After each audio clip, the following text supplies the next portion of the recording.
and welcome back to the Dennis Herrera Show. It is Late Night Friday with yours truly, Dennis.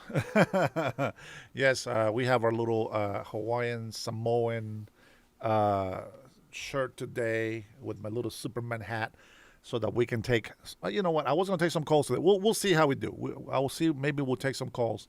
But we have a couple of lives that we have been skipping out on. So I hope that you have your late night coffee because we're going to be here for a little bit. We're going to be here for a little bit. I got a couple of lives that I've been wanting to listen to. Yes, you can tell I'm tired, all that stuff. Hey, thank you so much for being here with me and welcome back. I am glad that you are able to join me today. With that being said, remember that we got two streamings going on, the two different formats here on YouTube. You got the vertical and you got the landscape mode, or what we call portrait is the small little square, and then landscape is the wide angle version of it. But we have two streams. We have one on X. If you have an X account, if you like to tweet, I will say this. Tweeting on X has become a lot better than it was under Twitter.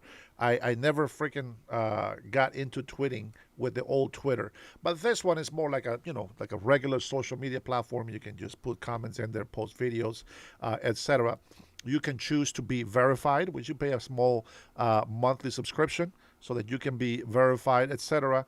And you get to go live. So that is one of the benefits. That's the reason why I subscribe to my X account.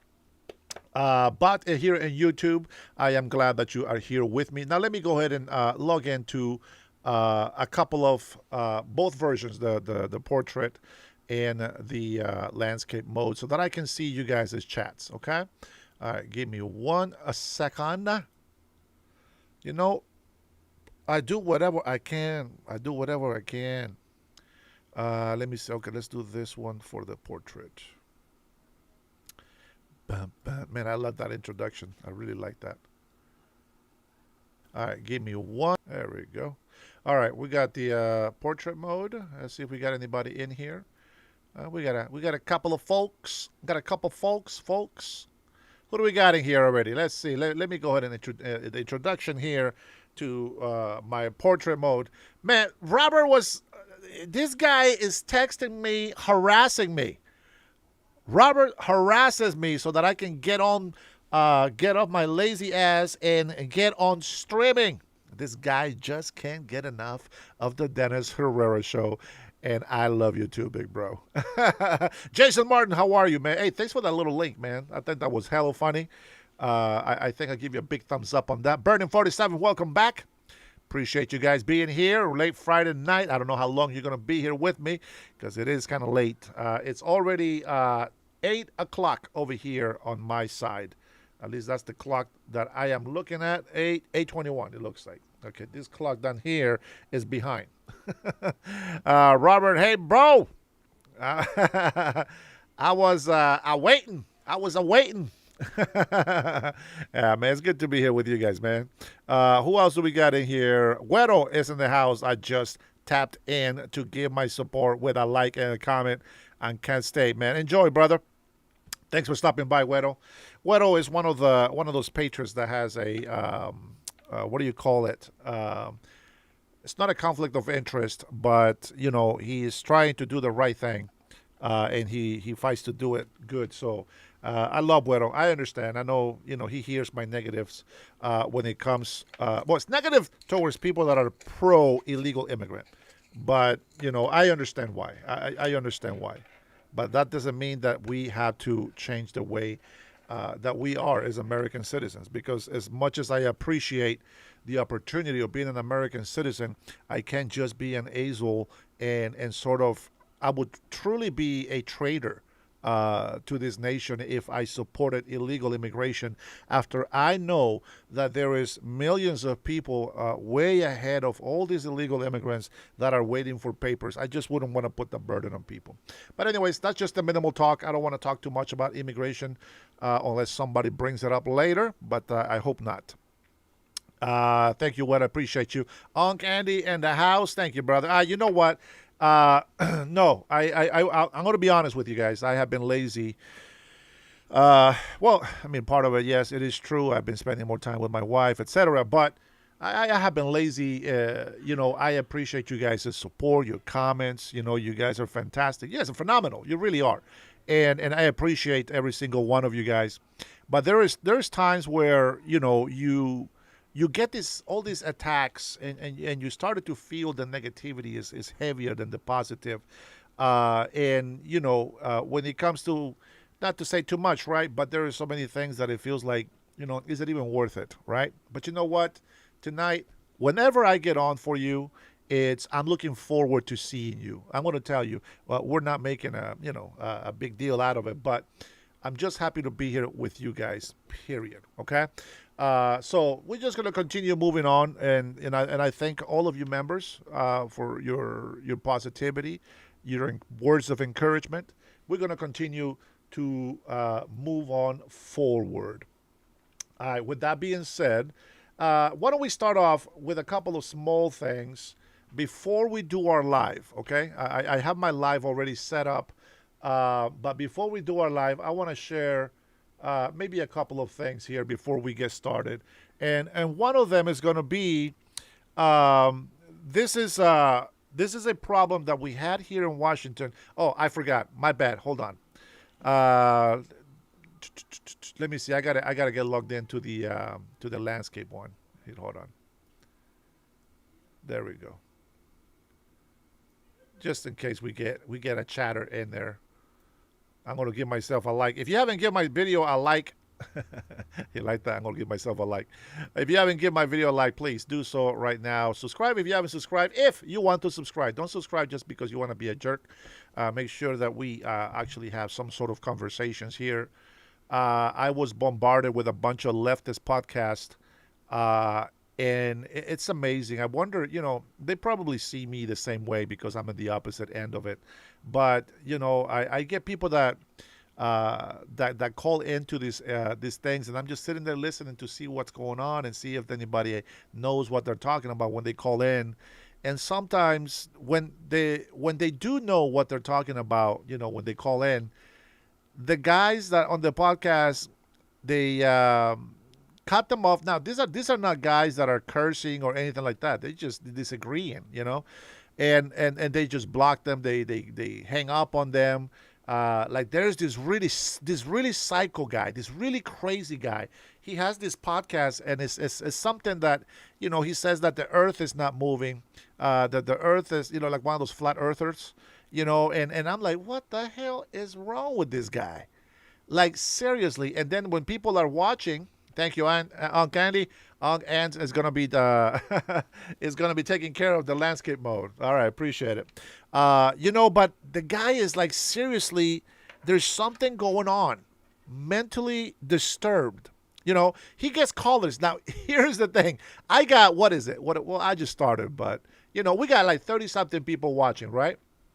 This guy, he has like over 800 something people watching, but the guy is like, I mean, I'm actually glad that I'm not, maybe I'm not attracting all this, retarded people, but the thing is like, people call him in, people call his line.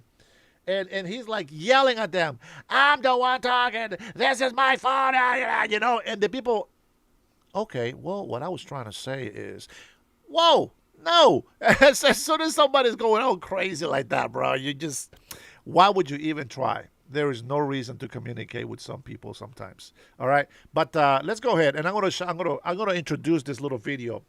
There has been some protest here from illegal immigrants. I kid you not. And I'm not going to talk about illegal immigration, but these are illegal immigrants. Okay, illegal immigrants go to the governor's building, where they're having meetings and stuff, and they protest. Listen to this. I kid you not. These are illegal people.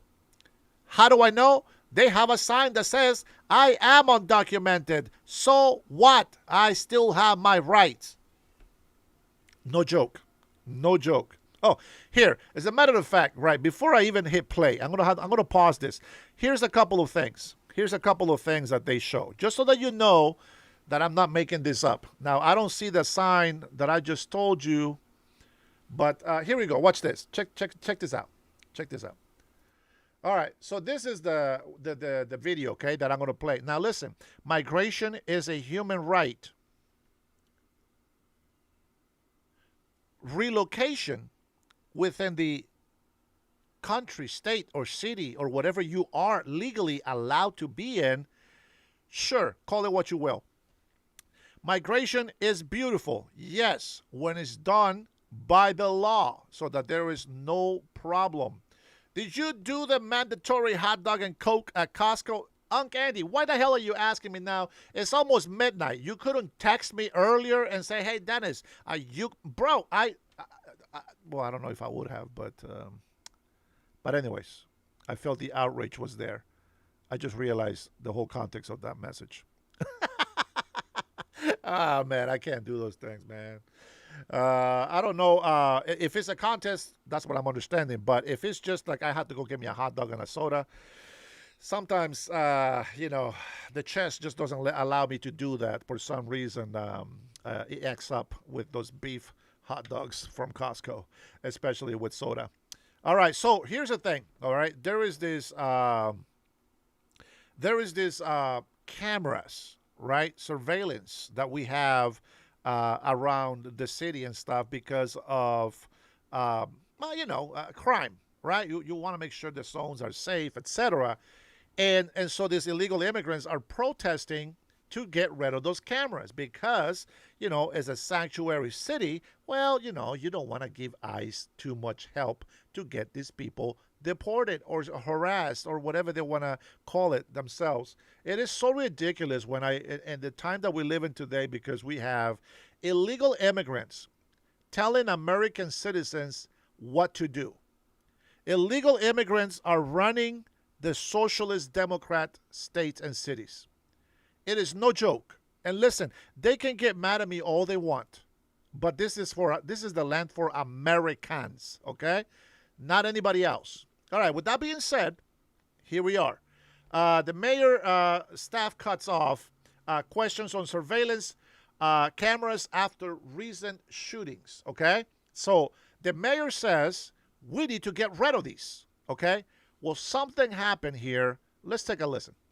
Now at 6, Seattle Mayor Katie Wilson speaks for the first time about a shooting outside an event and whether it will lead to a change in city policy. Good evening, I'm Preston Phillips. And I'm Kelly Koopmans. It came after she was interrupted multiple times by her own public relations team, leading to new questions about transparency at Seattle City Hall. KOMO senior reporter Chris Daniels is live with the new interview and the video you will only see here. Chris? Kelly and Preston, there are key questions about housing affordability, public safety, and businesses like Starbucks leaving Seattle that have gone unanswered by the mayor as Wilson and her team have avoided questions. Seattle Mayor Katie Wilson, while still finding her footing, can use a chainsaw, as she demonstrated at an event to highlight a new city recycled lumber program. We are gathered here today to announce 7 new bus routes on Denny Way. Just kidding. This is really Yet whether she was indeed announcing a new bus lane or speaking at an event to expand free student meals and childcare, this creates the kind of logistical scramble that parents know. Wilson has been reluctant to answer questions from reporters about any other serious issues impacting the city. What's your reaction to Starbucks? Do you have a visceral comment about Starbucks expanding to Nashville? And does it? But this is a chance for us to ask you just your thoughts about it. And is there any concern about other businesses leaving?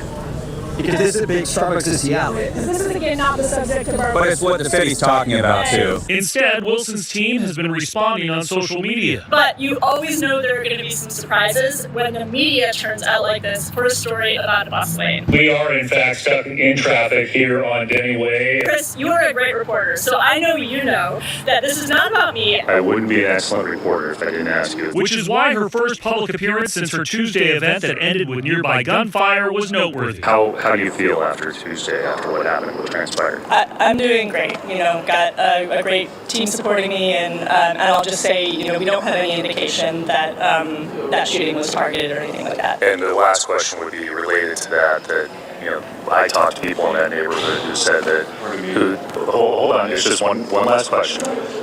People in that community who are concerned that there's been rising gun violence and that there should be more surveillance cameras and that kind of thing. That's obviously been an issue that you weighed in on. Does that change it? Does that change? Now hold on. I'm going to interrupt this before he comes in here and interrupt. I want you to understand something. Something that is going on right underneath our noses. What is happening in the socialist democrat cities? Okay, what is happening on the socialist democratic cities?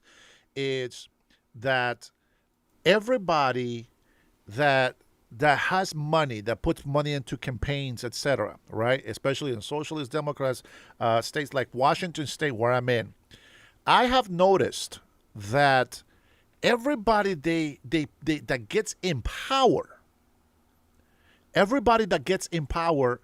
somehow they are puppets.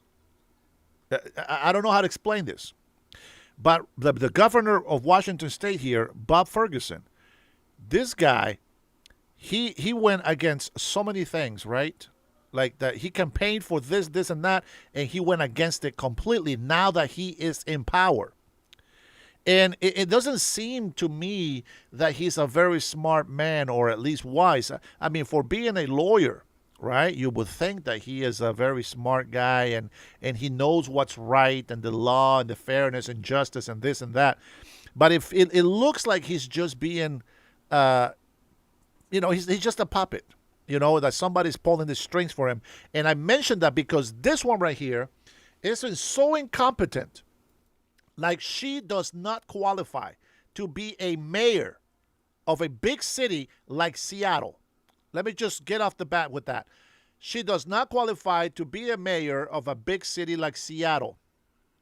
And watch how they handle her.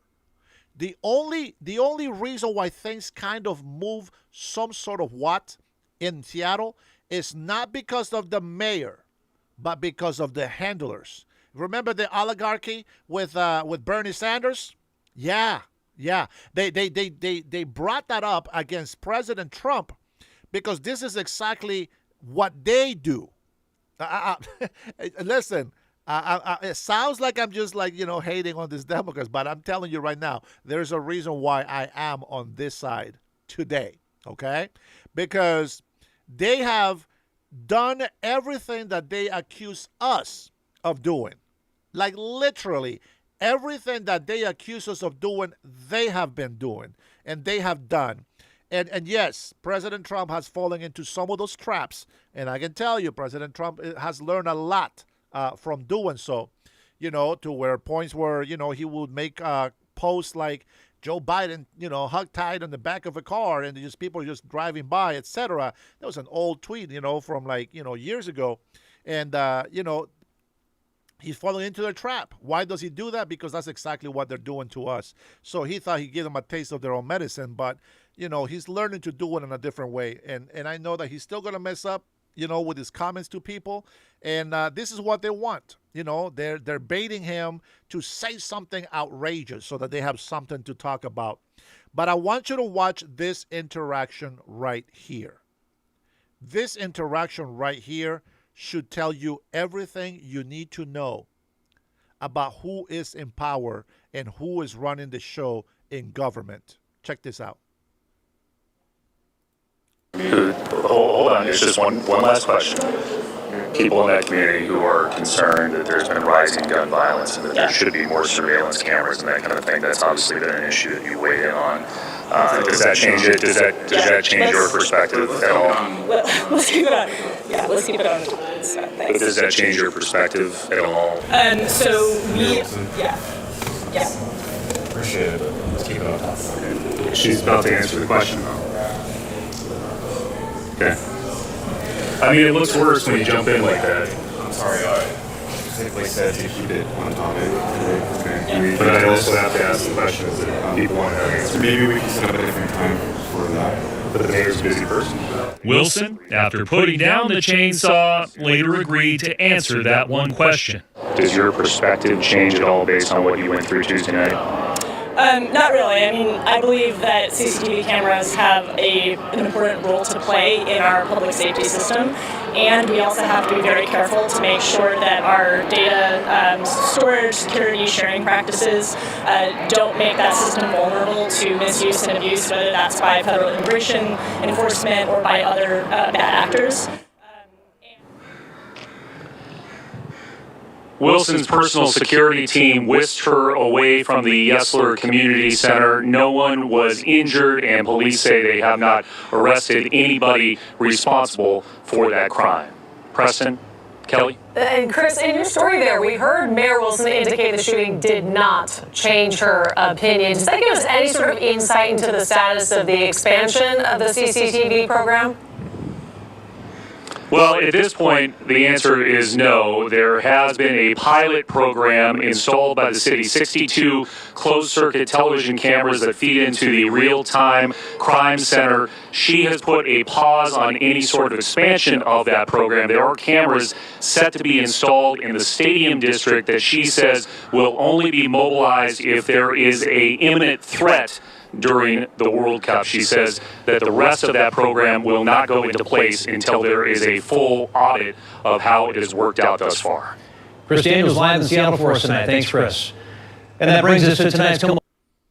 And I want you to understand this, right? We're getting close to this World Cup thing, and why are they trying to disable all these cameras? Besides all the homeless, and these drug deals, there's still a lot of paraphernalia and drugs being handed out on the street, homeless, this and that, and the CCTV cameras, TV cameras, they capture all this information, and they don't want people to see that. They want to sort of, there was a time where we were so concerned about our privacy, and we didn't want the government to be watching us or surveilling us. For one, I don't give a crap, what they do with surveillance, what they're going to do. At the same time, it's like, yeah, I get it. I need my privacy, of course. I don't want nobody recording me while I'm in the bathroom or something like that, obviously. But, when it comes to on the streets, you should know when you're on public streets, yeah, you're going to be recorded. You're going to be, you're going to be recorded. You're going to be caught on camera. And, whatever. So if you guys saw the poll in there, right? It says, how would you describe the transparency of your local elected officials? 98% of the people who voted on this poll said that they were not transparent. And I want you to notice this, that she did answer the question later, and she was willing to answer it before. Like they cut off some parts in there. They are the news, the legacy media, so in some way they still got to kind of clean up a little bit. But there was a clip that I watched, from earlier, from Undivided with Brandy Cruz, and he's actually staring at the camera like, right? Like, he was upset that she was going to answer the question, and they told her to move and go somewhere else. And the guys that are sitting there, you can tell that they feel guilty about doing that.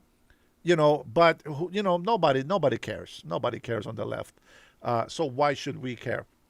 All right. I think that's the one little gossip that I wanted to give you here before we started. I do have some posts on my X account that I want to share and read to you. But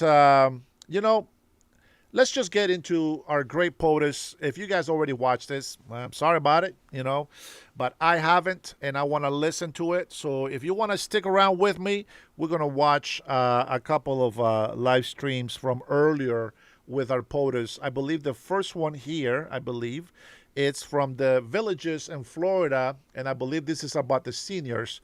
So President Trump is going to come in here and hang out with some of his peeps.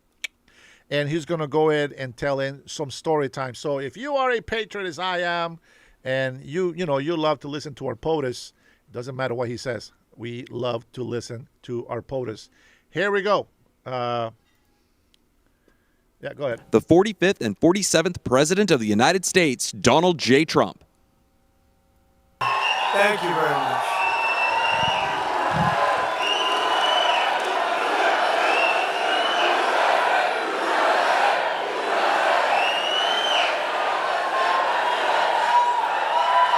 thank you. Thank you very much, everybody. And it's great to be here. I'm thrilled to be back in the home of a great place. I love Florida. We love Florida. With all of the very proud, great American patriots of the villages. Are we happy with the villages? We like the villages? Now, you know, I shouldn't be here. There was just an attempt, I won't use the word, an attempt, they say, on my life. I should be indoors at a secure facility where I can quietly, beautifully, and safely play out my term, destroying everything that comes in our way, like bad countries that want to get nuclear weapons. We'll take care of that. So they want me to be in a secure place. I said, what's more secure than the villages? Now, I heard the seniors were waiting in the villages, and there's no way we got like 97% of the vote. Remember all those frauds? They said, whoa. Remember Sleepy Joe and Kamala? They came up, oh, we love you more than Trump. And you said, no, you don't. You don't love us more, you a bunch of phony bastards. But as you know, this is the single largest community of seniors anywhere in the world, and frankly, it's the largest crowd you've ever had assembled. You know, it's very interesting. They built this, but when I first started, they didn't have this. We had a little tiny room, so we went outside. We had a tremendous crowd, but I don't know if you see what's going on. They have an overflow room that's bigger than this. Why the hell didn't I go there to start off? What's going on here? And then they have outside, they have thousands and thousands of people, and we love them all. We love them all. So, we're here to celebrate a policy that benefits every American senior all across this land, and it's called No Tax on Social Security. It's done. It's done. You know, I took a poll at one of the events. I said no tax on tips, no tax on overtime, or no tax on Social Security, all of them. So let's do it now. Let's do another poll. No tax on tips, no tax on overtime, no tax.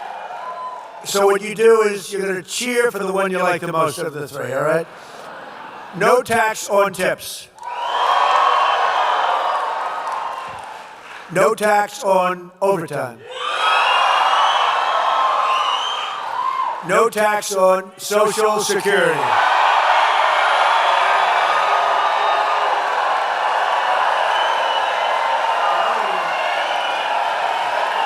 I'm telling you, Dr. Phil, that's the one they like. This Social Security, I thought that was maybe a sleeper. This is more than a sleeper. No, no tax on Social Security for our great seniors. That's what we like, right? So our great, big, beautiful bill was the largest tax cut in American history. And as a result, more than 51 million American seniors now pay a federal tax rate of 0. 0. And this isn't talk. This isn't, I'm going to get it for you. Look, these guys up here, front row Joes, they're all, I can't get rid of them. What are you, 219? I think they're 219. Really, these are sick individuals, but we love them. I don't know what the hell they do, but they have money someplace because they do a lot of traveling. Look at the front row Joes. But we provide seniors, and we have a record-setting average tax deduction this year of more than $7,500. Think of that. You know, it's been amazing. And on all of them, people, and I've seen it even on the fake news. Look at all the fake news back there. What? That's a lot of fake news. That's a lot of fake news. That's a lot of fakers. Did you see where they had a study done, and Trump on the evening news gets 93% bad publicity? 93. And yet, I won in a landslide. Now, you know what that means? Now think of it. 93%. And you know, like with Kamala, she made a bad statement on CBS 60 Minutes, and they had to pay me a lot of money, $38 million. You know what she did? Her statement was so bad the night before the election, it was so bad, that they took another answer that she gave, which was not bad. It wasn't good, it was nothing. And they put it in, and we found out they did it. They changed the answers. BBC has me, AI, saying about hate. We hate, we hate. I said, that's not me. They changed my lips. I couldn't even tell myself. I said, I didn't know. This gets very... But think of it, 93% bad stories, only bad. And if it's a good story, they make it bad. You know, you can make anything bad. You can have a baseball team won 21-2, and the writer says they should have won by more. That's where we are.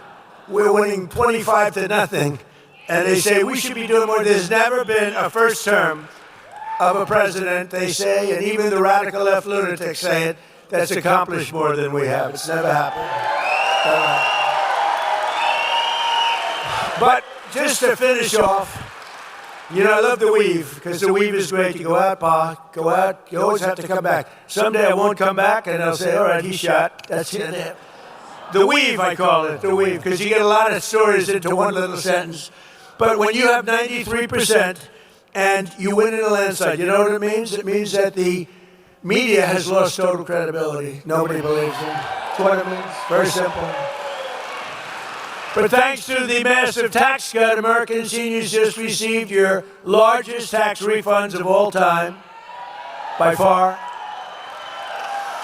And here in the Sunshine State, we've issued 2.5 million Florida seniors over $13 billion. Now think of that. Now, I don't happen to be a senior. I'm much younger than you. I'm a much younger man than you. Look at you old guys. Wouldn't you like to be my age? It's young, vital, vibrant. Now, I'm much, much younger than the people in this room, but I feel I can relate to you anyway. See, now the fake news will go tonight, and they'll say, he's claiming to be younger than the people. You know what I'm saying? That means more money to visit your grandkids, bigger budget for taking a trip to someplace that you want to go, or extra dinners out with your family. You're going to do a lot. You're going to do a lot. You know what to do with the money. But I saw it recently. People are being interviewed. And yeah, why don't you sit down here? Come on, front row, Joe. Sit down.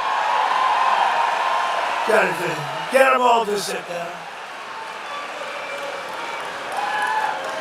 You know, it must be good when front row Joes still stand up after 300 or something, whatever the hell. They're still standing. That's pretty good. But it's been an amazing period of time. Our country is hot again. We have a great country again. We're respected as a country again. So these are your golden years, but these are really beyond your golden years. This is the golden age of America. This is where we are.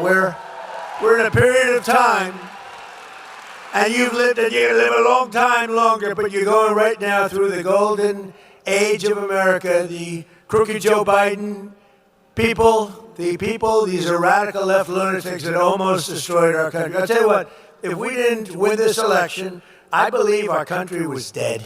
I don't think it could have sustained the open borders, transgender mutilization of your children. I believe our country, men playing in women's sports, they say that's an 80-20 issue. It's not. It's a 99-1 issue. The mutilization of your children, that's a 99-1 issue. These aren't 80-20. They say that's a 70-30 issue. It's not a 70. It's every one of them, and so many others. Frankly, look, they have the worst policy in history, but they stick together. Republicans have to stick together. If we stick together, we can't be, because we have great policy, common sense policy.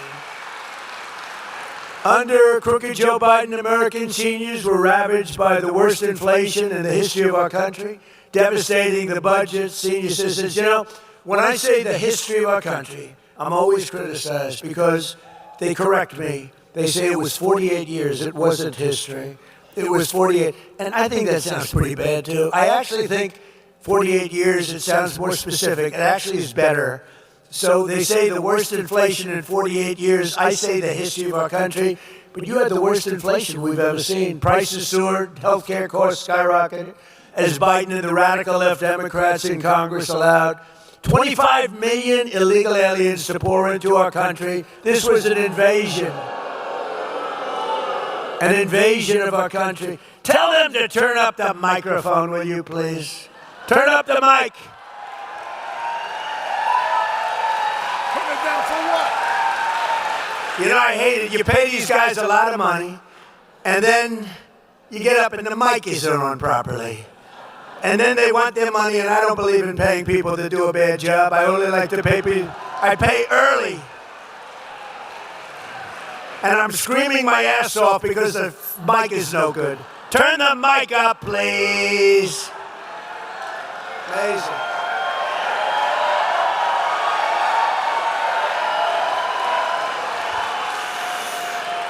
But all of that changed the day I took the oath of office on January 20th, 2025. Under the Trump administration, we're standing up for American seniors like no president has ever stood up before.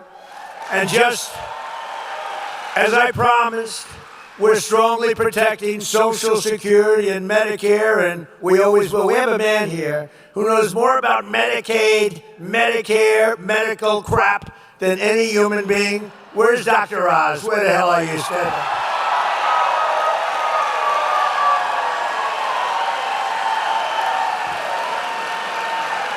He's great. It's the most boring trip I've ever made. He's telling me about Medicare, Medicaid. All I want to do is take care of you. I don't care. I said, you work out the details, but I did say give them the max. That's all I care about. Give them whatever the hell the max is. But Oz has been great. You have been great. And Bobby's been great. He's a little different. Do you agree? We needed somebody a little different, and we got him in Bobby Kennedy, right? But they work together. And it's great. You know, I brought somebody else with me. He's central casting for a Treasury Secretary. If you're casting a movie, look at them. They're already excited. You know, a lot of people didn't know him. He was very successful, great success, actually, but people didn't know him. Now he walks down the street and people are asking for his autograph. It's crazy. Scott, stand up, please. Scott Bassett.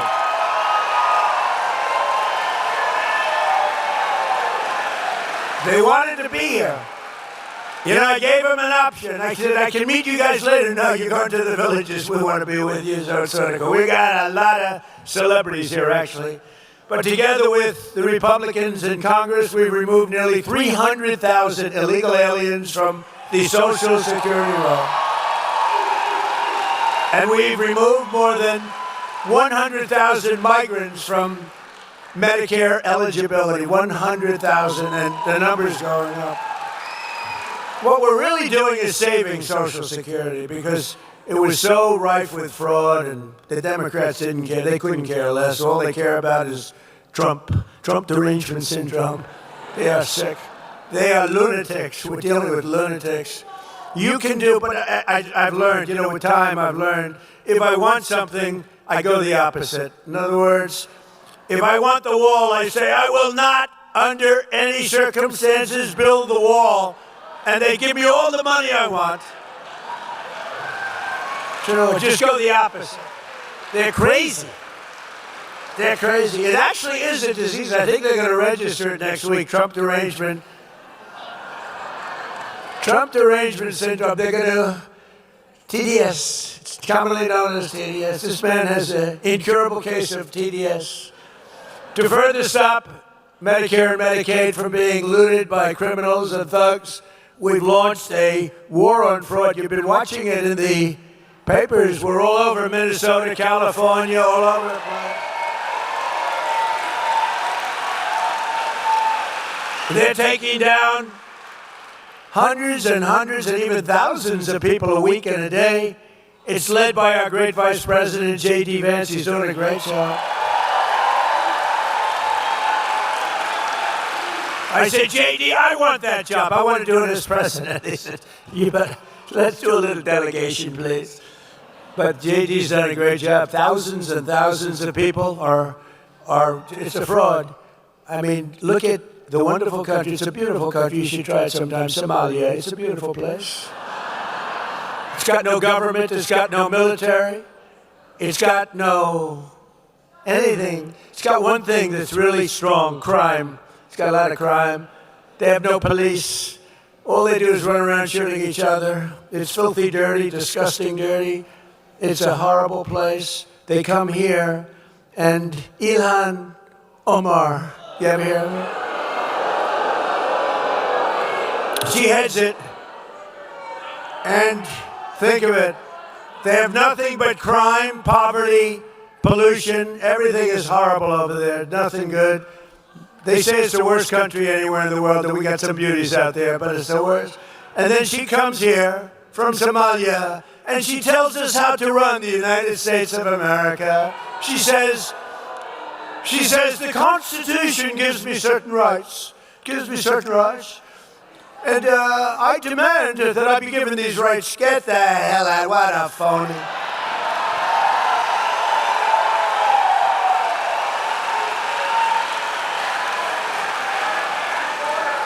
And then she married a brother to come in. I don't know, you know. But I think, I would imagine they're looking at her. I have nothing to do with it.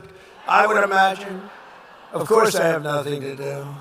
I have nothing, but I believe she married her brother, which is totally illegal. Although it's a lovely couple, actually, but it's a little bit on the illegal side. Darling, I love you very much. Good night, brother. Let's go to bed. Isn't she despicable? I can't stand watching her. I can't stand.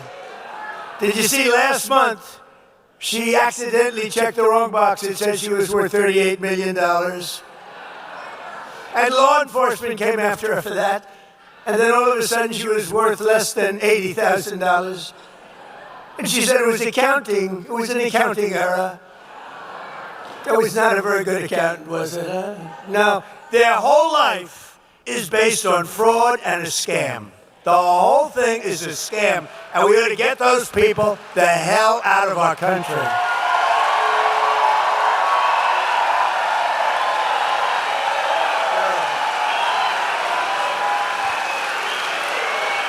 To get better care to our seniors much more quickly, my administration has dramatically accelerated Medicare prior authorizations, a big deal. That's what used to take days and weeks and months to get, and now you're getting it done in a matter of minutes. Really, I mean, unbelievable job you've done. Minutes. And we have a big search for fraud. Very little. You know, when people get arrested all over Minnesota, all over California, when you see what we're coming up with in California, Gavin Newsom is not good. But he gave the worst interview a month ago. Did you see it? Where he said he was incompetent, he can't read, he can't write, he can't do it. He said he's horrible for testing. We should give him a cognitive test. I took 3 of them. Aced all of them, by the way. You know, I'm the only president to take a cognitive test. Because I don't think Obama could pass it. I don't. Didn't he get into Harvard with a C average? I don't know. What's that? I don't think he could pass it. I don't think. Well, Biden isn't it? Give me a break. You know, the first question is very easy. It's a lion, a giraffe, a bear, and a shark. They say, which one is the bear? And everybody says, 30 questions. Everyone says, very standard. It's a very standard test, but very tough around those last 10 questions, not too many people, even in this very room, unlike Newsom, I'll say, this room of geniuses. He said, I'm in a room of dumb people. That was not good. That was not good. You know what happened to him after that? It wasn't a pretty, but I'm in a room of brilliant people, but a lot of you wouldn't have been able to answer those 10 questions. And when I got the score in the test, the doctor said, wow, I've never seen, you know, you have 5 doctors lined up, they're all over the place. I said, should I take it? You know, I've had different phases. They've said, he's a mad genius. I didn't mind that too much. Then they said, he's a horrible human being. I don't like that much. Then they said, he's really not a smart person at all. I really hated that. So So I took a cognitive test, and I said to the doctor, first doctor is Dr. Ronnie. You know Doc Ronnie. We all love Doc Ronnie. But he had a whole team of doctors at Walter Reed, a great place.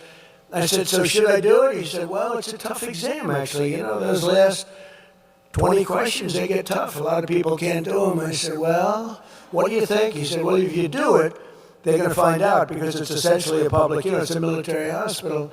If you do badly, they're going to find out, and it won't be pleasant. I said, well, I do well on things, so let's do it.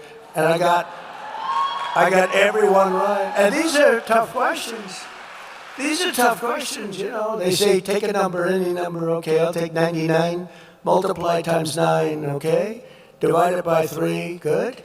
Add 4,293, that's good. Divide by 2, subtract 93, divide by 9, what is your answer? Now they go a little slower than that, but not much. I don't want to waste a lot of time. But there aren't a lot of people that get it right. I got it right, It was actually longer and more complex than that. But no, it's a tough test, so I took it. And then, and everyone said, all right, good, he's smart. He's smart. It's not really smart. It's like, you know what we are, really? We have common sense. We're people with common sense, right? We like strong borders. We don't like open borders for the world to pour into our country, right? From prisons all over the Congo, all over South America. The Congo, I tell you what, the Congo, they just used to think that we were just an open cesspool where they take all their prisoners and dump them into our country. Parts of South America, the same thing is terrible. So, as you know, we've done a fantastic job. But I just felt, and I put out yesterday a statement, I think anybody running for president or vice president should be forced to take a cognitive examination. Right? I mean, you get a guy, he gets in, he's got a good line of crap, he gets in, and all of a sudden you're stuck with a man who's a moron. This is not good. This is not good. We went through 4 years of it. It's not a good situation. But we also dramatically increased coverage for outpatient clinical care known as site-neutral payments, stopping seniors from being ripped off by billions of dollars of outrageous fees that they charge, billions and billions of dollars, right? Oz. And on top of these major Medicare improvements, I'm pleased to report today that we have authorized $210 million in rural health care funding for the great state of Florida. 210. We're taking some of the money that they scammed. We're catching billions of dollars, billions. Minnesota, it's like you ever hear the expression, shooting fish in a barrel? It's like shooting fish in a barrel. And that governor and that attorney general are so crooked. It's so horrible. It's so horrible. Boy, oh boy, oh boy. Well, stranger things have happened, I will tell you. By the way, and our attorney general is doing a very good job, isn't he? Todd Blanche is doing a very good job. A lot of action. There's a lot of pent-up action. Perhaps most importantly for our great seniors, have secured the largest reduction in drug prices in American history. You say it. Under my most favored nation agreements, we are delivering you the record-setting discounts with price differences of 400%, 500%, and 600, 700, and even sometimes 800% reductions. Now, some people would say it's 80, 90, 70, it depends on the way you phrase the statement, but it could be 500, 600%, it could be 90%. It doesn't matter. We've gotten you the largest reductions in history, the largest reductions. We were the most overpriced. We had the highest price for prescription drugs anywhere in the world, and now we have the lowest prices anywhere in the world. That's all you have to know. And to get that, because Oz said to me, it's going to be very tough. The drug companies are going to be bad, but we had to get the approval of other nations. As an example, I talk about the fat drug. The fat drug, a friend of mine who's extremely fat and very wealthy and very obnoxious. He's a very unattractive individual, actually. but he's extremely smart, very, very successful. He's a highly neurotic person, semi-controlled. I would say, usually I like to say I like a neurotic person, but it has to be controlled. This guy's only semi, but he's in London, and he calls me, he goes, President, in New York, I'm paying like $87 for the fat drug. He called it the fat shot. I've given it that name, the fat shot. And I said, well, it's not working too well for you. But he said, I pay $87 in London. In New York, I'm paying like $1,300. So I'm paying $1,300 and $87. What's that all about? And other people would call me the same, but he made a big imprint because he's a very smart guy. He said, you know what, I had it traced. It's made in the same factory. It's made by the same company. Everything's the same except the price. One's $87 and one's $1,300. He said, this is ridiculous. And it did hit me the right way. And we went to town, didn't we, Oz? And we went to town.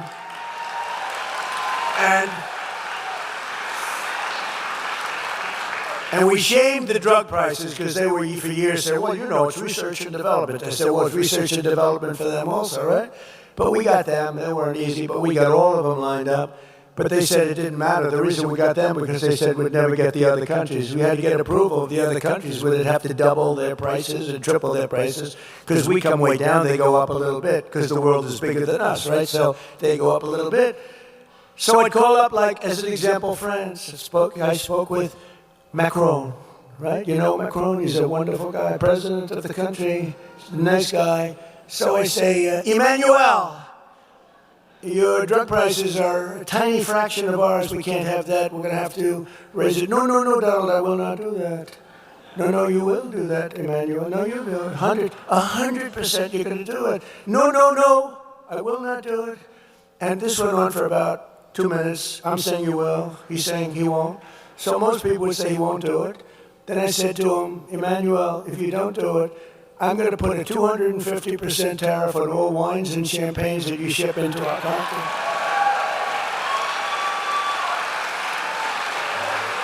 And he said, Donald, how dare you? You should not do that. You cannot do that. And I said, no, I'm going to do it. Okay, you have a deal. That was it. And I told Oz couldn't believe it. He couldn't believe it. And we had the same thing with Germany. We had the same thing with the other countries. I said, look, you're not going to do it. We're going to tariff the hell out of you at double the number that you're talking about. And they all agreed. Every one of those countries agreed. And now you have the lowest drug prices anywhere in the world from the highest.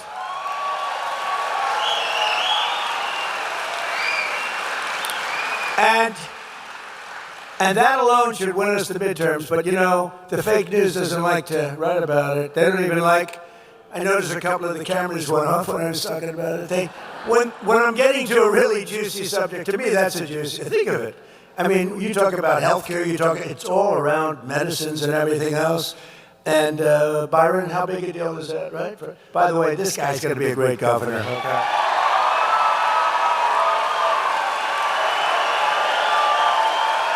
Gonna be great. Ag Commissioner, you just stand up. What a job he's doing. What a job he's doing. My Ag Commissioner, who I endorsed for a long time. So I just want to thank you all. You guys are doing a great job. Byron, you're going to be fantastic. We have somebody named Ashley who's very respected. Will you please stand up? Senator, our great senator. I suppose you're all leading like a lot. But remember, make it too big to rig. You got to go out and vote. Don't assume anything, We did great in the second election. It was a rigged election, but we did great. And I said, well, I had the ultimate poll because we won the second election by a lot. So that's a good poll. So we did it again. And I said, too big to rig. You got to make it too big. They showed me leading by a lot. I said, don't be fooled. Just go out and vote because they are cheaters. They cheat like hell. But all of you have to do, and really what you want to do is Trump, and I didn't name it. This was named by Bobby Kennedy and Dr. Oz. I did not name it. Is that right? I said, what is that? TrumpRx.gov, okay? I said, everyone thinks I put my name on it. I don't think I'm going to put my name on medical things. I mean, you know, medical things can be very dangerous to have your name on, to be honest with you, but it's setting, I guess, records from what I understand. There's never been anything like it. So TrumpRx.gov, go to it and buy your medicines for very little money. Very little money, difference. Nobody's ever seen anything like it. And I wish the press would talk about it, but the word is out, and it doesn't probably matter that much. The word is out. They don't want to talk about it. They only want to talk about the bad. But this is really something that's special. I'm very proud of it. Today, I'm thrilled to announce that starting on July 1st, we will also provide Medicare patients with the coverage for weight loss drugs like Ozempic, Zepbound, Wegovy. It will be available for $50 a month. $50. Wow. Now think of that, $50 a month. So if it was $1,300, now it's $50, and the $1,300 doesn't cover a whole month. So it's really even more than that. So it's now down to $50. So that's where you get it. And also, and you remember, when I cut insulin and I got it down to $25 insulin, it was $2,000. And that was before this. That was before this. I'm so glad you mentioned insulin. You know, when I got insulin done, it was at the end of my term and I got it done, but it doesn't kick in statutorily for 2 years. And I said, I better win the election. This is going into the second election because what a job I did. And, you know, insulin was at like $1,000, $2,000, $3,000. I got it to $25, but it kicked in about a year and a half, 2 years later. Statutorily, you had to wait a period of time and all of that nonsense. So I said, boy, I better win because if I don't, some guy is going to take credit for something that I did that they could have never done. Lo and behold, the election was rigged. And I saw Biden a year later standing up there saying, I did a great job on insulin. He doesn't even know what the hell. He had no idea. And I was standing there seething. I was watching television. You know what it is to seethe? I seethe a lot. But this is one of the times I was seething. Oz knows that. I was so angry. I said, I did it, and I didn't get credit for it. We did a lot of things we didn't get credit for, but I guess I did because here I am, I'm president. I guess.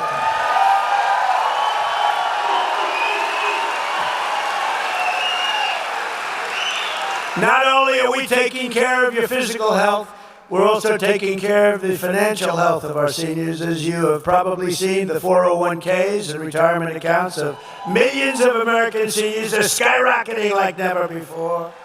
You know, we're in a war because I think you would agree we cannot let lunatics have a nuclear weapon. Do you agree?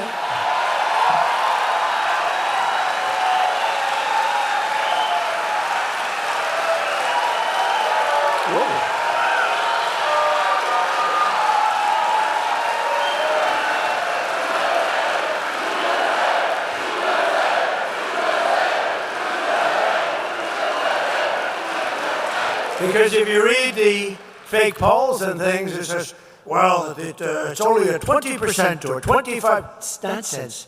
Look at this. I'm talking about all these things you're getting, and you stand up when I talk about you can't let Iran have a nuclear weapon. We can't. But I did something that was, I don't know, foolish, brave, but it was smart. I would do it again, but I thought the numbers would be much worse. I thought the stock market would go down much more. I thought the oil prices would go up much more. I said, but we have no choice. Whether it does or doesn't, I have to do what's right. We can't let them have a nuclear weapon. So I called in Scott Bassett and all of my people, mostly my financial people, and I said, all right, folks, congratulations. We just hit the highest price in the history of the stock market. So they said the Dow would never hit 50 during my 4 years because it was too much of a raise. They thought 6, 7 years out, maybe it could hit 50,000. They said the S&P could never hit 7,000, right, Scott? That would be even more unlikely. Maybe at the end of the 4th year, but probably not. It would be 5, 6 years out. And we hit 50,000 on the Dow before the end of my first year. We hit 7,000 on the S&P before the end of my first year. The stock market is rocking and rolling. Your 401ks are at the highest they've ever been. I don't have to list. I don't know how the hell you could be doing badly. But your 401ks are setting records. I have people coming up to me and saying, "You made me a hero to my wife. You made me a hero." I've had numerous policemen. I had one guy from years ago because I did the same thing. We had the greatest financial markets in the history of our country my first term. We're blowing it away now. We're blowing everything away. There's never been a country this successful in that sense before. But now I said, okay, did you ever do this? Well, you're doing so well. I said, so we just set every record. We have the highest stock market in history. We have things that just go. And by the way, there are more jobs today in our country than at any time in the history of our country by far. Right? So, but we have to think a little long term. And I said to Scott and Howard and all of the people that work for me, great people, Jameson, Greer, all of them, I called them in and I said, fellas, congratulations. We have the highest stock market we've ever had. Everyone's doing great. Oil prices were very low. They were 60 and 70. You were buying oil for $2 and even less. Remember, just a couple of months ago, you were at $2 and $1.85 in Iowa. It was $1.85 a gallon. I said, congratulations. Now I'm going to upset the apple cart for you because we have to take a little journey down to a beautiful country known as Iran. And we have to make sure that they don't have a nuclear weapon. We stopped them with the B-2 bombers. If we didn't do that, we would have had a nuclear weapon. Israel would have been blown to pieces. The Middle East would have been blown to pieces. I think Europe would have been blown to pieces. But under what we were doing, I said, look, we're going to have to make this journey. So it's almost like we built up this great thing, and then I said, now we have to break the eggs a little bit, and we have to go and do it. And the only thing that I'm surprised is that I really thought oil would be, Dr. Oz, we talked about it. I thought oil would be much, much higher than it turned out to be. I mean, it's not low. It's certainly not low. It's going to come crashing down as soon as this war is over, and they're getting decimated. They have no Navy. They have no Air Force. They have no anti-aircraft equipment. They have no radar. They have no leaders. Their leaders are all gone. Very sad, very fine people. But with all of that, I said we have to do it, so I think you understand. But I am surprised. I thought the stock market would go down by 25%. I thought that oil prices would be at much higher than they are right now. They're not nearly as high as I thought. And we're gonna, look, we're winning so big. We're winning again. Their Air Force is gone. Their ships are gone. They have a Navy, 159 ships. That's a pretty good Navy. Within the first week, 159 out of 159 ships are right now lying at the bottom of the sea. Their Navy is gone.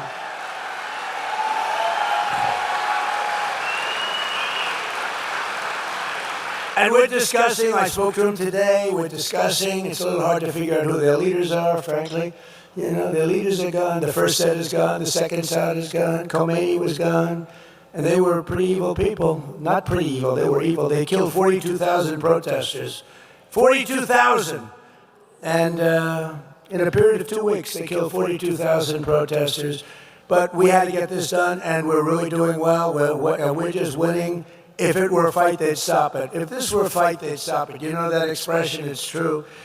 But they're not coming through with the kind of deal that we have to have, and we're going to get this thing done properly. We're not going to leave early and then have the problem arise in 3 more years.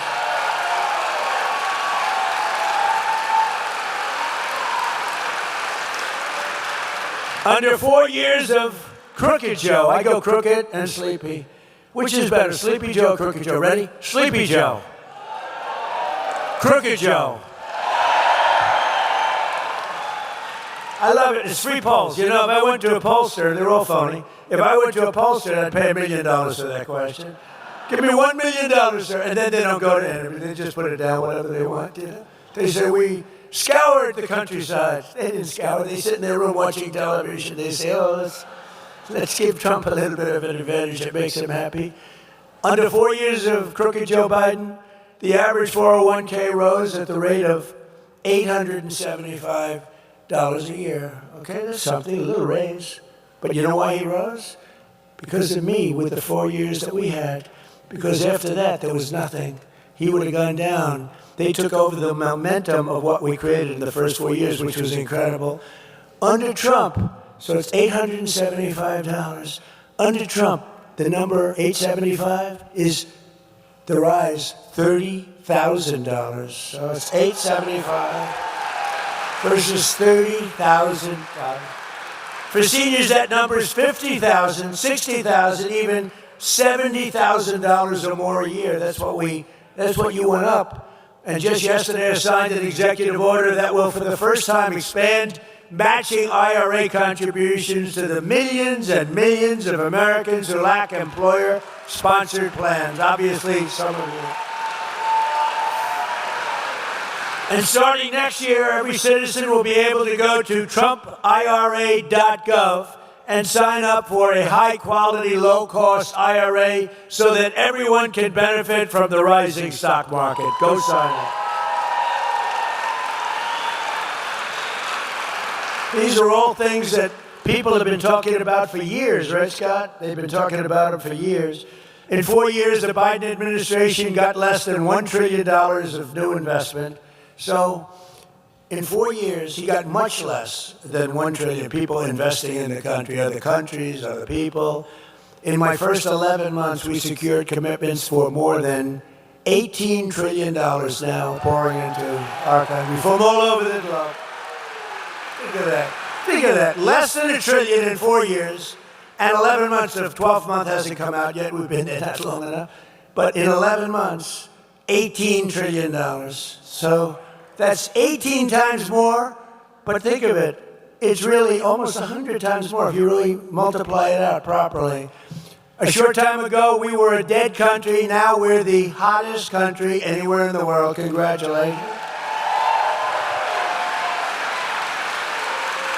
Core inflation has dropped to a 5-year low, and I tell you, the only thing, we got a little raise with gasoline. It's going to come down lower than what it was. Don't forget, we had that gasoline down to $2 and below $2 in many cases. It's going to come tumbling down. There is so much oil out there. It's pent up. It's all locked up in the Strait of Hormuz, a beautiful place. It's, I think they have close to 400 ships loaded up with oil. When all of that gets released, when all of that comes out, these people tried to hold up our country for years and years, the world, by closing up the Strait of Hormuz. When all of that stuff comes out, you're going to see prices dropping on gasoline like you've never seen, and all of that, electricity, gasoline, anything having to do with energy. Grocery prices are way down. Used car prices are way down. Look at eggs. Eggs are down by 4, even 5 times. Remember when I took over, eggs were so high? Remember my first news conference as president of second term? 2 days in, I said, ladies and gentlemen, do you have any questions? What about eggs? I said, what? Eggs. Egg prices are 4 times higher than they were a year ago. I said, I just got here. I've only been here for a day and a half. And we had a problem with eggs. The prices were through the roof. I got them down to now they're lower than they were at the lowest point 4 years ago. Think of that. But I got them down. Does anybody write about it? No. That's why I like doing speeches. You know, they don't write about it, so I do speeches. That way I can talk about it. Sometimes you got to do it yourself. Earlier this year, I directed Fannie and Freddie to buy, you know what that is? Well, where's Bill? Where's Bill Pulte? He's around here someplace. He's done what a great job. He's created $1 trillion value. Look at him over there. He's jumping. Smart guy. During my first term, I was offered, sounds like a lot of money, but it's very little compared to what, less than $100 million to buy Fannie and Freddie. And I said, nope, I don't want to sell it. Don't sell it. They wanted to sell it so badly.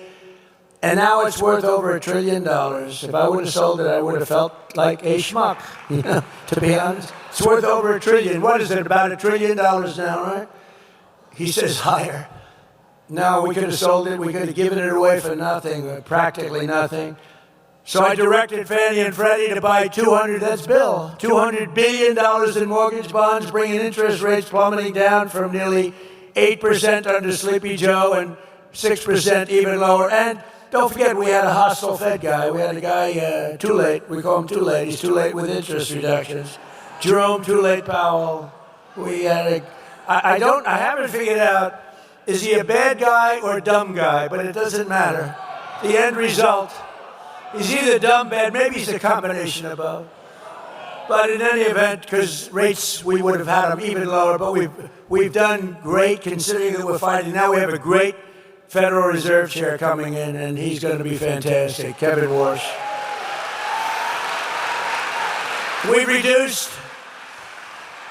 reduced the annual cost of a typical new mortgage by $4,000. Think of that, $4,000 a year after decades of other countries stealing our jobs and plundering our wealth, taking advantage of our country like we're a bunch of fools. Thanks to our strong policy on tariffs, I love those tariffs. We cut our gaping trade deficit by 55% this year alone. So we had a trade deficit that was massive when I took over, and if you cut it by 1%, 2%, you're considered like a genius. I cut it by 55%, and next year is even better. And that's despite the Supreme Court making me do the tariffs a different way. I cannot believe they did that, but they did it. They shouldn't have done that, but it doesn't matter. I'm doing it a different way, a little more work, a little more time. Pay back $159 billion of the money that you got in. But we're doing it. It's actually very solid. It's 100%, can't be challenged.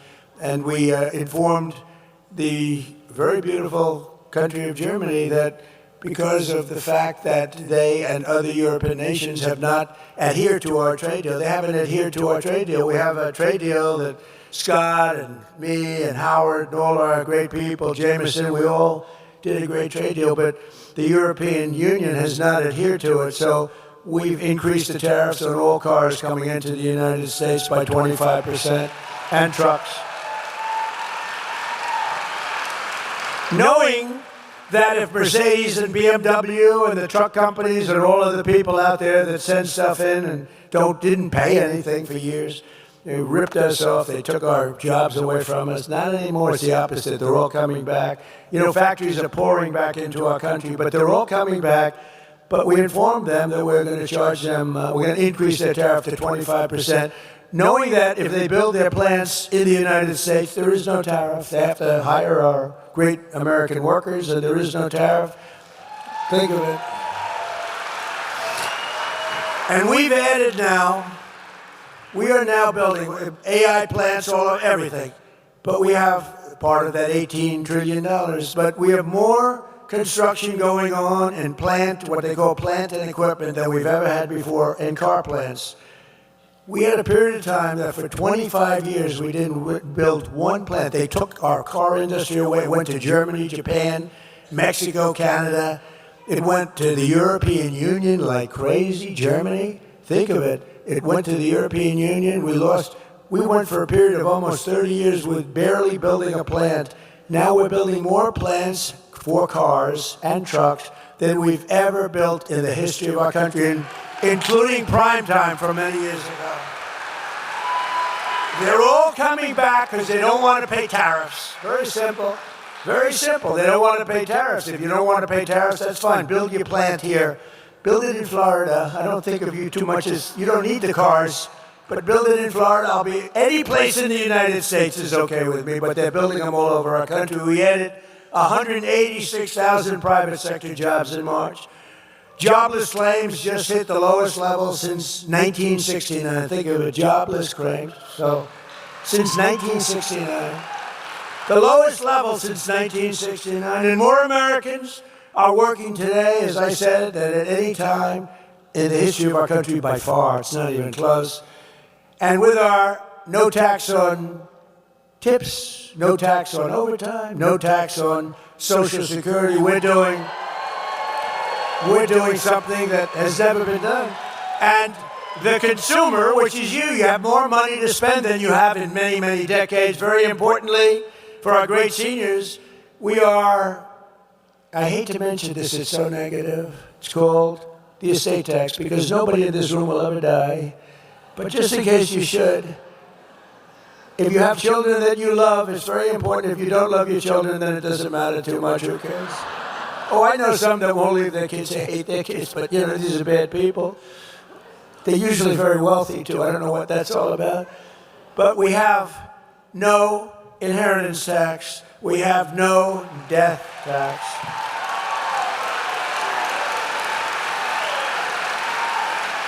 Who really it affects is the small farmers, medium-sized farmers. They're called land-rich, cash-poor. That beautiful land is very valuable, but they don't make tremendous income. And they die, they leave it to their children. Their children goes out to the local banker, borrows money to pay the tax because the tax was 50% and more. And they end up losing their farm. In many cases, they love their life. They commit suicide. It's a crazy thing. They lose their whole life and they commit suicide. There's no more of that. So when you die, you leave your farm or your small business to your children. You have no estate tax. You have no death tax. I think that's a big deal. To me, that's a big deal, right? Byron, that's a good one, right? That's good. You want to lead your way of life. You don't want to be forced to sell your farm. Sometimes you can't sell your farm for what they think it's worth, and you have nothing but trouble. What a problem it was. You don't have to worry about it anymore. We made interest on new car loans tax deductible, but only if you buy a car that's made in America. Otherwise, we couldn't care less. That's a big deal. So that you go out and you borrow money to buy a car, and you paid interest, now you get a deduction. That's like 40, 50%. It's like a phenomenal thing. You get 100% deduction on interest. So the interest payments that you make to the bank for the car loan, you're able to deduct that from income tax. Now, it has to be made in America. So go buy American cars or cars that are made in America. And we also created the brand new Trump accounts along with a really fantastic family, the Dell family. Have you used their computers recently? Susan and Michael Dell, they're amazing people. He put up $6.25 billion. A lot of people said, I'm going to match him on the 250. But even the 250 is a lot. Think of it. He was the first one. He bought $6.25 billion of these accounts for children all over the country. And it was just announced this morning that it's setting records so that, when your beautiful baby, we have an automatic $1,000 contribution for every newborn child, and it allows everyone to contribute to a tax-free savings account for your grandchildren. A lot of people are buying it for their grandchildren to benefit them. So that after they turn 18, they could have $100,000, $125,000, $150,000, depending on what goes on. And they can be sort of rich. And it's an amazing thing, and it's like a wildfire. It's doing so great, right, Scott? It's been really an amazing thing. And with us today is a grandmother who lives in the Villages named Mary Alice.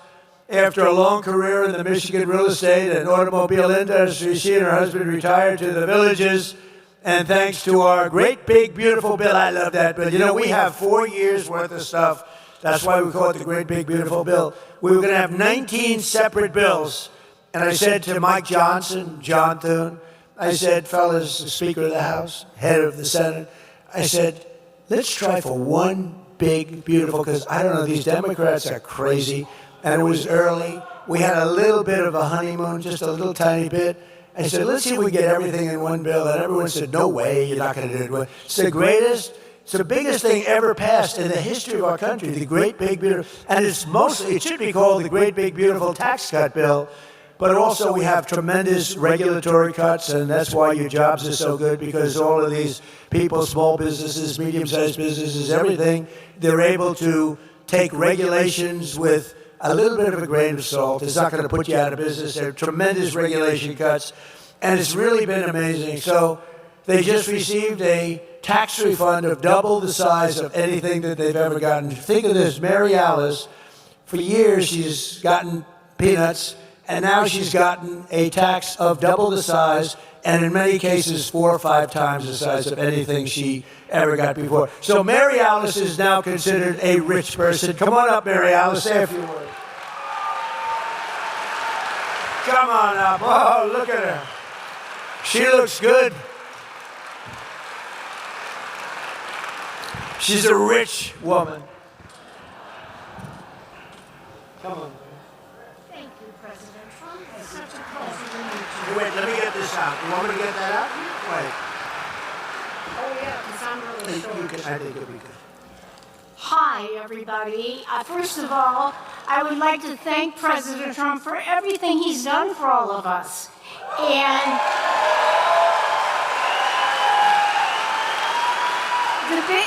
the big, beautiful bill helped my husband and I so much this year. We were so shocked when we picked up our tax return and the accountant told us how much money we were getting back. We were just thrilled. It was double what we thought we would get.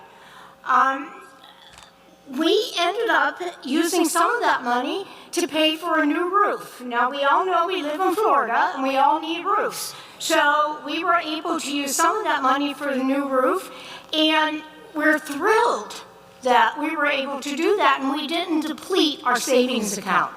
So,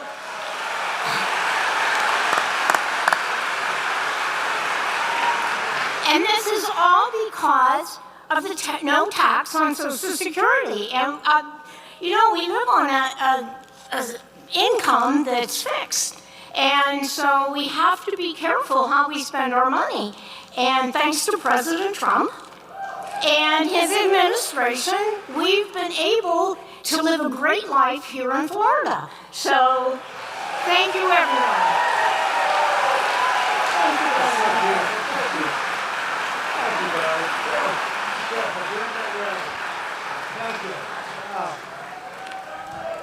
That's better than I can do, I'll tell you right now. No, it's a great story. Thank you, Mary Alice. You're really something special. Thank you. Congratulations. But never forget, every single Democrat in Congress voted against no tax on Social Security. They voted against it, every single one. We didn't get one vote positive because they're just like a sick unit of people. Just like the State of the Union speech. I introduced people, the mother of somebody who was slaughtered by an illegal immigrant that came in, is slaughtered so horribly, and please stand up. And the mother stands up. She's beside herself. The Democrats are sitting here. They didn't move. They're just sitting here. No. They're sitting here long fast. The Republicans are going crazy there. They're screaming, and they love, they love the woman that they wouldn't clap, or the helicopter pilots that did so well in Venezuela, a great, incredible military achievement. And he was shot in the legs, bringing down a lot of men in the helicopters, a big Chinook. And he was shot in the legs, and you operate those things with the legs more than anything else. And he was very badly hit, hard in the legs, and he brought that helicopter down, and then he says, "Take over, because I'm going to be passing out now," after it was perfectly landed in exactly the location it had to be. Otherwise, we could have had a problem like Jimmy Carter had. You remember that problem with helicopters crashing back and forth? It was not good, but that was Venezuela. How good did that work out, right? Now we introduced him, handsome guy, beautiful looking guy. We introduced him. We gave him the Congressional Medal of Honor that day. First time it's ever been done at the State of the Union. We gave him the Congressional Medal of Honor, and the Democrats sat there like a bunch of dead people. They didn't move. And I called them out. I said, "You people are crazy. There's something wrong with you." But they voted against income tax cuts for seniors. They voted in favor of the largest tax hike in the history of our country. They wanted the largest tax hike in the history of our country. They also created the catastrophic inflation that I told you about, worst really in our history. If congressional Democrats had their way, Florida seniors would be paying higher taxes, higher prices, while Republicans have given you much lower taxes and much lower prices. They use the word affordability, but I was the one that received these high prices. It's amazing. I come into office and I say, "Wow, look at how high these prices are." And the Democrats start screaming, "Affordability, affordability." They're the ones that caused the problem. I'll tell you one thing. They got one good line of bullshit. That's one thing I'll say. They are so bad. They are so bad. It's true. Affordability. It's the first time I heard the word. I'm 2 days in, and I watched this sleazebag, one of these crazy congressmen, get up, and he's being interviewed. He said, affordability, prices are too high. I've just got there. But we brought prices way down. They gave us tremendously high prices, and they'll give them to you again. If they take over, you have to get out and vote in the midterms, because they'll give them to you again. And we're pleased to be joined today by some of those great warriors from the House and Senate, including someone who is representing your great state really well. And I introduced her just briefly before, but she's fantastic. She's a great person, a great senator, Ashley Moody. Thank you for being here, Ashley. Thank you, Ashley. And I also want to introduce Randy Fine, who's back there, Kat Kamek, who's over here, Daniel Webster, who, by the way, is retiring. I don't like that. Where's Daniel? You're around here someplace. Daniel, stand up, Daniel. What a career. He's retiring. And I know we have a good Republican taking your place, if that's possible to take your place. Thank you, Daniel. Great career. We appreciate it. A long time. How many years? A long time. He's been there a long time. Great gentleman. And a man who never stops fighting for the state of Florida. I know it. He is a fighter. Byron Donalds. Byron. Special. Special, Byron. Thank you. Thank you. He's so far ahead in the polls, I don't have to ask him to come up. I would ask him, but when you know, my theory is when you're up by more than 20 points, I don't want to waste the time. Okay, is that all right? He's killing him. Another great friend of mine, Florida Agriculture Commissioner Wilton Simpson, who's running and going to be great. He's a great guy. And the Florida CFO, Blas Ingolia. Blas, where are you? Yes, Blas, thank you. Thank you, good job. We're also joined by very much of a legend. He's really an amazing guy. He straightens you out mentally. Probably has his own problems, but we don't have to know about that. But we've all grown up watching him. I've watched him for so many years. I did a show before the election, and I thought I was sort of doing him a favor by doing him this show. I said, I'm hotter than he is. Why the hell should I do a show? But I did it, and I have never had such a response as I had on that show. Where's Dr. Phil? Are you here? Come here. Come here, Dr. Phil. No, I did a show. Wow.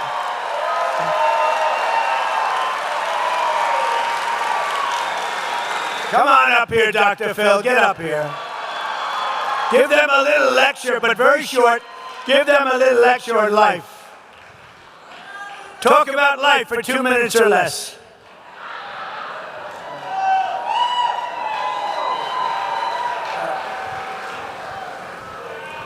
Well, hello! I had a different reaction than the president when I told my wife I was coming to the villages. She said, oh no. Not without me, you're not. Those people are crazy partiers. Robin says to give you her love. She really wanted to be here, but we have grandchildren, so I'm now 5th in line. By the way, Mr. President, I've given that cognitive test that he took. I used to administer those, where you give them 9,000 divided by 2, 6, 7. I recall one guy did that about the president's age. Took about 6 minutes to go through it. I said, so what's your answer? He said, a small wire-haired terrier. So great that he got that done. No kidding.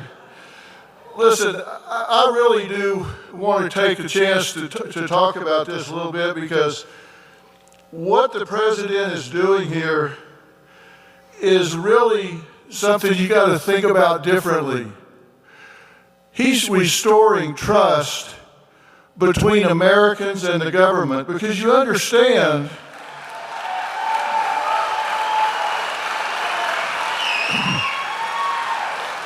you understand that that your benefits were never supposed to be taxed to begin with.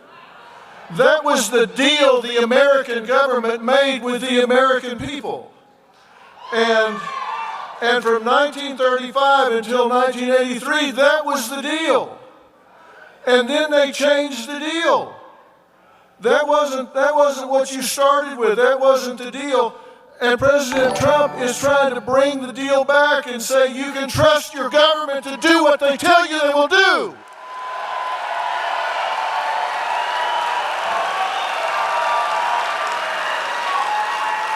President Trump is fighting to restore trust between Americans and the government. And he's trying to right a wrong here. One of the things that President Trump does is he tries to solve problems that nobody else is even working on. They're not even working on this stuff, and he's solving those problems. He's solving the problems of other people that they're not even working on. This taxation is double. It's double taxation. Workers pay their 6.2% with after-tax dollars and then are taxing them again, which is patently unfair. You're paying taxes twice. And he's not willing to say that. And seniors are vulnerable because you have fixed incomes and no ability to earn your way out of a broken tax promise for a tax burden. And he's fighting for that so you don't have to do that. And I think everybody should recognize he's fighting for something you can't fight back for. And that is so important. And it's really critical that this simplifies everything. And people will say, well, it's going to cost money. That was the deal. That was why they changed the deal. It didn't have anything to do with taxes. It had to do with trying to increase revenue. If we'll just let him go track down the fraud money, it'll more than pay for this 10 times over. It will more than pay for this to stop the fraud in America. Stop the fraud in America.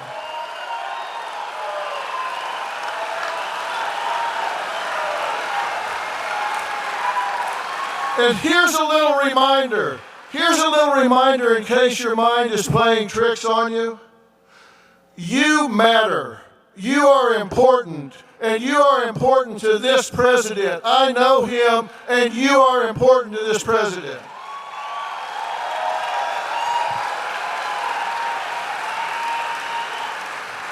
And I will tell you a quick story. We win. The end.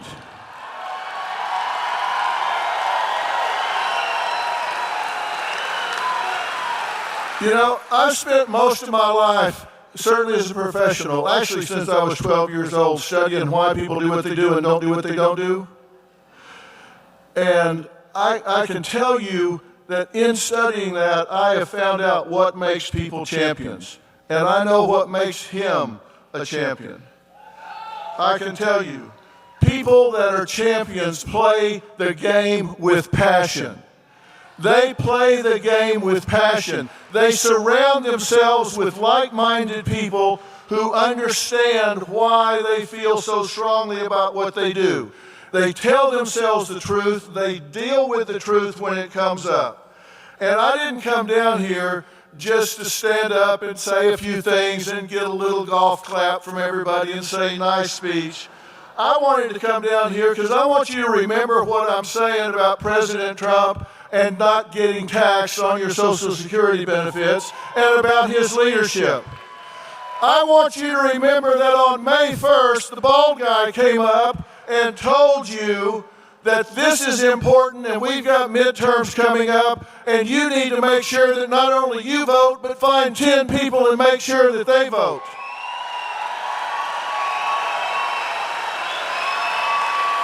Because we have a president that stopped apologizing for America and started taking pride in this country. I don't want you to just hear me. I don't want you to just hear me and give me a little golf clap. I want you to hear me and say, on this day we decided we are marching for the USA. We are marching for the USA, and we are marching for this president. March for the USA! March for the USA!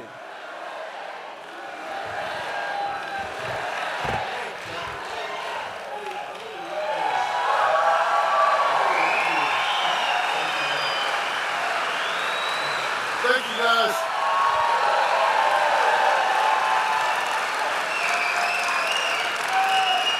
That was a good job.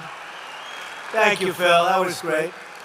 So just in finishing up, I just want to say, Phil, that was fantastic. Thank you. So true. You weren't supposed to be paying those taxes, but now you're not. So today we delivered the huge win for our great fishermen and anglers here in Florida. I don't know how many people fish. Does anybody fish? We've just officially approved something they've been looking for a long time, all state permits for the 2026 red snapper recreational season. For years, our great fishermen have been punished with very short federal fishing seasons despite record high fish populations, and the states are begging, they're just begging, and the people are begging to get going. We want to go fishing, and the incompetent Biden administration tried to shut down the oceans for our fishermen. We love and respect our fishermen, and unlike the Democrats, will only do them good. So to all of those who fish red snapper and other fish, Trump and Noah are delivering for you, so just enjoy it. We're all set. It's all done. You got fish. If you catch some extra fish, enjoy it. You got plenty of fish. There are a lot of fish in the ocean. I don't know where they came up with that one, but there's a lot of fish. You know, the environmental catastrophes that they've done to this country is just terrible. Starting on day one, we took the most dangerous, unsafe, violent, and open border and created the most secure border in the history of the United States of America, with 0 illegal aliens having come into our country in the last 11 months. 0. In 2025, we achieved the largest drop in the murder rate ever recorded. I hate to even say it. It sounds like sort of terrible, but think of it, the murder rate. Who talks about that? But crime has gotten so bad during the Biden administration. It was the largest number of murders that we've ever had. Now we had the lowest number of murders in our country in 125 years. Think of that. All the way back to 1900. We cut the flow of fentanyl across the border by 63%. Think of that. And it doesn't come in at all by water. I wonder why. By water, we're down 97%. And we're all looking for the 3% because we consider them the bravest people anywhere in the world.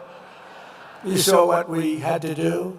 For years, they would get a boat, they'd bring them in, they'd book them, and they'd let them go. And he'd go back, and they'd go back to wherever they came from in South America. They'd be taking a boat in the next day. No, we stopped it. It was enough. We're down 97% in fentanyl by sea. And we unleashed American energy with those beautiful words, those gorgeous words that probably helped me get elected. It's lucky we have all that oil because we're selling a lot of it now. Those ships are coming up instead of the Hormuz Strait. They're coming up. Those ships are coming up by the hundreds. They're loading up in Texas, Louisiana, Alaska. But we had those beautiful words. We have plenty of oil. We have more oil. We have double the oil. If you add up Saudi Arabia and Russia, we're more than double what they produce together. Think of that. The words are drill, baby, drill. And as you can see, we rebuilt our great military in my first term and spent over $1 trillion of investment over the last very short period of time. And despite the fact that they embarrassed us in Afghanistan by leaving a lot of equipment behind, those fools, but it was still a lot of equipment, but not a lot compared to what we did. But we rebuilt it during my first term and my first year. And I didn't know we'd have to use it this much, but if you look at what we've done, I mean, what Venezuela is considered one of the greatest military movements in history. There's never been anything like it. And frankly, we're doing just about as well in Iran, but I don't like talking about it until the jobs are finished. Let's not talk about anything until it gets finished. But think of it, they're Navy's gone, their Air Force is gone, their whole place is gone. And then we get people to say that we're not winning. You know? We get the radical left to say, we're not winning. They don't have any military left. It's unbelievable. It's actually, I believe it's treasonous. Okay, you want to know the truth? It's treasonous. So we rebuilt our military. We have the greatest military anywhere in the world, and we've proven that. In Venezuela, we're proving it right now in Iran. They're looking at this saying, what the hell is this? This should have been done, Iran, by other presidents long before me, and it should have been done by other countries, too. And we got no help from NATO. We got no help, zero from NATO. You know, we spent trillions of dollars on NATO. We got no help. We didn't need it, but we got none. I said, would you like to come? Yeah, you're fired. He said, fire him. No, they know they got problems. No, it was a paper tiger. We got critical race theory out of our schools. We abolished DEI all across our federal government. Our people are prospering again. Our country is winning again, and America is respected again. Perhaps respected more right now than ever before. And if you go back 1 year, 1.5 years, we were a laughingstock all over the world. We had a president that couldn't walk up a flight of stairs. The whole thing was ridiculous. Couldn't walk upstairs or downstairs. Now, I'm very careful when I say this, because there'll be a day when I may go down, and I don't want to be too strong on that, because if it happens, I want to just pop up and say, hi, everybody, how you doing? But he fell excessively. He fell more than any human. I think he set a record. Most falls in history. Nah, he was a laughingstock. The falls were the least of it. He was an absolute, what they did to our country. I'm telling you, we wouldn't have a country. We couldn't have stood another year of it. With the borders. Our borders were that wasn't people coming, that was an invasion of our country. 11,888 murderers, 50% of which, more than that, killed more than one person. These are the people they allowed into our country. The good news is we're getting them back, and we're getting them out. We're getting them out. And I want to thank Border Patrol, and I want to thank ICE for the abuse that they have to take from the Democrats.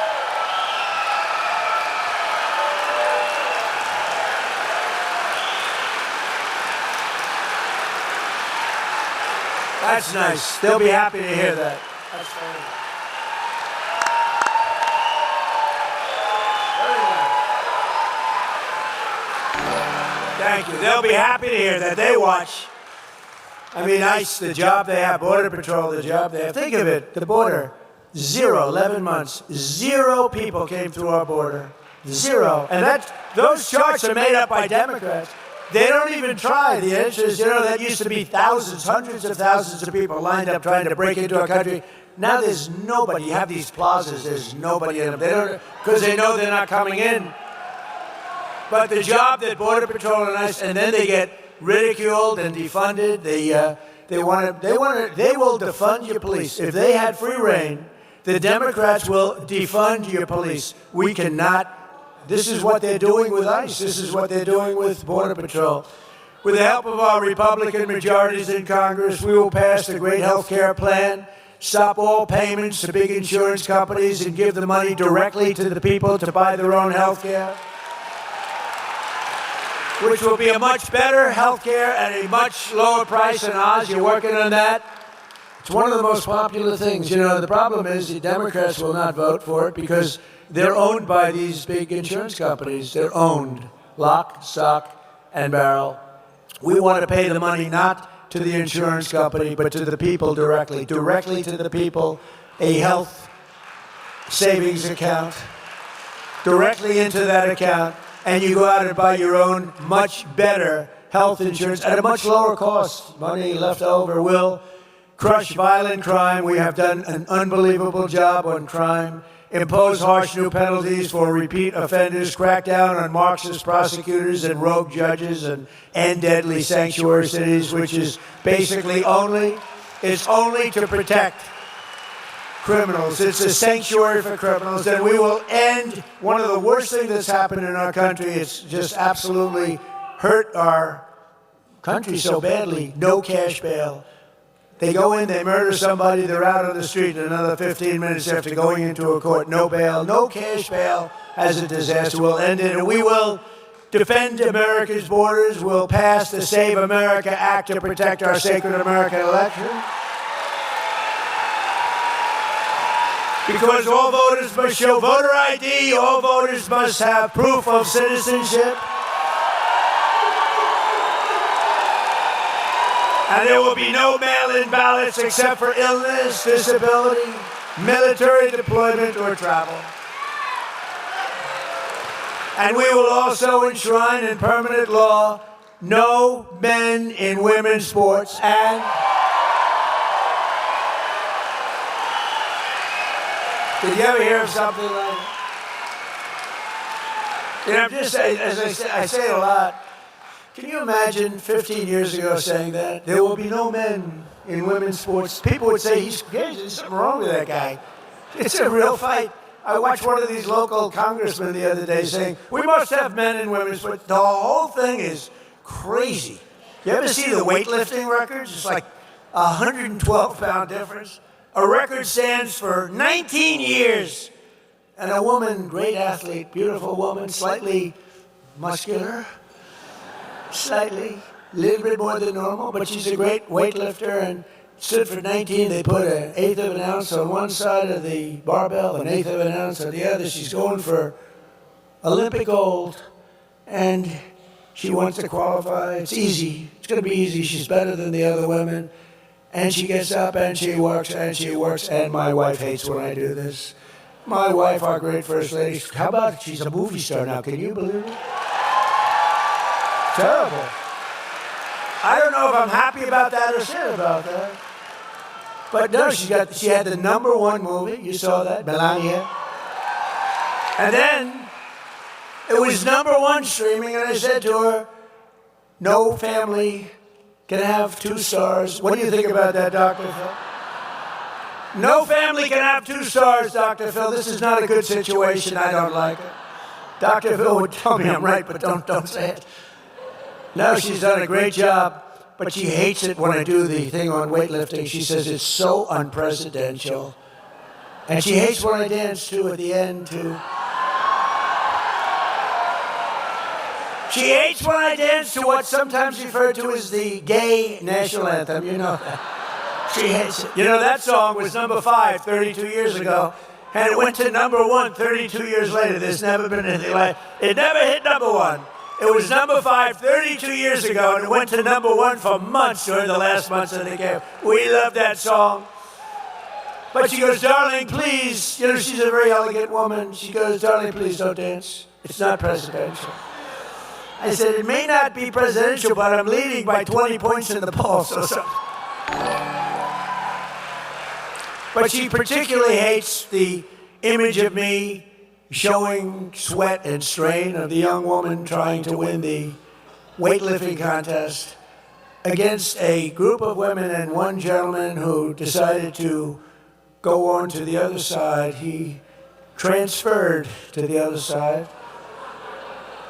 And transgender anyone? And she got up, and her mother was down there. Oh, her mother was so proud with the American flag, a little American flag, like you remember George Foreman, the great George Foreman, had that little tiny flag when he went.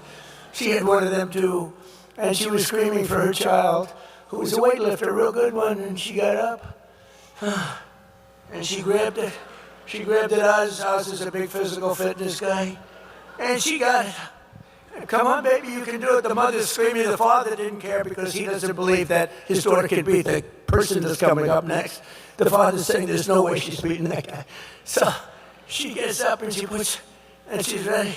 Now she's just got to do that. She's almost home. 1/8 of a pound more on each. 1/8, just a tiny little bit. come on, darling. The mother's screaming like crazy. Darling, I love you, darling. Mom, I can't do it. Mom, I can't do it. She failed. She was devastated. And then a young lady comes up, who was a young man just a little while ago. And he was actually a very poor, he was a weightlifter, but he was at one of the worst in the country. He was the lowest rung, about as low as you could get. So he transferred over to the other side.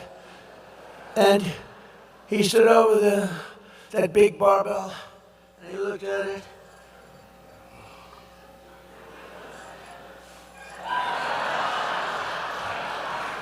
The guy could have lifted another 150 pounds. The whole thing is crazy, okay? But the Democrats want men to play in women's sports. And I won't go into swimming or anything else, but the whole thing is ridiculous. And we want no transgender surgery and mutilization of our children. So with the help of everyone in the villages, I only got 97% of the vote. You know, we're still looking for that 3% also. Could all of those that voted for, don't forget I had to run against two candidates. One was Sleepy Joe, and then he petered out. You know, typically when you're 30 points down, you're not going to win. Think of it. It's like you're in a fight. UFC, the great Dana White, you're in a fight. The fighter's being just absolutely killed, and they take him out, give you another guy to beat. That's not. So they gave me another guy by the name of Kamala. And they said she'll have a 6-week honeymoon period, and then they'll get to know her. And it's true. Remember, she had a little honeymoon period, and she wouldn't do interviews.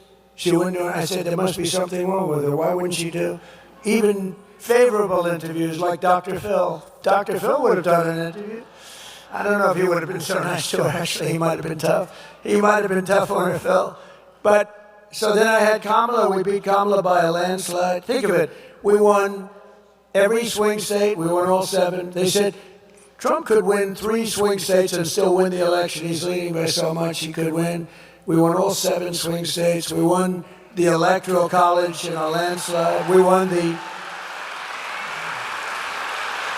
the popular vote by millions. We won the popular. You know, I hated the first time. We won the popular vote the first time too by a lot, by millions. But they had me down a little bit in the popular vote, and they always introduced me.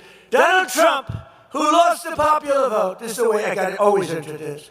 That's why I said, I got to win the popular vote. You know, it's all about the Electoral College. But every time they introduce me, they say, ladies and gentlemen, a man who lost the popular vote, but he's president. This is the way I got introduced, you know? So I said, I don't like that. So we won the popular vote by a lot. With all their cheating, that was popular vote AC. You know what AC means? After cheating. We still won it. We still, because they cheat like hell. That's what they do best. They cheat on elections. Look, if they did, in all fairness to them, if they didn't cheat, it would be impossible to win. You don't win when you have open borders, when you have men and women's sports, when you have the transgender, think of this, transgender mutilization of your children. Oh, please vote for me. I'm all in favor of transgender mutilization of your child. You don't win the kind of things, weak on crime, high on taxes. They voted against all of these tax cuts that we got you. They voted against. They didn't vote against because they thought they were doing something good. They voted against because I was in favor. Anything I'm in favor, I'm telling you, I'm going to run a much different campaign. I'm going to oppose all of those things that are really, really good. We're going to win. We're going to get such Democrat support, you're not going to believe it. They have no clue. But we're going to keep on fighting for American seniors. We've done more for the senior than any other person ever in this office. And we're going to keep on winning for America. We'll honor 250 years of independence, liberty, and freedom. We have it coming up. And we've made our country great. You know, we'll never, ever disrespect MAGA, Make America Great Again. But, you know, when you think about it, Make America Great Again, America is now great. So to say make America great again, but I'm still not getting rid of MAGA. We're not getting rid because MAGA is the greatest slogan, the greatest branding, the greatest anything in the history of politics of any country.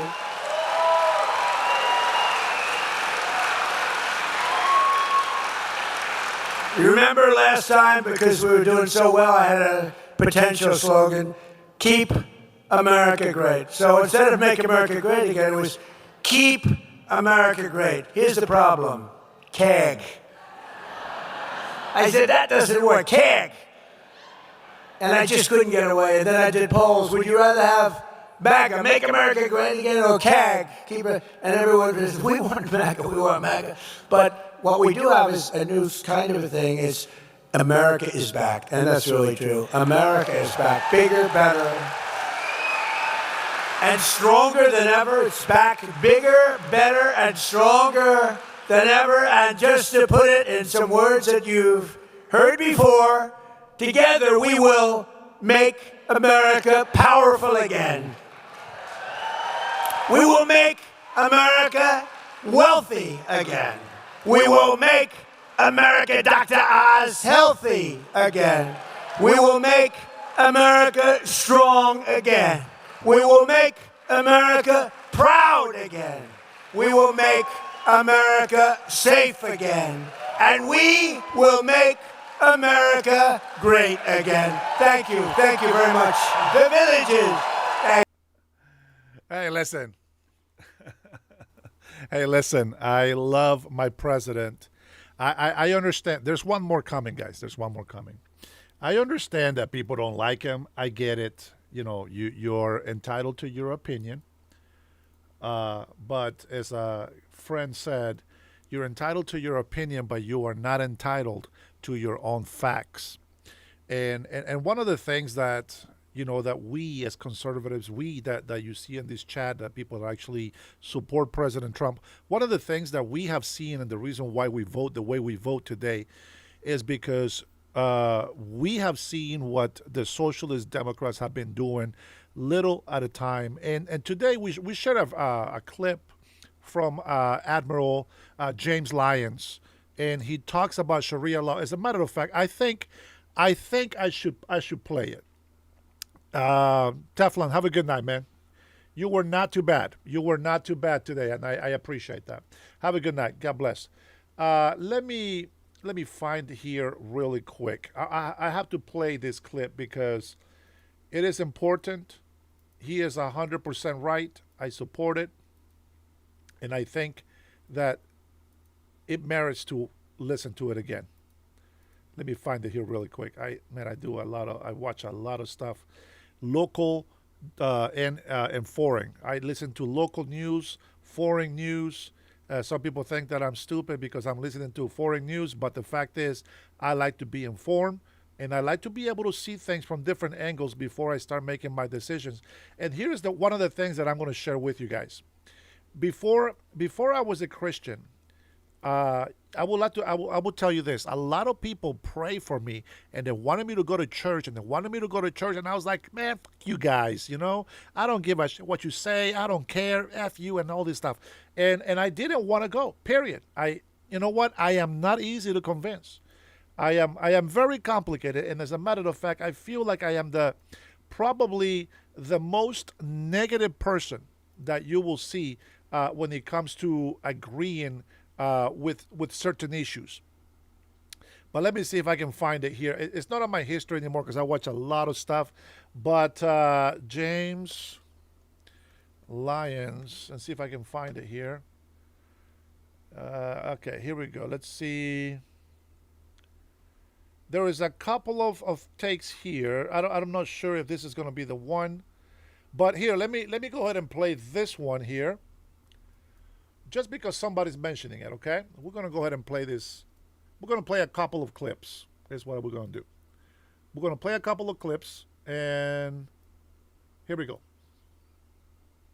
When he was Prime Minister of Turkey, who said it best, Islam is Islam. There are no modifiers. Democracy is the train we ride to our ultimate objective. which is to make Islam dominant throughout the world. He couldn't have said it any plainer. Islam is a totalitarian ideology bent on world domination masquerading as a religion. And I gotta tell you, I reject the term radical Islam. That implies there's some moderate Islam.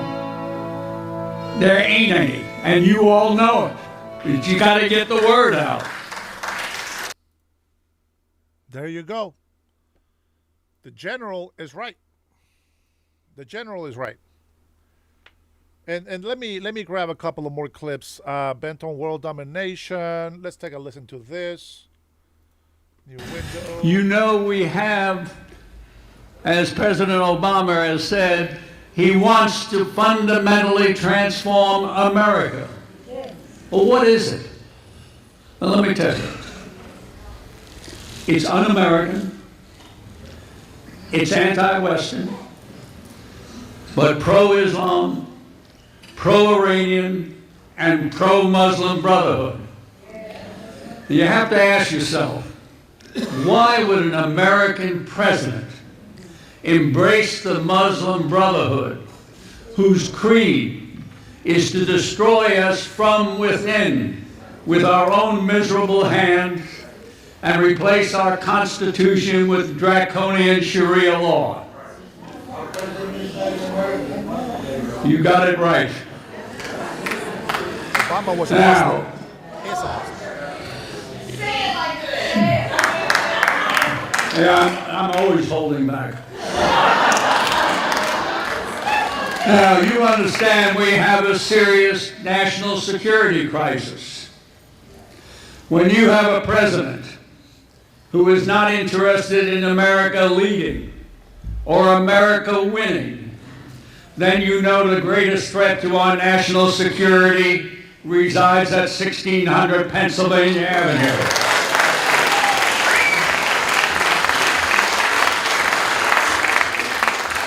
We have a president who refuses to identify the enemy. It was Erdogan, when he was Prime Minister of Turkey, who said it best. Islam is Islam. There are no modifiers. Democracy is the train we ride to our ultimate objective, which is to make Islam dominant throughout the world. He couldn't have said it any plainer. Islam is a totalitarian ideology bent on world domination masquerading as a religion. And I gotta tell you, I reject the term radical Islam. That implies there's some moderate Islam. There ain't any, and you all know it. But you got to get the word out. There you go. And it's funny, because some people are saying that it's racist. I don't know what the hell kind of Kool-Aid you've been drinking or what crack you are smoking, but you really need to stop smoking that shit and wake up to the truth. It is a fact. It is a fact that Muslims, the religion of Islam, was created over 500 to 600 years after Christ. This Muslim religion knew that Christianity was a good way to go and get the good news out to the people. But not only that, but by having a connection, a spiritual connection with God, they were able to become better people. And the government, which is a government for Lucifer, since they can't stand to have peace, even amongst their brothers, which is a fact. A lot of the Arab nations, the Emirates, even Qatar, all of the all the Arab countries and all the nations around, Islamist. All those Islamist people that they're actually against them, especially in Iran, which is what we're fighting right now. Those people are against you, crazy-ass Muslims. It is what it is. They know it's a fake religion. Tell me, what religion protects pedophiles as much as the Muslimhood does? This guy Mandani was over there sponsoring this mosque, right? I forget the name of the Musk group or whatever. He was over there taking pictures and he was making speeches and this and that. And it turns out that one of the leaders from the Musk is actually in hot water right now on claims of rape and sexual misconduct with minors. Go figure.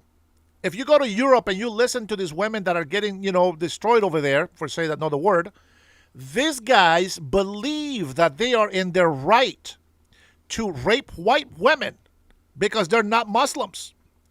They said their Sharia law allows them. Think how dirty, how dark this fake-ass religion, which is satanical, diabolical religion. Think how nasty they are. Disgusting. They hold a prophet who was in his middle 50s, older than me, marrying a 6 to 7-year-old Aisha. Can you imagine your 9-year-old daughter being taken by a 55-year-old man? Do you understand the problems with this? It is crazy to think that people today will worship this pedophile. And the worst thing is that they keep telling us that our president is a pedophile. Well, the hypocrisy. The hypocrisy and the irony on that is that they always blame us for what they are doing themselves. Isn't that crazy? I'm going to tell you something. I'm going to support Israel 100%. We've had our disagreements with Israel. We had our mishaps with Israel. But Israel hasn't said death to America, death to Israel, or to death to another nation, or death to infidels, as these guys have. Let me tell you something. If you want to claim that you are a fantastic Muslim right now, you are a dumb son of a bitch, and you should be in jail right now, to be honest.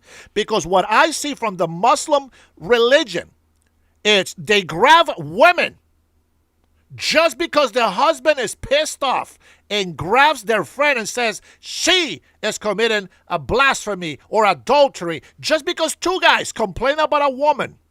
They cover her from head to toes and they take turns whipping her in the middle of the park while every coward man and young men and kids are watching this female, a fragile female, getting beat down, 40 to 80 slashes.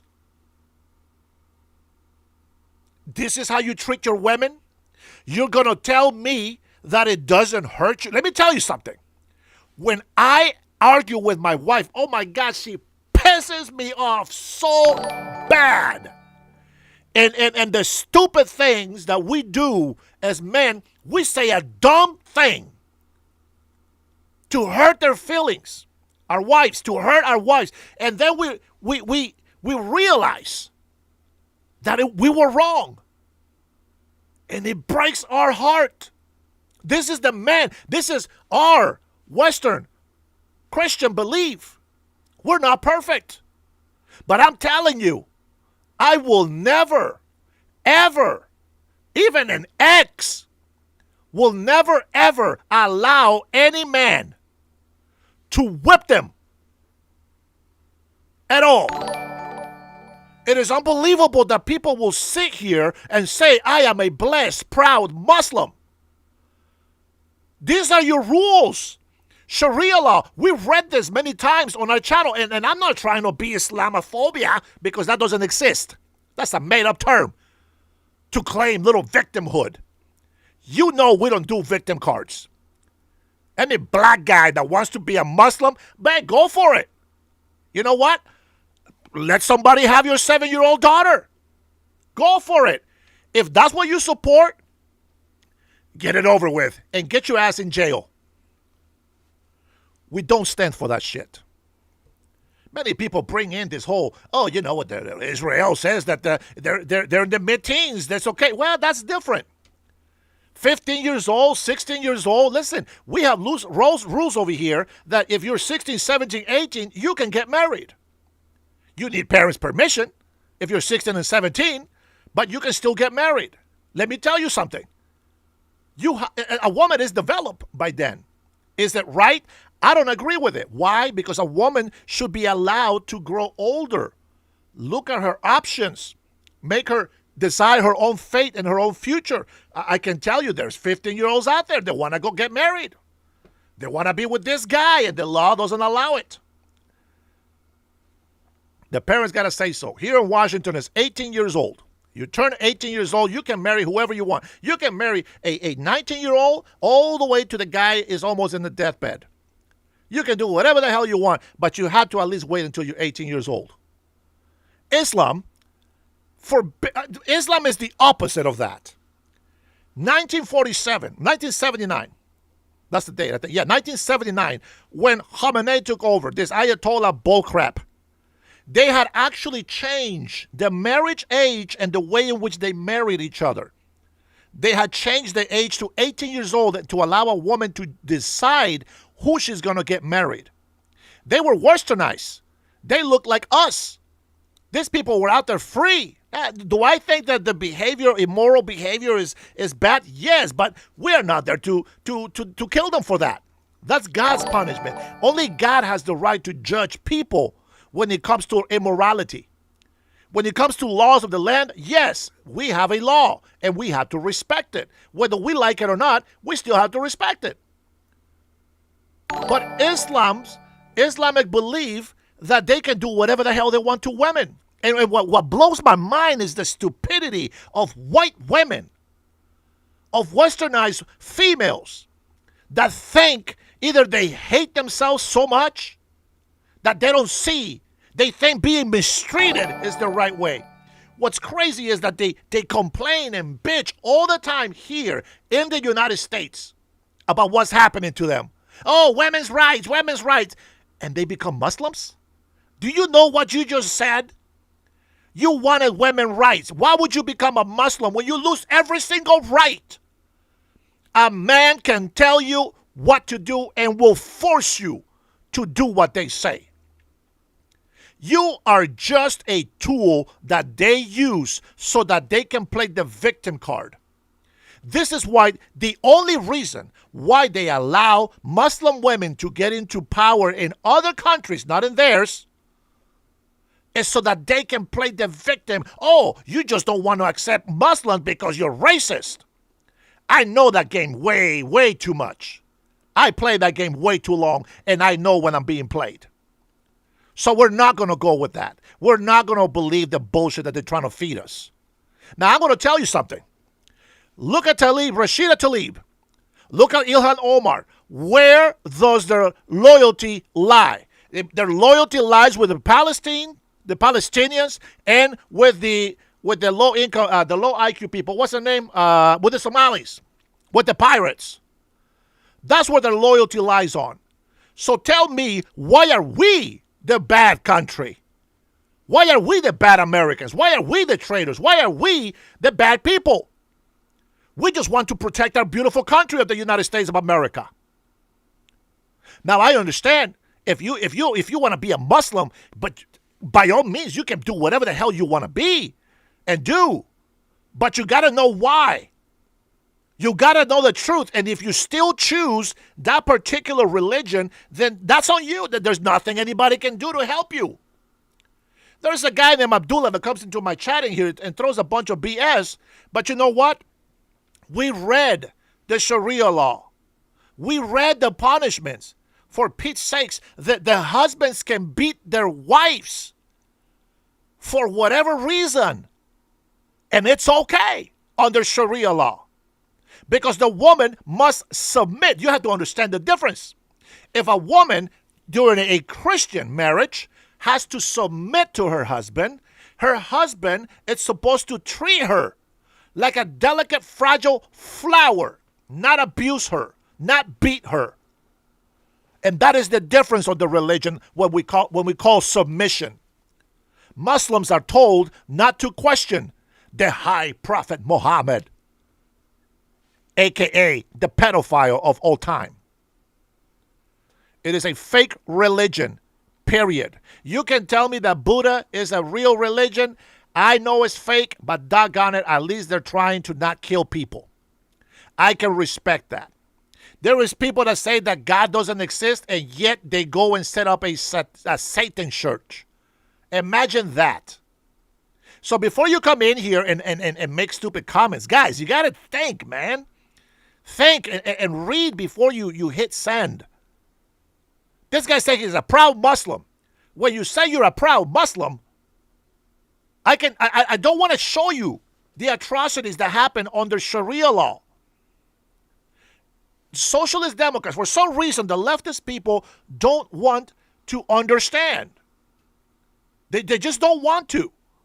Because if they do accept what we tell them, they had to be held accountable for their sin. And they don't want that. The reason why LGBTQ doesn't like Christians is because the Bible says that they are an abomination to God and that they must repent. If they want to go to heaven, they must repent. That means that they got to turn away from their sinful life.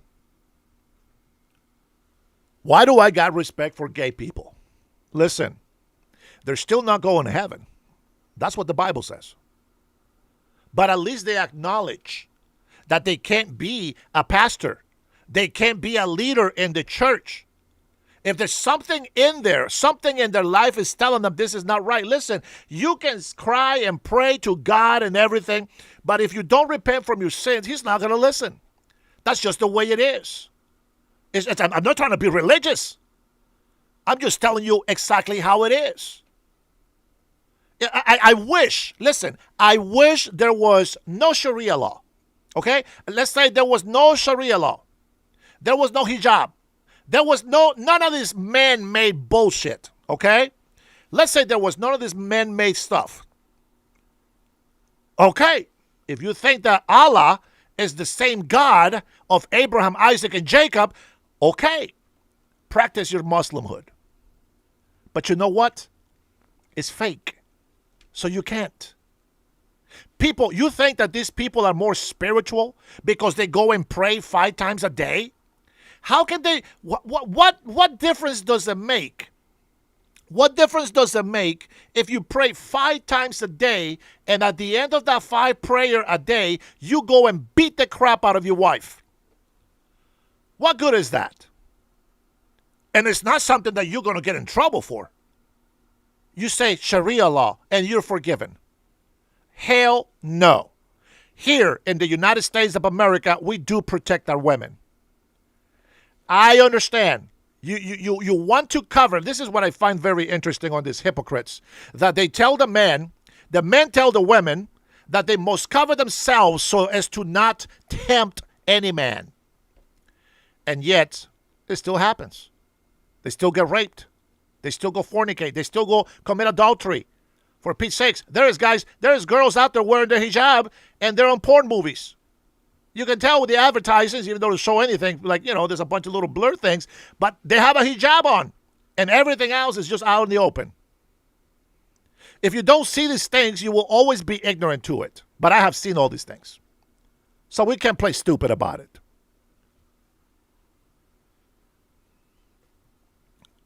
And if Christian men do abuse their women, they will pay the price for that. We will condemn it, and they are going to jail for that. 9 verses of the Quran calls for the submission of those who do not believe or is death. It's true. I got a Quran behind me. I show you guys all the time. I have it with me. I read it. I don't need to know everything. I don't need to memorize everything. I don't have to speak Arabic to know what the truth is and to know what common sense is. See, the difference between us, Christians, and Muslims is we will condemn our Christians. No. Listen, as a matter of fact, as a great president, Nayib Bukele from El Salvador once said, God will forgive you of your sins because you repent. And your soul will be saved because you accept Jesus Christ as the Lord and Savior. But here in my country, you will go to jail. And you will spend your time in jail. And that is a big difference. Ladies and gentlemen, that is the pause that I have for you today. But we must get on with the show. And, we got to listen to our President POTUS We need to listen to our POTUS one more time. It is Friday night. You're watching the Dennis Herrera Show, and this is Late Night Friday with yours truly, Dennis Herrera. Let's get in a thank you, members. Oh, my God, I forgot to update the list. All right, John, if you are here, some of you guys that are new members to my channel, I apologize. I will update this on the next one. But I still want to say thank you so much for becoming members. And if you haven't become a member and you want to support my channel, you want to come in here and rant and hang out together and have a kick-ass time, consider becoming a member. Thank you so much, guys. Rush, babe, I am so happy you're back, sis. I miss you so much. My wife says, I love you, Rush, babe. We know her real name. I don't like to call real names out. There's a reason why they have usernames on YouTube. There you go. Tanya's not here, babe. But big shout out to Tanya if she ever gets to catch this live. Here we go. Thank you, members. That's not the members.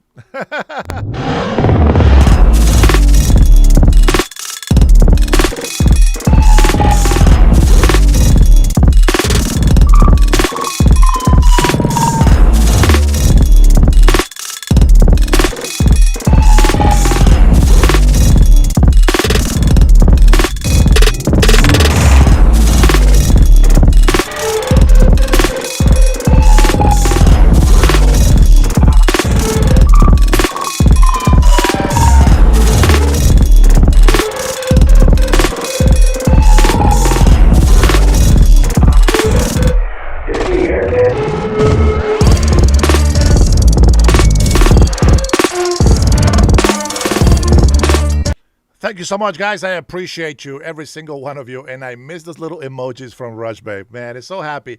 I feel like I have so much of my family here with me. Magic Man, have a good night, brother. Thanks for being here with us. We have another hour or so of listening to another one of our great POTUS speech. By the way, this is just right after the last one that he did. So fantastic. All right, let's hang out together. If you guys got to go, it's all good. I got you. My love to you. Let's keep the truth rolling, and let's keep the truth from dying, because a lot of leftist socialists, a lot of people that hate America, they have been infiltrating our nation, and they want us to give up. They just do. It is the way it is. All right. Good night, y'all. God bless you. If you're sticking around here, well, let's continue with this party. At the Forum Club of the Palm Beaches, we are privileged to welcome leaders who are actively shaping the direction of our nation. Tonight, we welcome the person who is shaping not only our nation, but our world. We are deeply honored by his presence and willingness to share his valuable time with us. Ladies and gentlemen, please rise and join me in welcoming the 45th and 47th President of the United States of America, President Donald.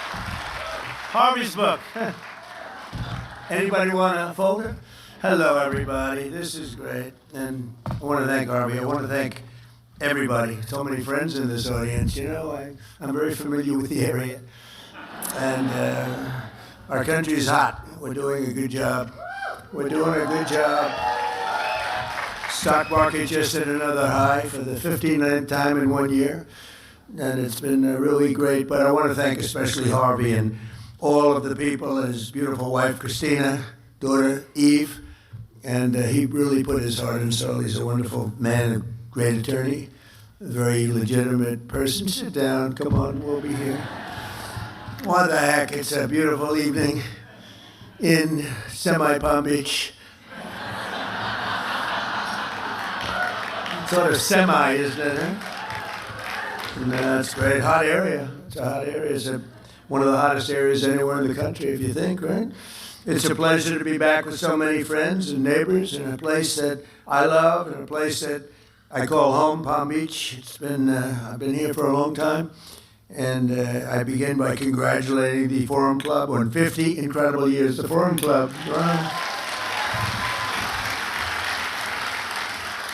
Harvey asked me if I do this. I said, no, I have a big speech. You know, I just had a big speech. You probably saw big. And we saw all over television. I said, where am I going now? He said, you're going to Carrabba Center. But you know, honestly, Carrabba Center is terrific. And I mean, I wasn't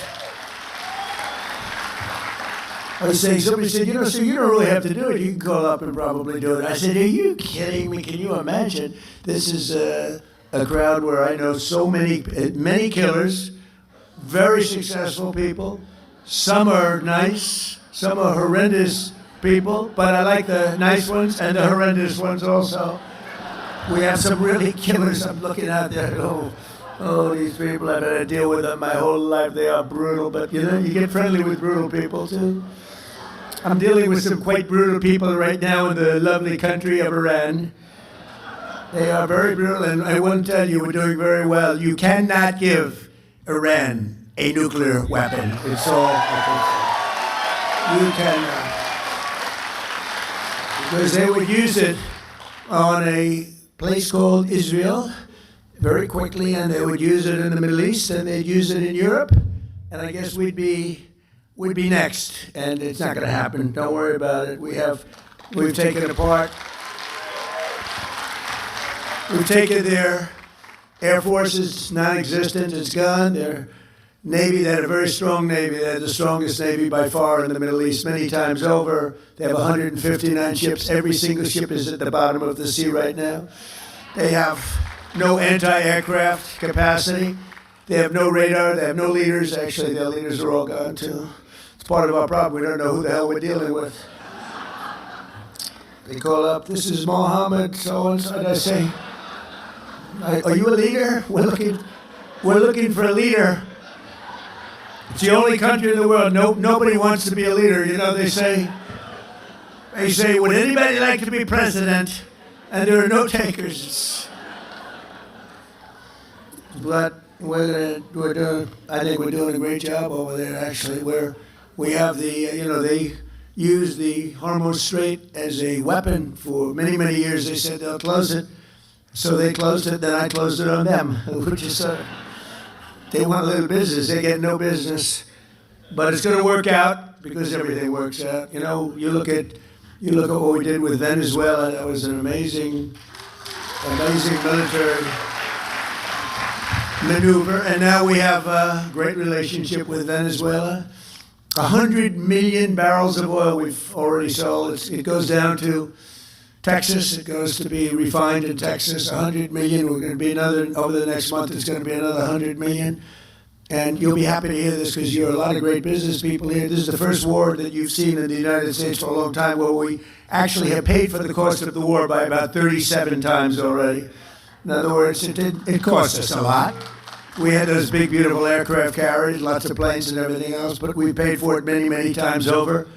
And we're getting along great with the people, the leaders of the country, and we're working with them very closely, and they're relying on us totally, and the relationship is very good, and they're doing more business now than they've done in 15 years probably, and we have the oil companies all moving in, the big American oil companies are all moving in. It's really been amazing. And then I said, well, now we can take a little pause.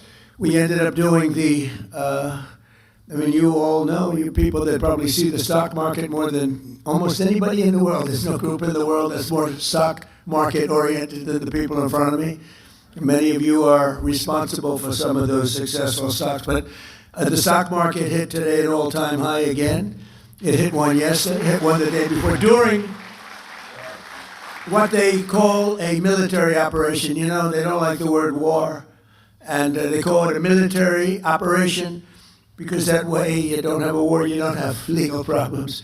But you ever hear a situation where we're knocking the hell out of somebody and we have a Congress, please, you've only got 3 days left. We spent 19 years in Vietnam. We spent 12 years in Iraq. We spent 7 years in another place, 2 years in another one, 7 years in another one. We had another one for 14 years, and we're in there for 6 weeks. What's taking so long? Now, we could leave right now. Right now, we left right now. It would take them 20 years, 25 years to rebuild the place.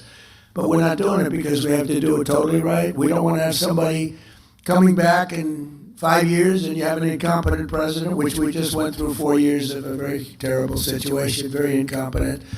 But this should have been done long before I got to office, so we had to do it. The crazy thing is I had all my financial people, Scott, you know, Howard, you know, all of the different people.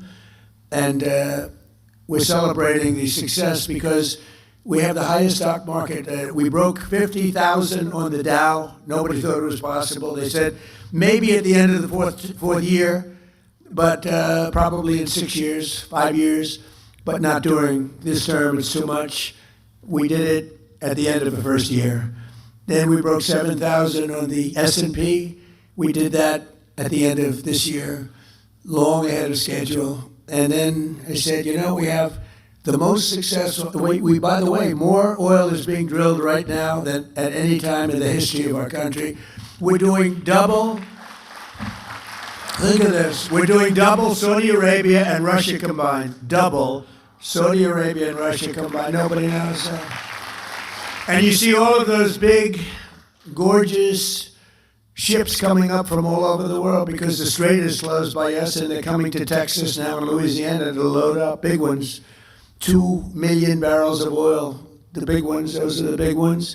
And they're all heading up, and you see the line, they call it the conga line. I don't know what that's supposed to represent, but you see those graphs made from Space Force, you know. We were responsible for Space Force. We needed Space Force. We were being killed in space by China, by Russia. In my first term, I created Space Force. First time in 79 years that we did a new division, a new grouping, because you had the Marines, the Army, Navy, the Marines. We had the Coast Guard. We have all of the different branches of government, the Air Force. And they thought the Air Force and the Space Force would stay together, but the Air Force wants the Air Force. They're not going to give, and space is so important now, and we did Space Force, and all of those things, many of those things that you're saying is because of Space Force. And now Space Force is, we were losing badly in space to Russia and China militarily. Now we're way in the lead, way in the lead. We have the greatest space capacity of any country in the world, so we're very proud of that. We need it. We need it for protection because it's a nasty world out there. We need it for protection. So we're very proud of Space Force, but they, among other things, they give you beautiful satellite pictures of what's happening in the world. And when you look at the Hormuz Strait and you see all of those ships, all of those people and ships that lie, they want to get out or they want to get in, they're all over the place. They're like little ants, right? They look like a little anthill. And hundreds and hundreds of ships. Now we have a Navy that is unbelievable. We put up, it's a blockade. It's a blockade. And you saw the other day where a massive tanker, this was bigger than 2 million barrels, a massive tanker was trying to run it, and the young captain of the ship from Annapolis, these guys are like central casting, you could put them in. I'd say something about Tom Cruise. I was going to say better looking than Tom Cruise and taller, but I'm not going to do that because he's a friend of mine. I can't do that. But they're like central cat. You can move them to Hollywood right now. They'd be movie stars. But you saw him saying, "We have guns trained on your ship. Turn your ship around. Turn." And this is loudspeakers that go over the ocean, and they hear them from 2 miles away. Turn your ship around. Turn your ship around. And all of a sudden, yes, we are going back to Iran. We are going back. They turned it around. It takes 10 miles to turn the sucker. You know, it's not like turning around a bicycle. It's like, it's big stuff. And then we had the other one you saw from 4 days ago where they were going to ram the we call it an iron wall. It's essentially an iron wall. We have such great military and great Navy. And they were going straight through. And they said, turn your ship around.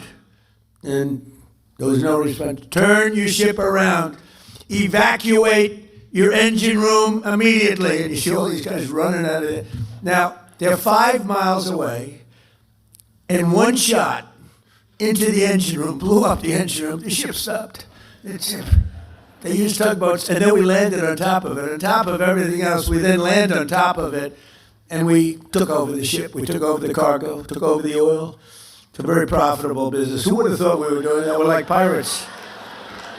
We're sort of like pirates. But we're not playing games because, you know, for 47 years, Iran has been pushing everybody around. They're the bully of the Middle East. They've been scaring everybody, Israel and Qatar, Saudi Arabia, UAE, Bahrain, Kuwait, all of them. They're all, it was the bully of the Middle East, I understand it. Bush made a mistake, he took out Iraq. You know, Iraq, and by the way, I congratulate the new president of Iraq. I endorsed him. I'm now in the business of endorsing political leaders from foreign countries, countries that nobody's ever seen before. And we have a pretty infallible record. We won a lot of them, but I endorsed the man because we didn't like the man that was the president of Iraq, and we endorsed somebody that not a lot of people have heard of, and he won in a landslide. So I just spoke to him yesterday. But the relationships we have relationships that are very, very strong, very powerful relationships, and I think the Middle East is going to be taken care of. We had a lot of conversations with the leaders. I call them the new leaders. I call them the new regime. You know, they kept saying, the radical left, where's regime change? Well, if this isn't regime change, there's no such thing. Because Khomeini in the first tier was gone. The second tier is gone. Half of the third tier is gone, which is a problem. That's a problem. Because we are trying to figure out the right one to talk to. We talk to one, and then another one calls up. Let's make a deal. But I think we're in a very, I know we're in a very strong position. There's the expression that we've all heard, or many of us have heard, if you like the fights, if this were a fight, they'd stop it. But again, their military they have some missiles left. They have some missile-making capacity left. We've knocked out about 85% of their manufacturing capacity for new missiles out. We've knocked about 82%, but that means they have missiles left. We knocked out most of their drone-making factories, but they have some drone capacity left. And drones are pretty effective, but we've also developed, in the meantime, if you remember, the German U-boats were a horror. Nobody could stop them, and then all of a sudden they come up with sonar, and it went from nobody could stop them that it was the worst place in the world to be is in a U-boat. The drone, anti-drone capacity that we have now is fantastic. They have new weapons, lasers. You can see the lasers. They go into a laser, they just burn they just boom. And we have that, and we have very special machine guns with large-scale bullets operated by a computer. And as they come in, it just knocks them out like it's amazing. But with all of that being said, there's still danger. There's always danger with war. With war, you never know what happens. Look at Russia. It was supposed to be a one-day war, and it's 4 years, right? And you see that, and it's really a terrible war. And it's a lot of people died. Last month, they had 25,000 soldiers, mostly soldiers killed. It's like a bloodbath over there, and I think we'll get that. We've settled 8 wars, and that should be the 9th. I think we're going to get it done, but it's a rough one. It's a rough one. But we're joined tonight by a lot of my friends and very distinguished people that are great people. The Palm Beach Mayor, Danielle Moore. Where's Danielle? Where are you, Danielle? Hi, Danielle. How are you? Great person. We're working on a couple of things for good water. Let's say a nice water product, right? Like desalinization. I said, Danielle, why can't we be like a submarine? We have the best desalinization. We have the best submarines in the world.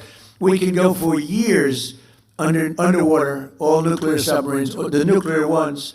And one of the things we have is great water on the submarines, desalinization. So I'm saying, how does that sound for Palm Beach? So we're looking at it. We're going to play with it and see, boy, would that be nice from the standpoint of unbelievably clean, pure water. It would be great. So we're working with Danielle, and we're working with the council.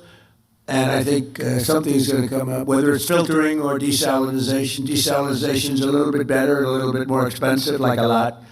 But, anything used by the Navy is the most expensive. But think of it, they can go forever in a submarine. A nuclear submarine can guide at just about top speed for 35 years without refueling. Can you believe it? Going at a very fast. We have the greatest submarines anywhere in the world. Nobody close. We're 15 years ahead of any other than. We have the greatest military in the world. I rebuilt it. I rebuilt the military in my first term, and I didn't know I'd be using it this much my second term, but certain things have to be done. It was sad when in Afghanistan some of it was left behind by people that should have never happened. Getting out, we wanted to get out. We were going to get out easily. We would have won we would have won and then gotten out. We would have gotten out with great pride. But we left some of the military, but it was really just a small percent. You know, it sounds like a lot, and it is a lot, but it was 2% of what we built up. We built a great military. But our submarines can go by nuclear power. Think of that. They can go for many years without stopping. They have water capacity, Danielle, unlimited water capacity. The one thing they don't have, you know what it is? Food. They have to come up every 90 days for food. The only thing we can't figure out is food. A little simple thing like that. So, but it's really amazing. Some of the things that we're able to do with the military, with a lot of other things too. Palm Beach Town Council President Ted Cooney. Thank you, Ted. Thank you, Ted. Good job. Good. Palm Beach County Administrator Joe Abruzzo, who's a phenomenal. You got a diamond there. It's you have. I know a lot of town administrators, and you don't want to. This guy is a diamond. Thank you very much. You're doing a fantastic job. Thank you, Joe. A friend of mine, even though he's a Democrat, sort of a Democrat. I don't know if he's a Democrat, but he goes as I tell you one thing, he's a great sheriff, and he's a popular guy. Sheriff Rick Bradshaw.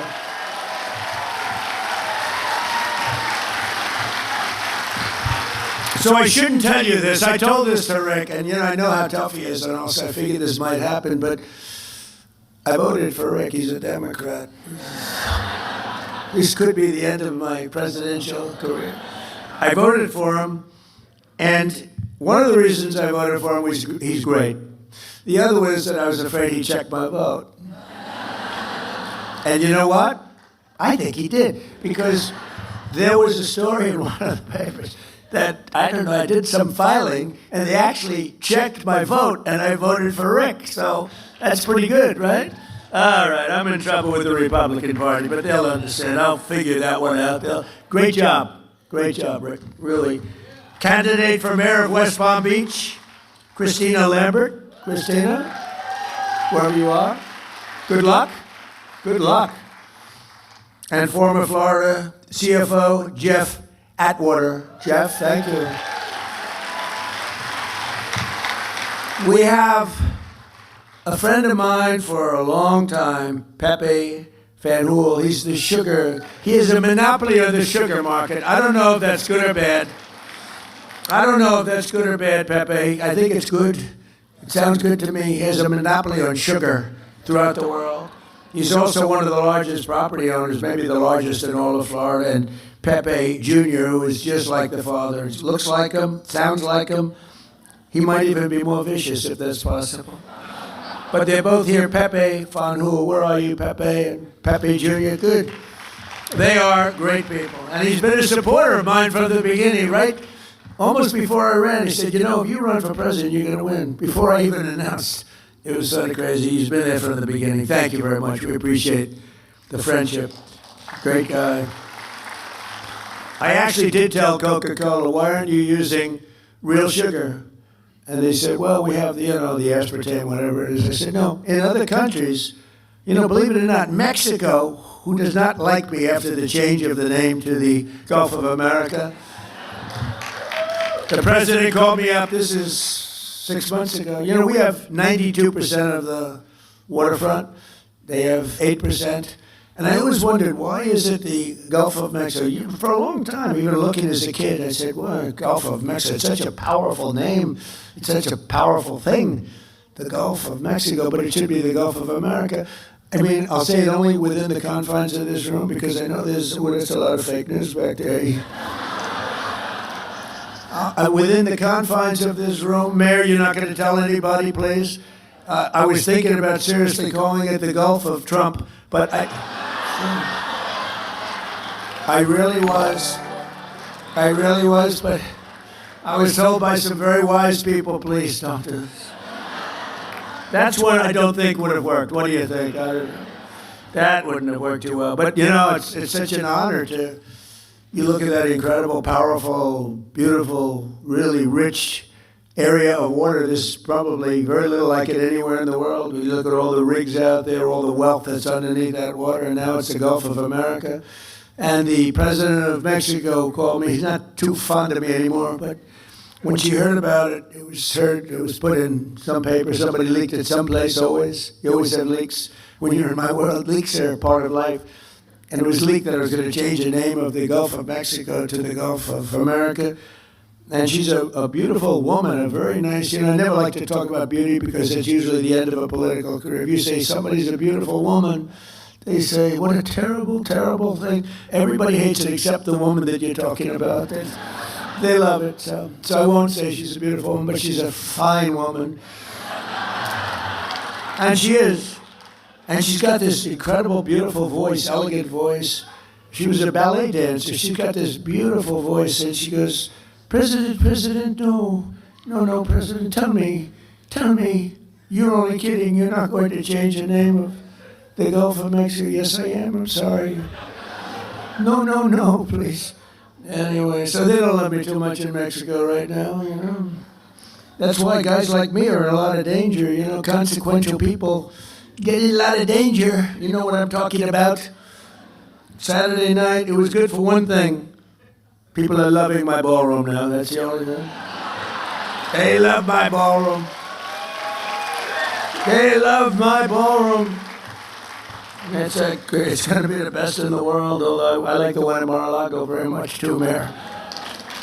And we have County Commissioner Maria Marino. Thank you. Commissioner, thank you. Good job. And former Congressman Dan Micah. Where is Dan Micah? Thank you, Dan. Good job. An architect who's really talented, has done a lot of work for him. He's got a flair, a beautiful Hispanic flair in particular. And he comes from originally a place called Cuba, which we will be taking over almost immediately. No, Cuba's got problems. We'll finish one first. I like to finish the job. On the way back from, on the way back from Iran, we'll have one of our big, maybe the USS Abraham Lincoln aircraft carrier, the biggest in the world. We'll have that come in, stop about 100 yards offshore, and they'll say, thank you very much, we give up.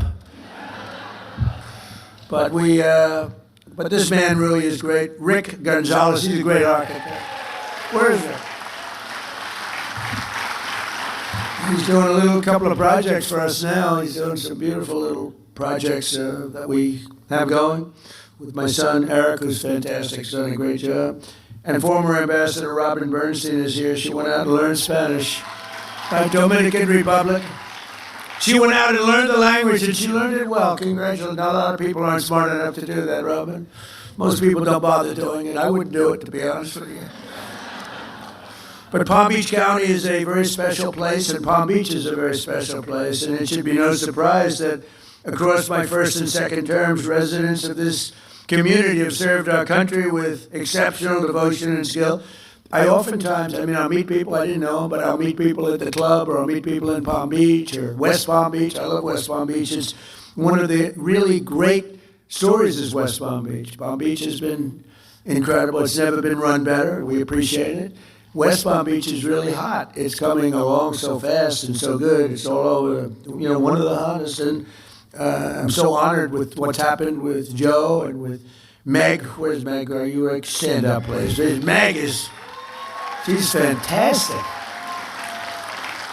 But I do want to thank you, and I want to thank everybody that voted. We had such a bipartisan vote, if you can believe it. I'm not used to that, when you have Democrats voting, but with a name change on the Southern Boulevard and the airport, and I can only tell you we will work to deserve that name, and we love you guys, and we're working with you in Washington and a lot of different things, and I think it's been a great partnership. Florida generally, but this area, I feel so strongly about it. We have to help and make it even better. All over the world, they love it, and they talk about it, and we have to make it and keep it first class and the best.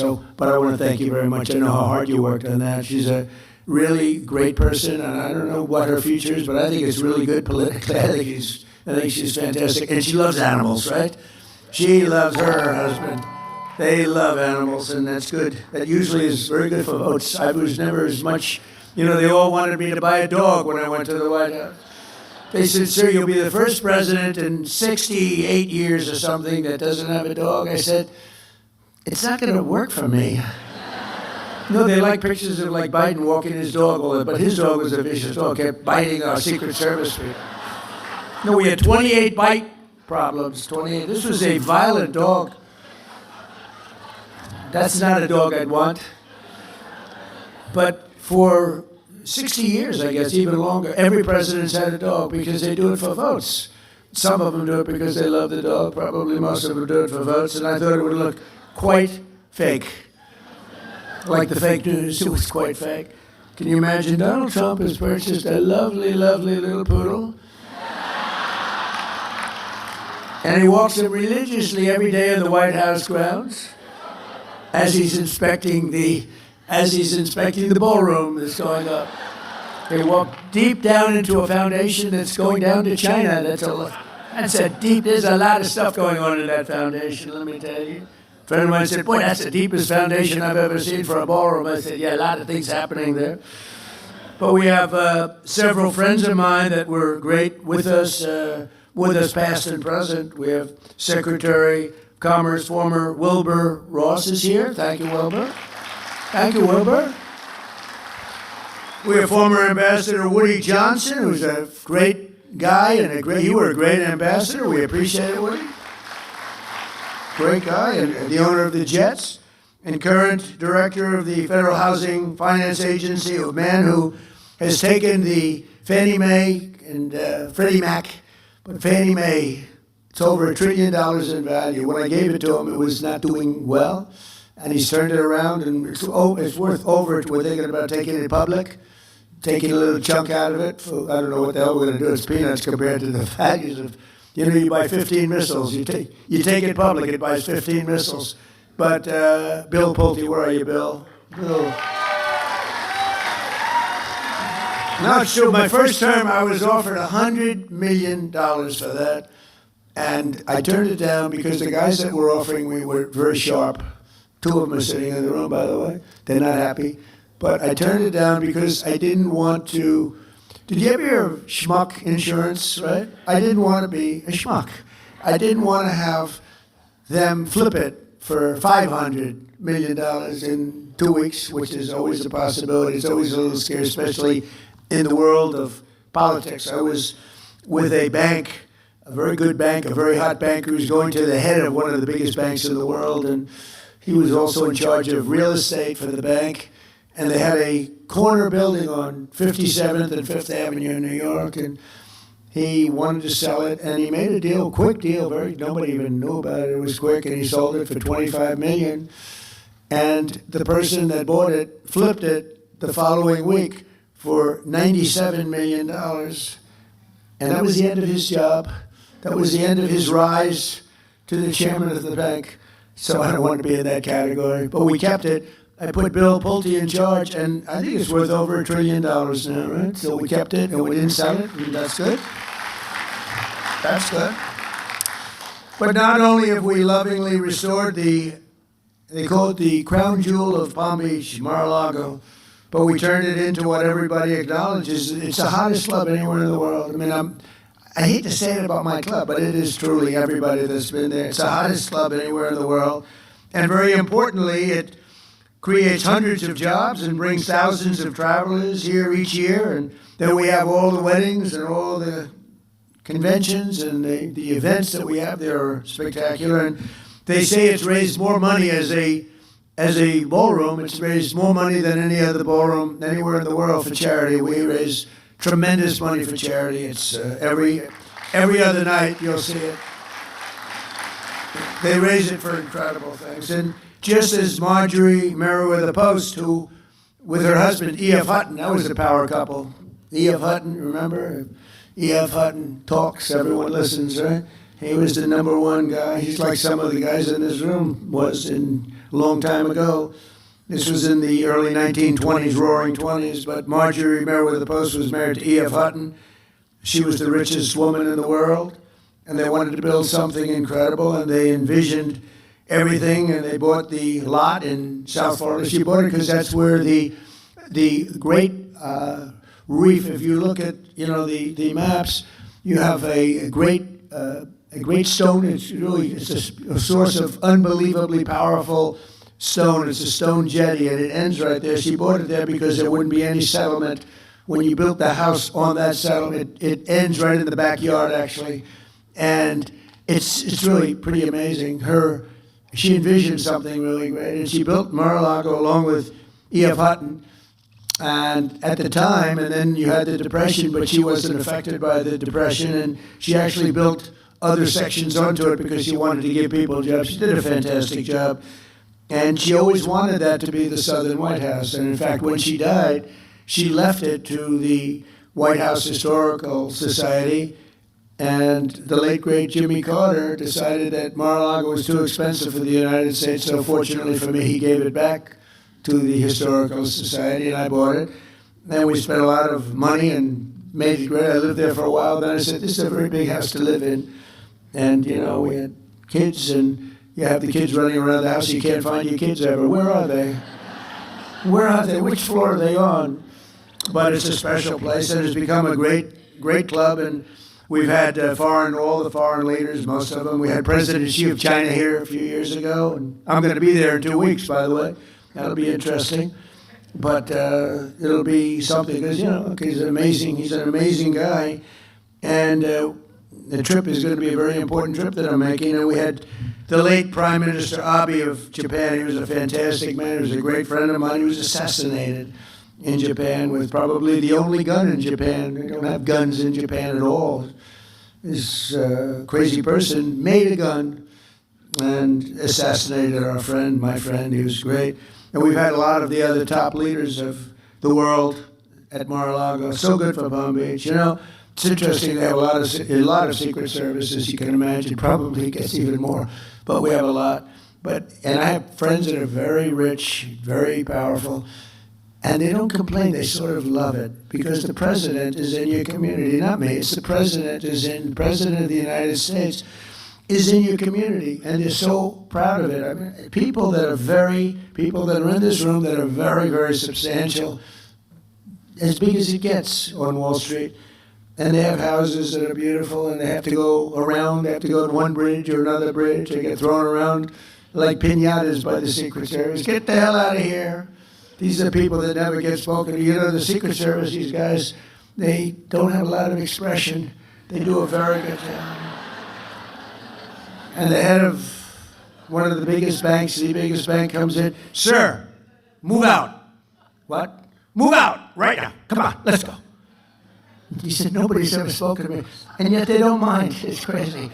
They don't mind. They're honored to have the president, whether it's me or anybody, they're honored to have the president in their community. So it's great. And it also gives you a lot of additional security. You get a lot of freak security. Mayor, I have to tell you, you probably have the safest community in the history of the world, if you want to know the truth. Nobody's coming into Palm Beach to do any robberies, okay? In addition to a really great police group that you have, they work very closely, and the firemen and policemen, and we have the ball over, the policemen and firemen's ball, and I think it's become the hottest ball over with John Scarpa and all the people, Tim, all of the people that do it. I think it's the hottest ball, but it's an honor to work with the police. I also based my campaign here on election night in 2024. We had a great victory party just across the street in the convention center, and that was quite an evening. We were waiting for the decision, and it came early. It was around 9:02, and they said, Donald Trump will be the next president of the United States of America. It was very cool, actually, I thought. And it was right across the street. And then we had some crowd. Joe, you could use a little bit larger convention center, whatever you could do. Get that thing. I know you are. If you're working on it, it gets done.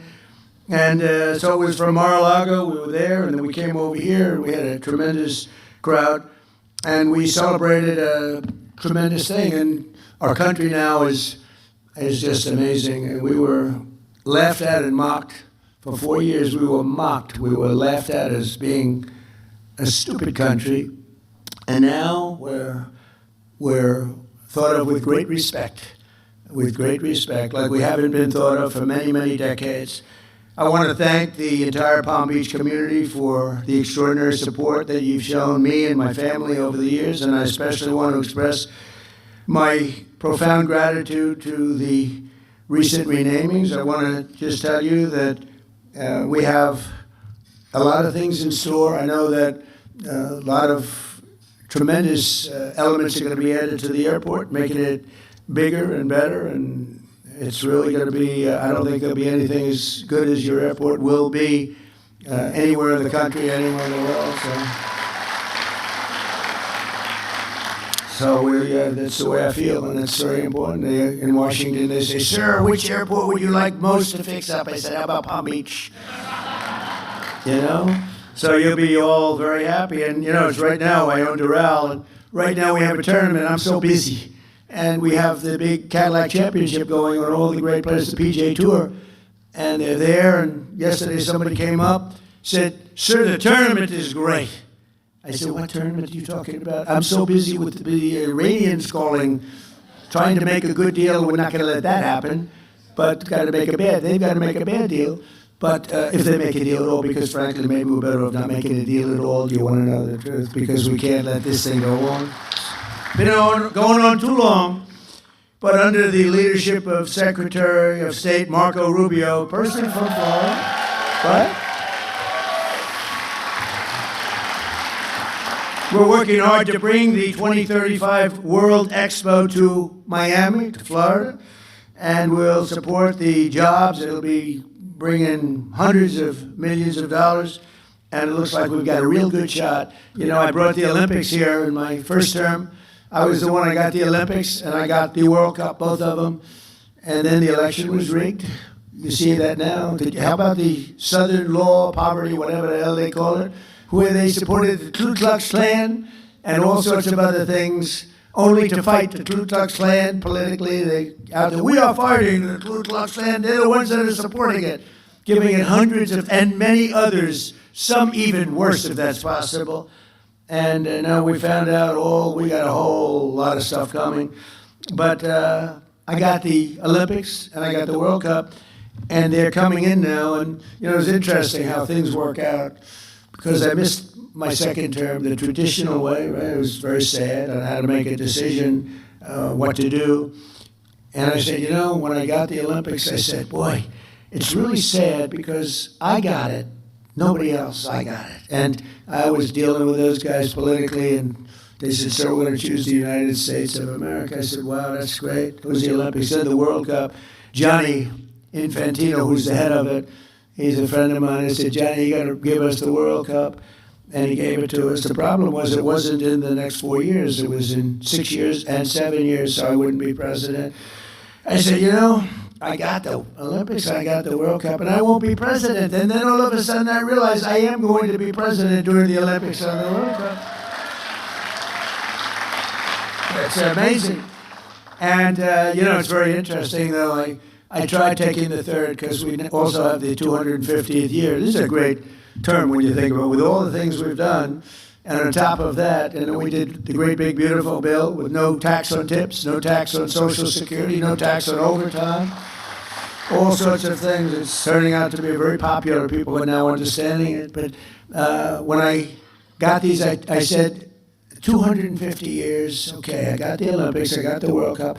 Maybe I can also claim the 250-year thing that I got that too. So I tried. I said, I also got 250 years. And they said, "Sir, you didn't get 200, with 250. Okay, well, I gave up. So I gave up on that one. But we're having an unbelievable celebration. And in fact, on June 14th, not so far away, the UFC is going to have, I think it's the most exciting. I've been involved in a lot of events. I've given out a lot of tickets. I've sold a lot of tickets to things. I don't think I've ever had anything. This is going to be wild. We have a 5,000-seat arena being built right opposite the front door of the White House for the 250th. And that's going to be June 14th, which is my birthday, which is absolutely, you know, Flag Day. But and that's a coincidence. It is not, I didn't do that. It just worked out that way. It is actually true, I swear. I did not do it. It worked out that way. But it's June 14th. At least it's easy to remember. And they're building, it's going to be a Sunday night, and it's going to be on CBS. And Then they're having, that'll be a 5,000 seat like arena that's going to be sort of a one that they put up. UFC, Dana White, the great Dana White, he's fantastic. And then they're having anywhere from 75 to 100,000 people in the park. Right across from the White House is a beautiful circular park, ellipse. And that's going to be having thousands and thousands of people. And they have 8 massive screens being built, and people are going to be able, there's no charge to anybody, everything's free, and it's going to be something really fantastic. The biggest problem I have is the 5,000 seater. I have everybody that wants tickets, but it's one of the hottest things. And then we have the IndyCar, as you know, they're doing a race. Roger Penske, and he said, I've come to Washington 142 times over the years trying to get an IndyCar race in Washington around the Capitol. He said, and I've never been able to do it. And then I gave it one last chance, and I saw my friend Donald Trump, president, and in a half an hour I had the whole deal done. We made a deal. So they're going to be, it's a little bit like the airport, right? And in literally it's going to be great. In a half an hour he got the deal done. He's so happy. Roger's incredible. He's won 20 Indianapolis 500s. I gave him the Presidential Medal of Freedom. I said, it's amazing. These countries, Germany, Japan, they spend billions of dollars on cars trying to win the Indianapolis 500, and they rarely do it. I don't know if they've ever done it, but they rarely do it. They spend all this money. Roger Penske's won it 20 times. So needless to say, he's quite good in the automotive division. I mean, the guy is amazing. He's won 20 Indianapolis 500s. It's not even believable. So I gave him the award when he won his 18th. I said, Roger, I'm going to give you the Presidential Medal for what you've done is amazing. And since then, he's won 2 more. I don't know what it is. It's crazy. But he's a fantastic guy. So we're going to have the Indy, which are the racing cars, the Formula One type car. And that's going to be something that everybody's looking for. We're providing $42 million of improvements in Florida railway safety. You know that. And $210 million to the state for rural health care. And we delivered more than $2 billion in federal funding for the Army Corps of Engineers to dramatically speed up the restoration of the Florida Everglades and Lake Okeechobee, which is now being done. Right? We're doing that. A lot of it's been done. I got it done in my first term, but we're adding to it Okeechobee and all the things that benefit you. And today we delivered a huge win for our great fishermen and anglers in the state. We have any fishers? I don't think this is a fishing room, I gave this statement a little while ago in the villages, and the place went crazy. I don't think there's any fishermen here. Oh, that's not bad. Well, then you like this. That's better than I thought. But all state permits for the 2026 red snapper recreational season, as you know, was brutal with the federal government. You couldn't do anything. They let you catch a half a fish. If you caught 2 fish, they want to put you in jail, give you the electric chair. If you're lucky, you'll go to jail for the rest of your life instead of the chair. It was brutal. And so for years, our great fishermen have been punished in Florida and some other states with very short federal fishing seasons, like how about 2 hours. Go fishing. You go fishing for 2 hours, and then you have to pull it in and get the hell out of town, or they'll arrest you. But they gave you record short season, and I'm giving you unlimited seasons and federal seasons despite record fish populations. It's hard not to have a record fish population when nobody's been allowed to fish, essentially. And the states are begging to get these permits, and what we're doing is we're doing it. And the very incompetent Biden administration tried to shut down the oceans to our fishermen. And that, look, the ocean's a big place. It's a big place. But we love and respect our fishermen and all of those people that love that sport and love it. And so I'm very happy to announce that we just spoke with NOAA. That's your big group that does all of the work on regulation. And we're delivering to you all of the permits that you need for long-term fishing and lots of fishing, and enjoy the red snapper or whatever the hell you catch, because you're allowed to catch it now without going to jail for the rest of your life, okay? And with the support of many people in this room, a lot of them, we had the most successful first year of any administration in history, they say. Even the radical left Democrats are saying that. We took the most dangerous, unsafe, violent, and open border in the world, and anywhere in the world, there's no border like this, and created the most secure border in U.S. history with 0 illegal aliens entering our country in the last 11 months. Think of it. We went from 25 million people coming in to 0. And the people that make up that list are the Democrats. Nobody even tries to come in because the border is so tight right now that you just don't even try. It's amazing. And you know, we had an open border that was allowing a terrible situation. We were allowing people in mental institutions, drug dealers, murderers, 11,888 murderers coming into our country. Many of those people murdered more than one person. One murdered 7 people, and they're releasing them into our country. It's terrible. The murder rate in the United States is now the lowest it's been in 125 years. Can you believe that? It's sort of terrible to say in a way because it's, who wants to talk about murder? But we had a murder epidemic, and it's now the lowest since before my father was born, 125 years, 1900.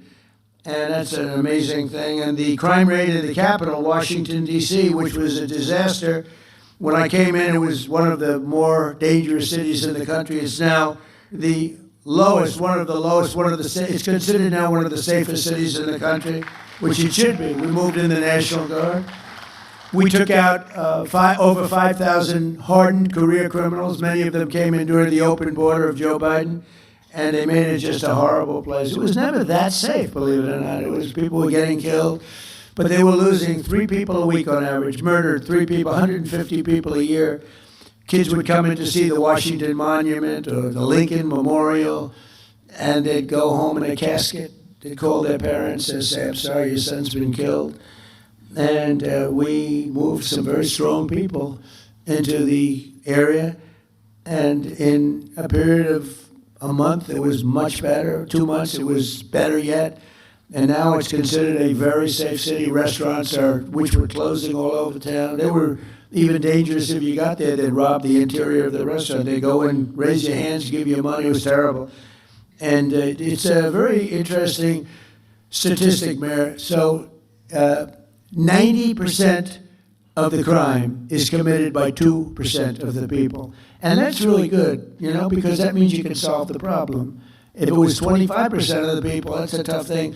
2% of the people commit 92% actually of the crime. It's incredible. It's great because you get rid of them and you don't have it. We took out over 5,000 hardened career criminals, numerous murderers, and they're gone. They're back in their countries or they're in jails. We've secured the largest reduction in drug prices in American history. Under my most favored nation agreements, we're delivering your record-setting discounts with price differences of 400, 500, and even 600% lower. And what that is most favored nation. We were the highest priced drug nation anywhere, prescription drugs, anywhere in the world, by far the highest. A drug that would sell for, like the fat drug, my friend became a very famous, he's begging me not to announce his name. But I use him as an example. He's very smart, very fat. And he was in London, and he called it the fat. I said, I get one of those fat shots. And I said, it's not working. He's become very famous because he's really the one that got me into this. It was like crazy. He said, in London, I buy it for $87. In New York, it's $1,300. The same exact, and he's very smart, very rich, actually. Highly neurotic. He's a neurotic guy. Highly neurotic. Most neurotic people, they're either really wealthy or they fail badly, You want controlled neuroses. His is not controlled, but he's smart. He checked out the company. He said it's the exact same drug from the exact same factory, made in the same plant. Everything was except the price. One was $87 in London, one was $1,300 in New York. He said, what's going on? And actually, it had a little bit of an impact, and I went to the drug companies. I went all over. They've been looking at this for years, but there was no way you get the drug companies to do it. I got them to do it. I did a lot of bad things to them, but I got them.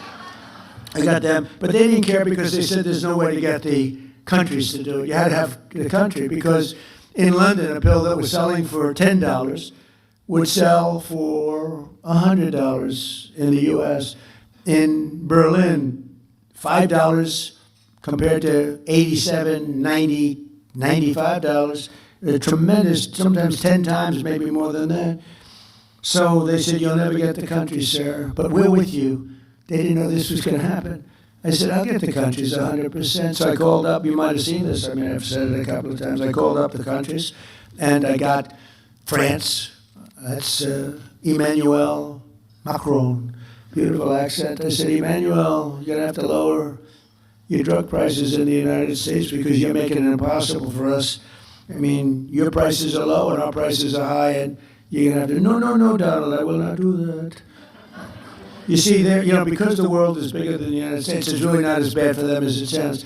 If they double their price, we can lower our price to them because of the size. It's a world situation. The whole world was ripping us off. We were paying 10 times more, 5 times more, crazy. And so I said, no, Emmanuel, you will do it 100%. No, I will not do it. So if he had a pill that sold for $10 and he had to sell it for $20, that's a big increase, right? But I said, it's not fair, Emmanuel, because we're not fair. You will do it, Emmanuel, you will do it. He said, no, I won't. I said, here's what I'm going to do, Emmanuel. If you don't do it, I'm going to put a 200% tariff on your wines and champagnes that you sell into the United States, and it's effective on Monday morning. Donald, like I said, I will do it. I'd be glad to. So I did that with all the countries, and every country agreed. I'll tell you who can't believe it, the drug companies. They say, what you did is impossible to do. But I do it. I do a lot of things that are impossible to do. Like becoming president 3 times. Like winning 3 races. Anyway, so we have the lowest prices anywhere in the world. We went from the highest price. It's a really big thing. And frankly, that should win us the midterm. But, the press hates to cover it. So, but people now know. So you can get drug prices. We go from the highest priced drugs in the world to the lowest. It's an amazing thing. And we have to go buy it, it's TrumpRx.gov, and that's been named by Bobby Kennedy and Dr. Oz. They're fantastic. They're doing a great job. I had nothing to do with that one, Joe. I had nothing to do with that one. And I had not much to do with the airport. That was Meg and you and everybody else, I tell you. That was... It's not nice when you call up and say, hey, would you name an airport after me? They approached me with the road first and then the airport, and it's just a great honor.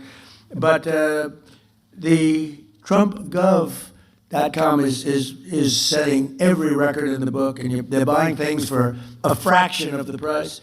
And today I'm thrilled to announce that starting on July 1st, we'll provide Medicare patients with coverage for weight loss drugs like Ozempic, Zepbound, Wegovy. It will be available for, listen to this, $50 a month. And we're cutting, as you know, and as you, I hope, know, we cut the insulin price down to $25 a month, which was, in many cases, it was $1,000. And I don't know if it affects the people here, but it was thousands of dollars, and now it's down to $25. We got it down. I did that really in my first term. It was terrible because I did it in the 3rd year of my first term.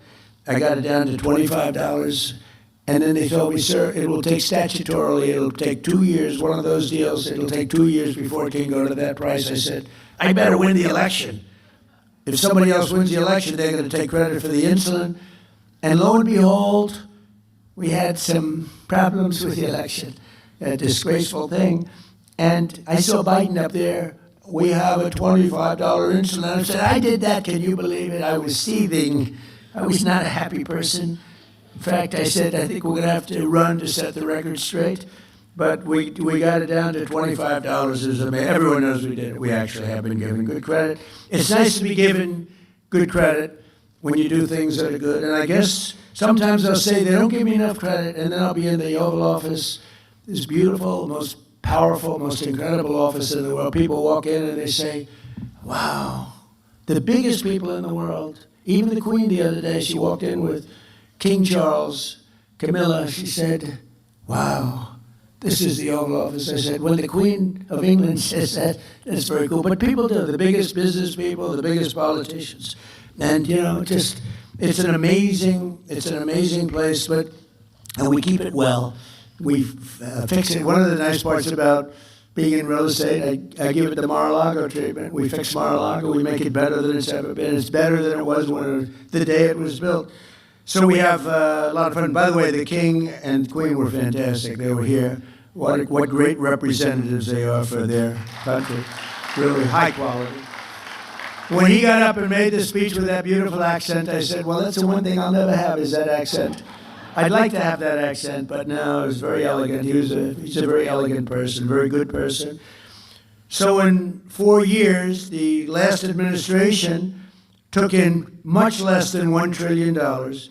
And in 11 months, so you got 4 years less than $1 trillion, and in 11 months we took in as an investment where countries and people, rich people are investing. In 11 months we took in over $18 trillion, which is a record. And we passed the largest tax cuts in American history. And you have your 1 year deduction that people never thought would be possible. Instead of over a 38-year period, you're taking it in 1 year, and nobody believed a thing like that was possible. I did that actually for a shorter period of time in the first administration. I think we had the greatest economy in history in my first administration, and in the second, I think we're blowing it away, but we had to make a detour. I'm sorry, we had to make a detour to Iran. Everything will snap back.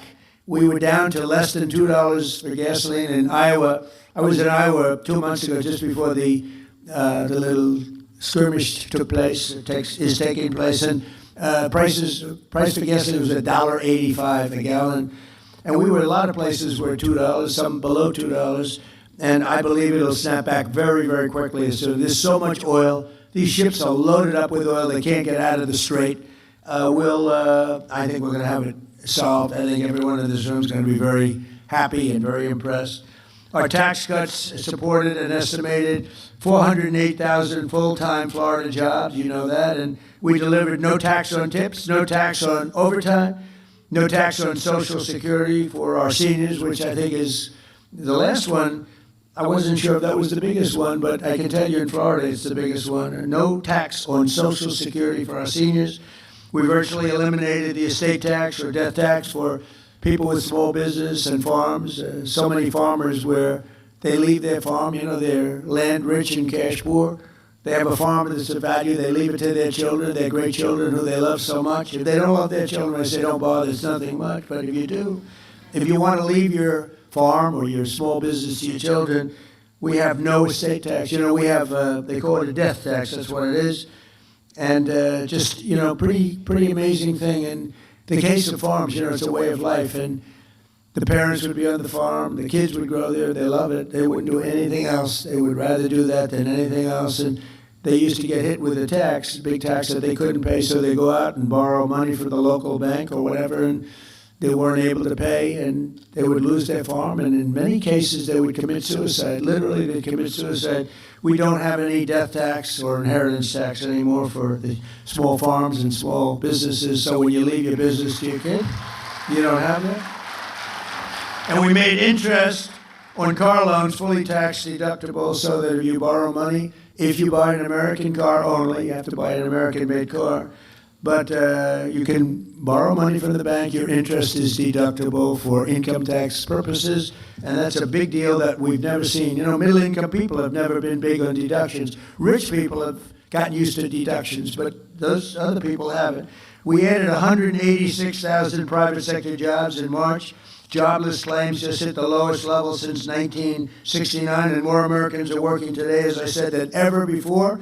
And since the election, 89 times we've hit new highs, and we're adding $9 trillion. We've added in just 11 months, we've added over $9 trillion in value to the stock markets, and people with 401ks have really, it saved marriages, actually. One policeman told me my wife thought very little of me. She felt I wasn't a man because I was a bad investor with my 401k. I had nothing I could do about it. It was under the Biden administration.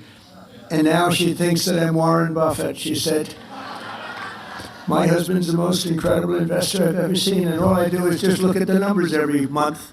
So it's amazing. The 401ks are incredible. Core inflation has dropped to a 5-year low, with the exception of oil prices, which is just, I think most of the people in this room understand that as soon as it's over, it's going to drop like a rock. I think it goes below where it was because there's so much oil. It's not like it'd be a problem if there wasn't a lot. There's so much oil out there. But core inflation has dropped. Grocery prices are down. Used car prices are down. Rent is down. The only thing that is up is the gasoline, and that's coming down. But, with all of this, and I say it again, we had to do this little excursion because if we didn't, if they had a nuclear weapon, this world would be, it would be a horror. It would be a world that would live in fear. And it should have been done for 47 years by other presidents and other countries, frankly, but it wasn't. They were all afraid of Iran. It's very strong, was a very strong country. We blow the hell out of them, if you want to know the truth. But we've leashed American energy with that simple policy of drill, baby drill. And I'll tell you, we're producing more oil and gas now than we ever have at any time. And we're investing over $1.5 trillion next year in the military. And we have the strongest, the greatest military by far anywhere in the world, stronger than any other country by far. And thanks to our warriors and their allies, the Israeli Defense Forces today, the Iranian regime, has none of those things that we talked about: Navy, Air Force, anti-aircraft capacity, no radar. And again, dozens of their leaders are no longer with us. They're elsewhere. Most importantly, though, thanks to our blockade, the blockade has been unbelievable. They're unable to export any energy, and they're crumbling as an economy. But I just want to say that we have now a great country that's respected again. We're a country that is winning like it's never won before, and we're going to keep it going. And I just want to thank all of the people from this area of the world. It's a great area of the world with great leaders and people. And it's people that I have a lot of respect for, but it's an area of the world that everyone's talking about, and it's an honor to be a member of this group of people, very distinguished, such distinguished people. I'm seeing so many people, the people that you read about, the people that you look up to, and they happen to be here. Speaking in front of you with Harvey, my lawyer, the lawyer. If he ever loses a case, I'll fire him so fast. But he's my lawyer, and he said, would you do it? I said, absolutely. And I know it's turned out to be great because outside they have thousands of people trying to get in, so that's a good feeling. But I just want to thank very much all of the people of West Palm Beach and Palm Beach, all of the people that we've dealt with. You are really fantastic. Thank you. Thank you very much. Thank you very much.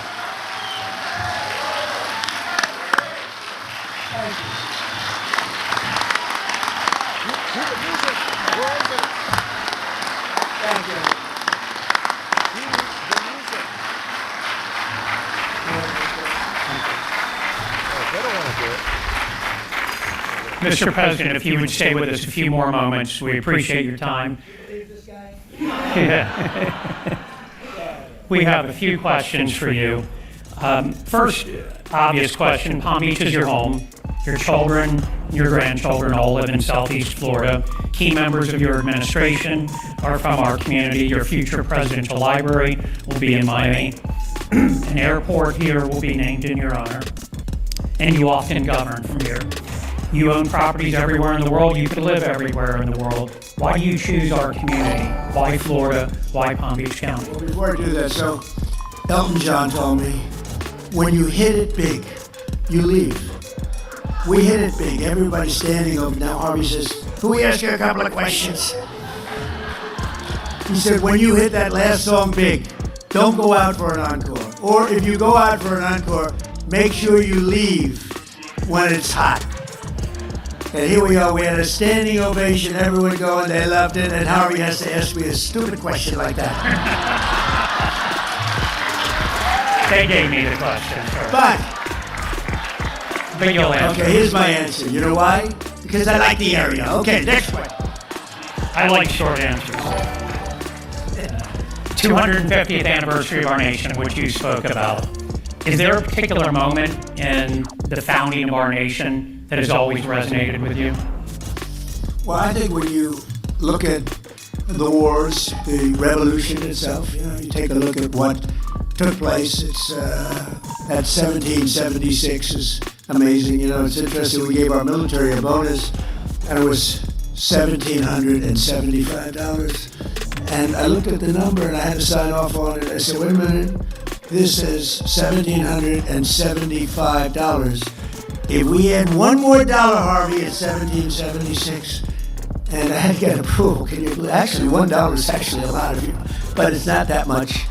And so we made it 1776. It's just special. I mean, the whole place, it's a special country. But when you look at some of the movies and documentaries about the founding of our country and all of the great people, George Washington, Abraham Lincoln, Thomas Jefferson, and Lincoln later, but Thomas Jefferson, all of the original founders, and some of the ones that are least known are actually the most important and the most interesting, actually. But when you look at all, then you have the Civil War. The Civil War was brutal. It was a brutal. I always said, why couldn't that have been settled? Maybe it could have been, but it was a brutal war. It was supposed to last one day, and because Robert E. Lee was an amazing general, you know, I deal with generals a lot.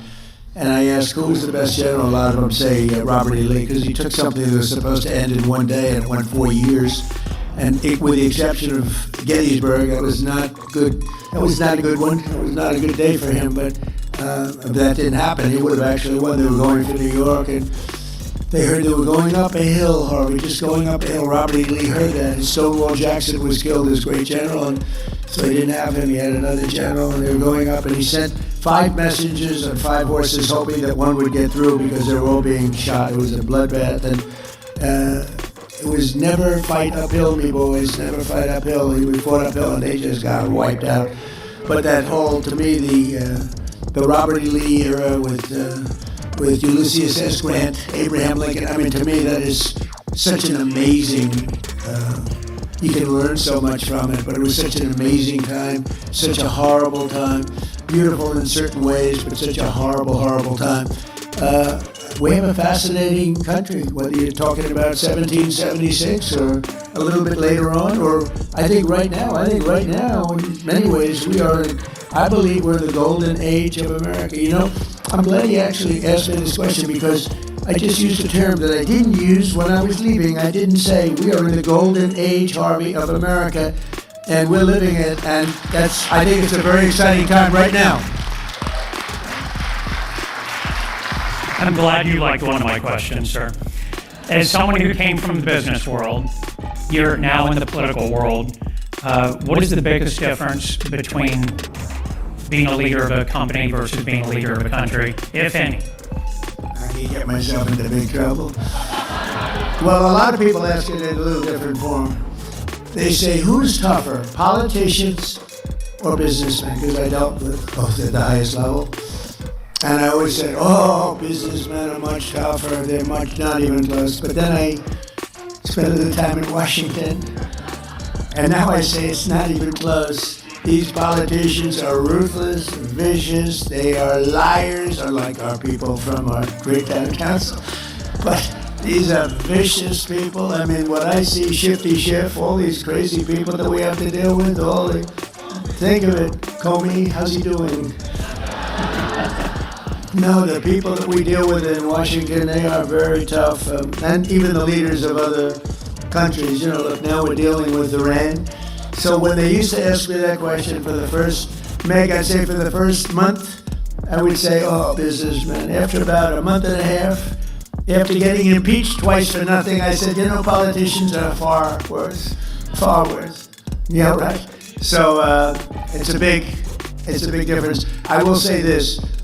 There's nothing more beautiful than a really good politician who's honorable. There's nothing more beautiful than an honorable prosecutor. You know, you have some of these prosecutors, they're dirty cops, and you have others that are very fair. And I think the world of the prosecutors is a very important world. You want fair, you have to have fair prosecutors, and some of them aren't fair. I mean, I was a part of it, and I was able to beat a system that was brutal. A lot of people didn't think it was doable, and we did. But having because it's a very important position, the prosecutors are very powerful, and they can destroy people unfairly, and they can also do a good job. But having fair smart and fair prosecutors is a very important part of the world in which we live. I think that makes sense, but I feel very strongly about that, yeah. Last question. Well, it's a two-part question. What is the most bizarre thing that you've encountered as president, and what still surprises you about the job even in your second term? Well, if I told him what was the most bizarre thing, I'd have to probably resign in about 3 minutes as I walked off the stage. You think I'm getting there? I'm not. But the one thing so I won't respond to that question. But you would be very interested. But I just think it's a great honor to be doing what I'm doing. And, you know, you have everybody watching, everybody looking, everybody second guessing. Some are very fair and very, good, and you learn from them, and you take what they suggest or what they're complaining about in some cases, if they're fair, and others, no matter what you do, it's like you can have a baseball team and win 21-0, and they'll say you should have won 25-0, right? Because we've done really a job. We're being credited of having the best first year of a term of any president. I think it is. I mean, when you look at all the regulation cuts, all of the tax cuts, all of the law and order things, I mean, the border as an example, we settled 8 wars, and nobody settled 8 wars. In fact, the woman that won, a very nice woman, Maria, she won the Nobel Peace Prize, and she said, what? Nobody should win that but Donald Trump. She said, Donald Trump should win it more than any other person that won it, and she actually gave me her Nobel Prize. So she's a terrific person. But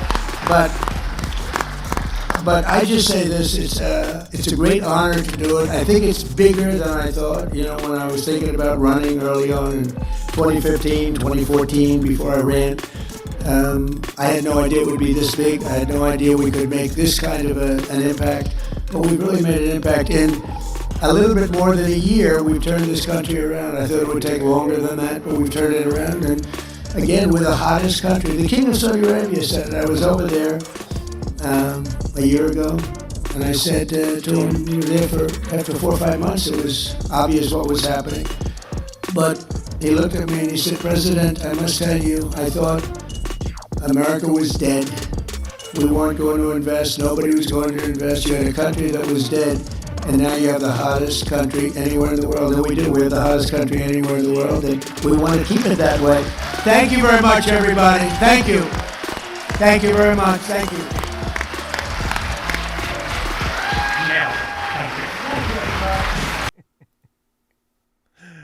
Clean nails.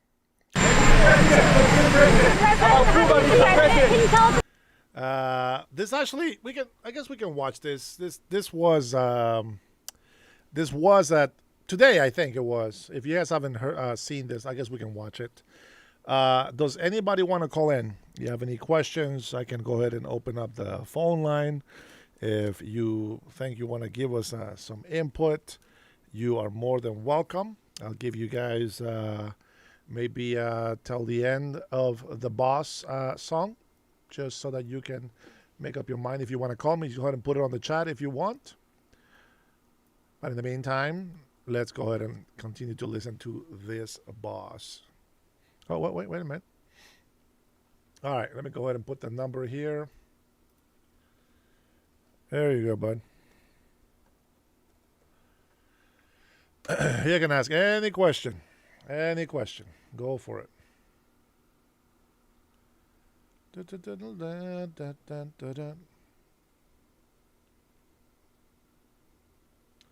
Go ahead, Billy Bob.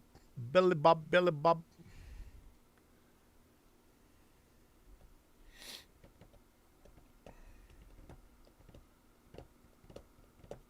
He definitely knows how to work the taxes around.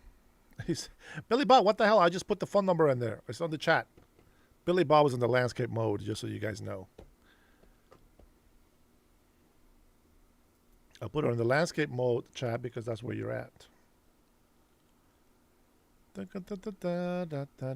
Here, let me help you out. There you go. Just in case you are blind and can see the phone number on the chat. There we go. It's a little delay from the time I say something, and then when you guys are actually typing. It's okay, Raquel.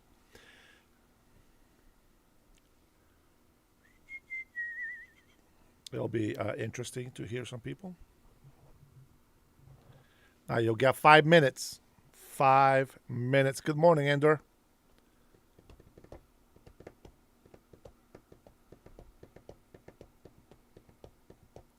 You got 5 minutes. Go ahead and call in. First come, first serve. I see numbers dropping on the views. Are you guys leaving because the phone lines are available now or what? Come on. You can do it. By the way, can you guys read what it says on there? Somebody tell me you can read. Do you support Democrat policies? Call me. 425-583-1155. No blocked numbers, please. Some people don't know how to read in English. Maybe I should put that in Spanish and French and Italian. Maybe a little bit of Russian. I don't understand. Maybe a little bit of Navajo. Yeah, there you go. Coyotes is already there telling them already. Call in time. No blocked numbers. All right, Jason, the General. What's going on, brother? What's up, Dennis? ¿Qué pasa, Mufasa? Just want to say terrific show tonight. A lot of fun in the chat. I love listening to my POTUS, bro. It's, you know what people don't understand is this, that we support our president. We voted him in, regardless of people like him or not. I think it's funny that people call into the channel that was created for Make America Great Again. This is the podcast that we have right now.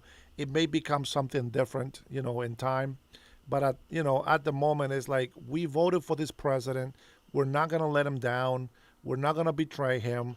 And, one of the things that people have a hard time understanding is when he fires an attorney general, when he wants to have his director FBI, when he wants to have the administration the way he wants it, they don't understand what the point of being a president has to do with the office.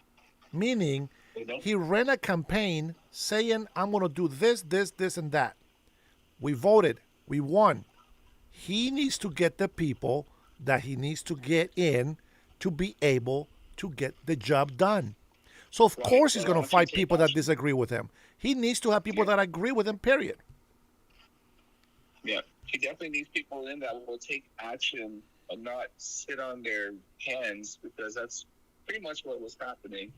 And Christy Noem had some effect on it, but she did some dirty games, I guess. But not understanding how people come in here and either ask you, "Hey, what are you about?" Just read the room, dude.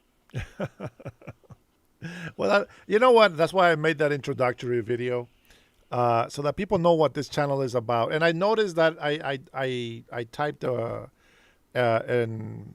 an article twice in my spelling. I'm horrible at checking my spelling before I save and I saw that. and update. But I can always update it. That's not a big problem. But the fact is that's what this channel is about. If you come in here and insulting my president, you're gone. If you come and insult the people in my chat, you're gone.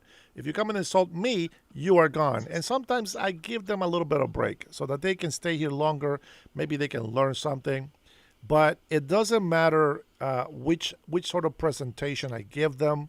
You can see them right off the bat when they come in. It's just negativity off the bat. They don't ask questions to learn something, to figure out who we are, what we stand for. They don't come in with a mind of, hey, what's up with you guys? What are you guys up? What are you into? Why do you support them? No, instead they just come in here and insult, and they don't. You know what I mean? It's like they're not searching for answers. They're just trolling, hate, just to stop the channel from growing. And it's just like, at some point they have succeeded in some level. Now that I said that, one of the things that I found out doing some research about this algorithm thing that's happening, I guess you guys can hype videos. That when you see videos, you can hype them. But there is also this thing to where, like, if people have all notifications on, and they get notifications and they ignore those notifications, like if they don't click on them, eventually the algorithm just says, okay, these people don't need the notification, and then people stop getting it. Now, that's just one of the stories that I've heard from other creators, but at the same time, we know that YouTube, the algorithm is always like that. You know, some people grow fast, really, really fast, and then the channel just dies. You know, it doesn't matter what video you put out there, you know, to where you were getting 30 views, now you got 8,000 views, and then all of a sudden you hit 20,000 views, and then 400 views, 300 views, you know, and it just dies. The algorithm just does what it wants. I will say this: stupidity gets a high rank. Everybody loves stupid, and I notice that a lot of stupid shows out there, like literally stupid shows, have thousands of people in them. Like, I don't, you know, I know you're half Vietnamese, right? But you know, like there's, for example, there's this Vietnamese families. Okay, this is, I'm sure it's set up, obviously, but they put their camera, and then they lay down on this, you know, on their bed. It's an open tent, and they just leave the camera there, and there's like, fuck, they're just sleeping. They are just sleeping, and there's like 3,000 people watching. Huh? They do that for the watch numbers. Yeah, that's crazy. YouTube will reward you for the watch hours. If you hit a certain threshold of watch hours, then you start getting monetized. So a lot of YouTubers are doing that, where they'll do stuff. Like if you ever go through scrolling at night or whatever on YouTube, you'll see these, for example, Chinese cooks just cooking, but their camera's on and they're just cooking. You're not talking to the camera or nothing. Yeah. It's on 24 hours a day. Yeah. They're doing that for the watch, and then they get monetized after hitting that threshold. Yeah. Well, because you need 4,000 hours of watch time to get monetized with YouTube. Yeah. Well, you know what? I was averaging about 3 million views, you know, within 28 days, which is not that much, you know, especially for a small channel, right, like mine. But I was averaging like 3 million views within 28 days. And, you know, that's gone down drastically. And, you know, what's crazy is that I still get a lot of people, because like 75% of the people that come into my chat, it's brand new people that are not subscribers, which is why, you know, this is why I always remind people, if you would like to subscribe to my channel. You know, everybody knows it's free, you know, and set up your alert, you know, notification bell.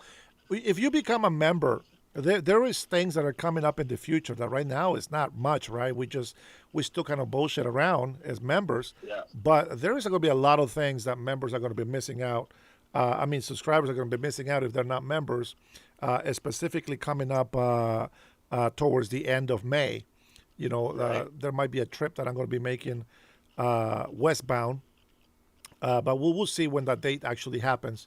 And then I will announce it to you guys, the members. Obviously, I will let you know where I'm doing, where I'm going, how long, and, you know, you guys can tune in to watch that. Hopefully, before this announcement comes, though, I will already have my internet, my mobile, you know, internet with Starlink set up, and that I will have my solar battery generator with me, so that I can, you know, do lives from this special location that I will let you guys know later. But anyways, just, you know what, I would like to see people that have questions that are real questions, not just try to get a gotcha comment, you know, like, what's wrong with your neck, Dennis? Yeah, exactly. Like, I don't know, you know, this is swollen right here, who knows, you know. I don't know, man. Whatever the hell this lump is, it doesn't, I don't know. But, you know, I am obese. I am overweight. I am, let me see, I think I'm still 274 pounds, you know, and I'm 6'1", so. That's actually not a bad weight for 6'1". You're going to be around 2. Well, I do got some muscle, man. It's not all fat. There is some muscle underneath all of this goodness. There is some muscle underneath there.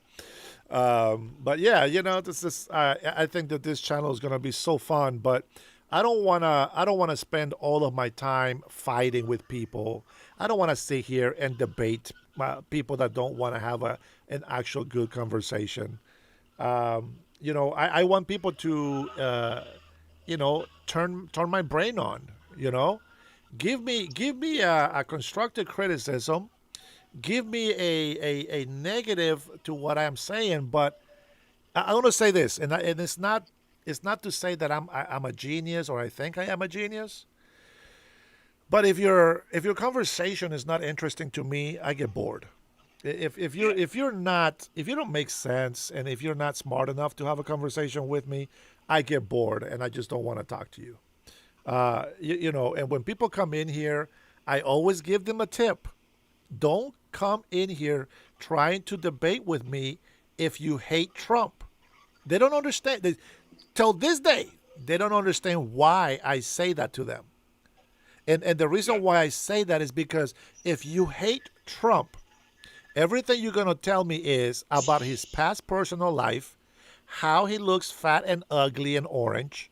You're not going to be able to tell me what's happening with, for example, with Venezuela. Why? They don't know why. They just know the headlines that we are attacking fisher boats. Like what the, bruh, like, I'm gonna say this. I was actually gonna share. I think I'll probably put a clip together of our military, and one of them is going to be negative, and the other one is going to be positive, inspirational.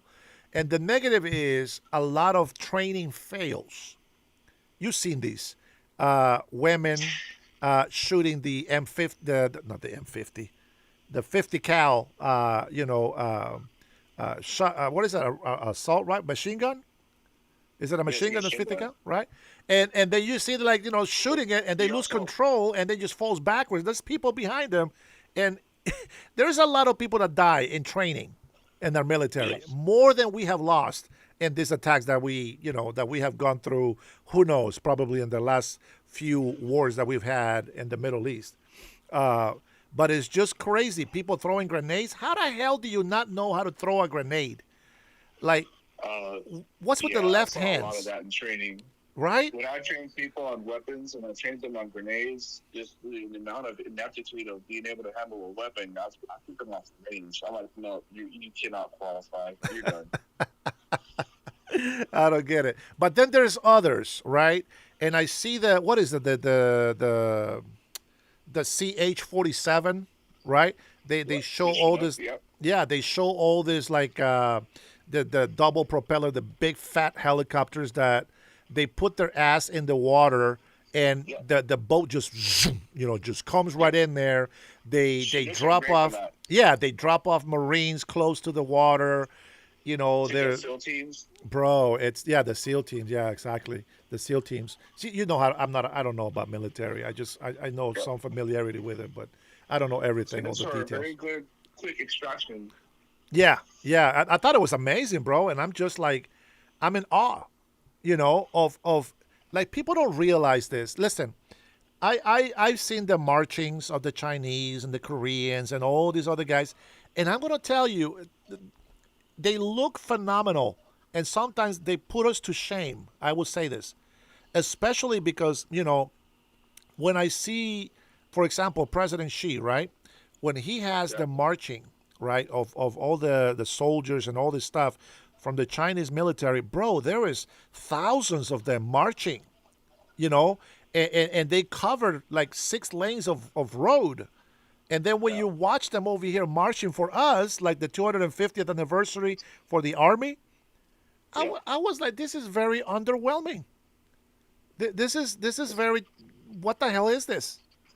Like, I am proud of my soldiers, but what the hell is this?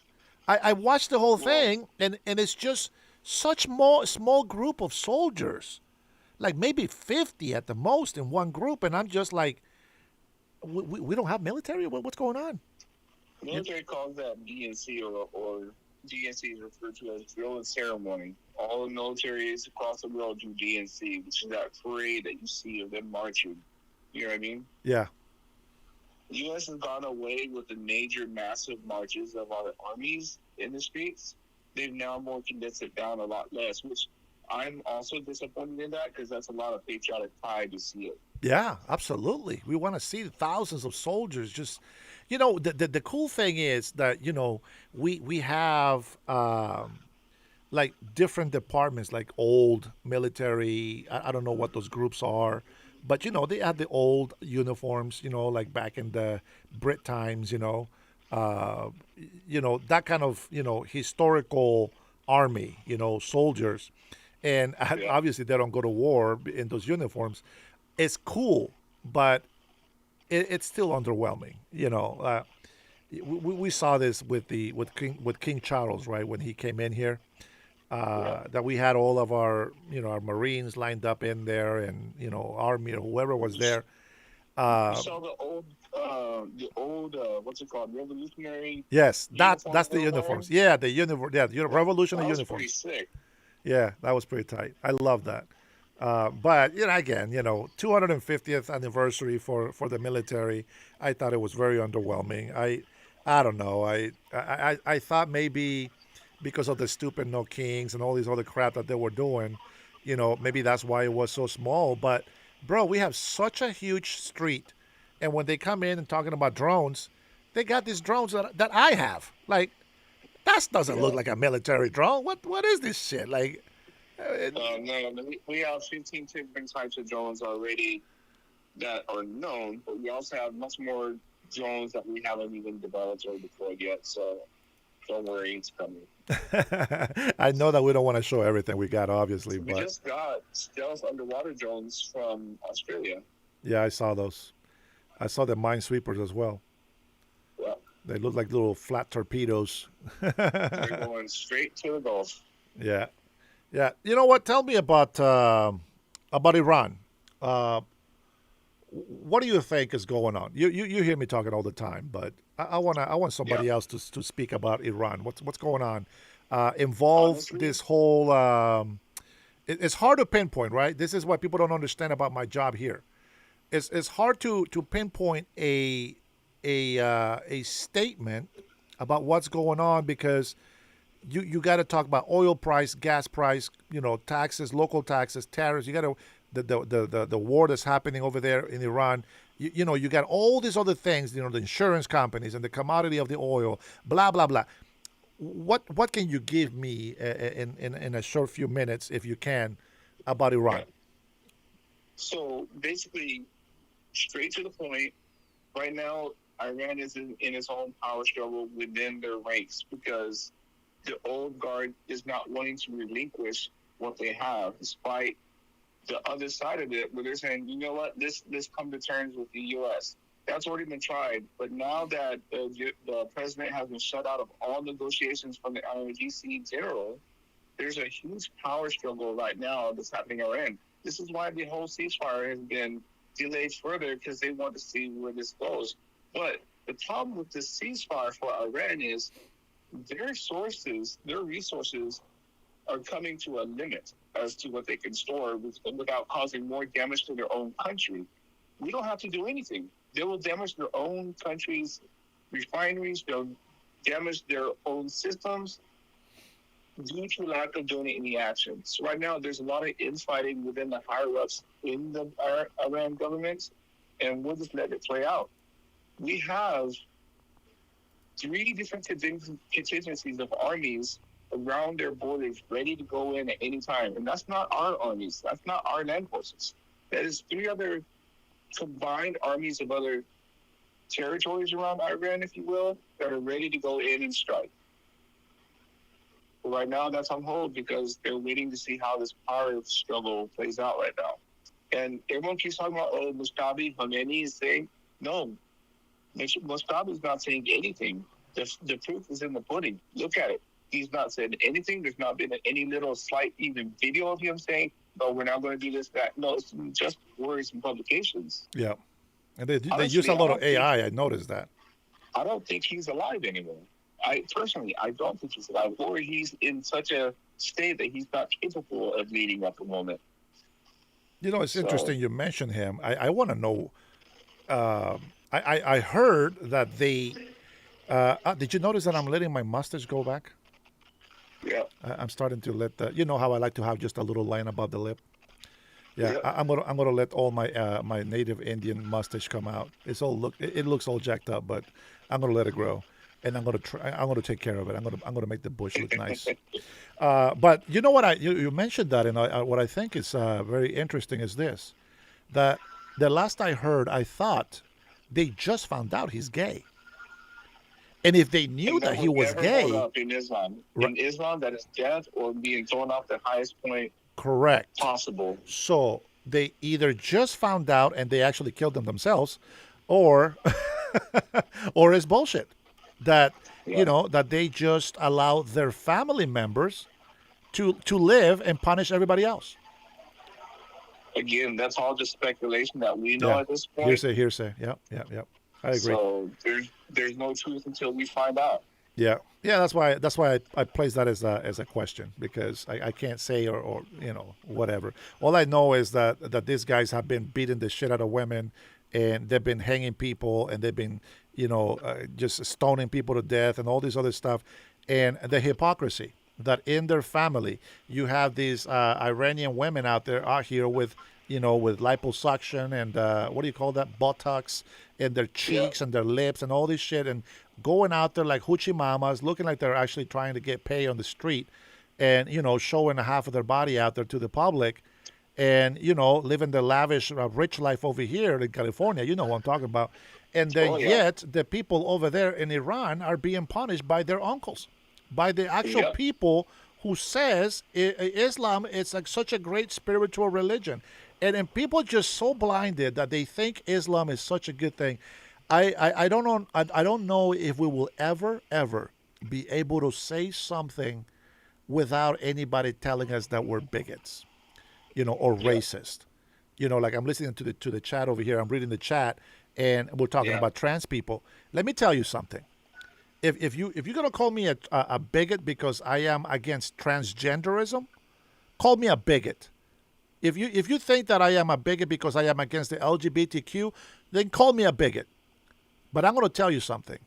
I want you to go to heaven. I don't care what a sinful life you've had. I don't care what mistakes you've made. Nobody's perfect. I am far from perfect. 100% far from perfect. But I repent. I try to do my best. You know what I mean? Like, I'm trying. And so if I'm going to be called a bigot, go ahead and call me a bigot, because I want these people to be able to change their lives so that they can be saved. We're not Muslims that are going to go out there and beat them and stone them to death. Listen, whatever culture the Israelites have, let them deal with that shit over there. Okay? We're not Israelites. We are the pagans.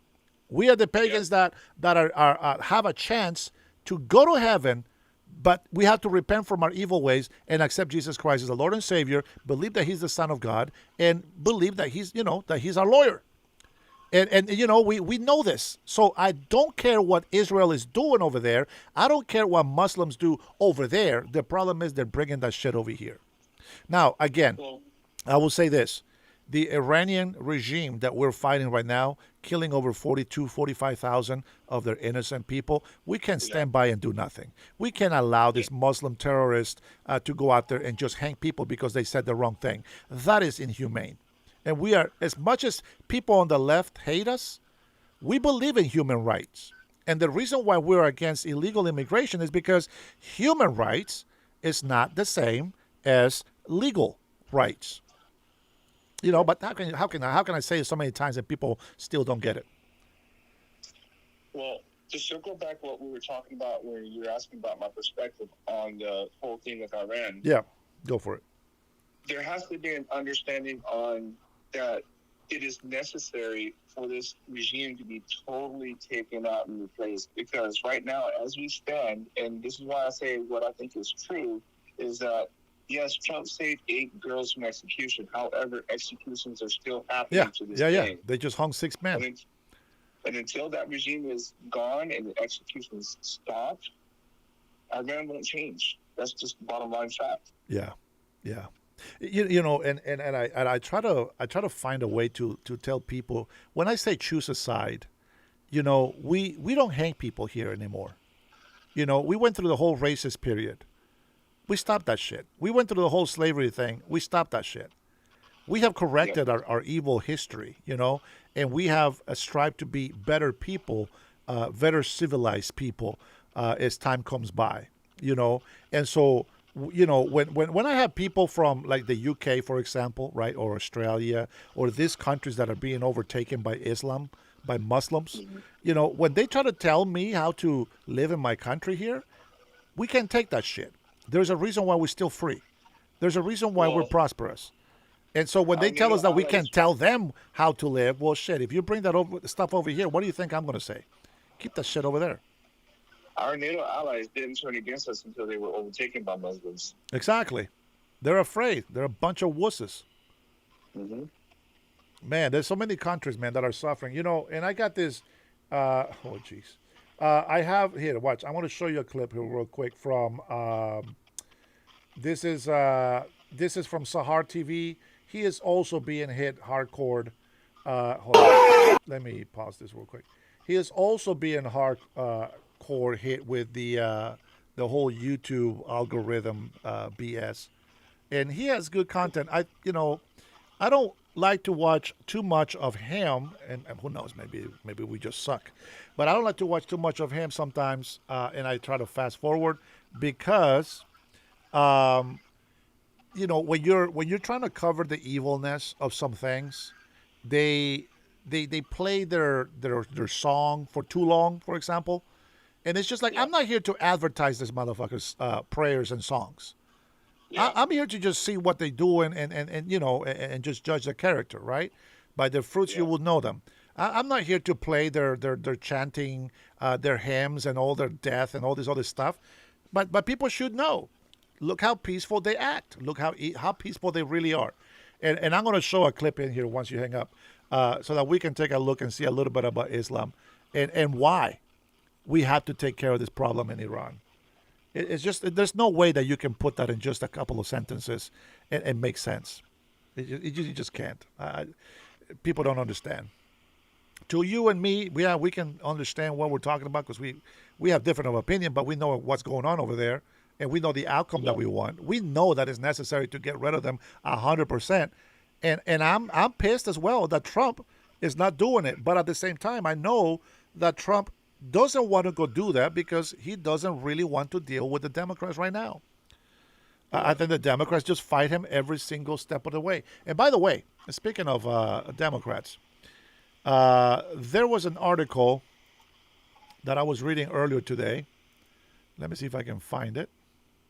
Yeah, there was an article that I was reading today that a judge blocked, this is for Washington, I think it was, but a judge blocked a bill that was supposed to be in effect tomorrow to allow unelected officials to fire elected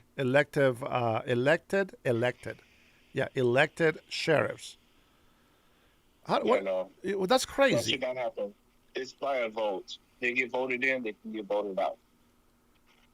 Right, but it's the people that votes for the sheriffs. Right, the proper way. Yeah. Yeah, and they want to have the power. The governor wants to be able to fire them.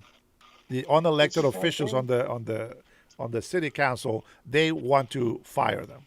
I think that's what it is. I can't remember what the department is called. What was the old bastard's name? The Democratic strategist?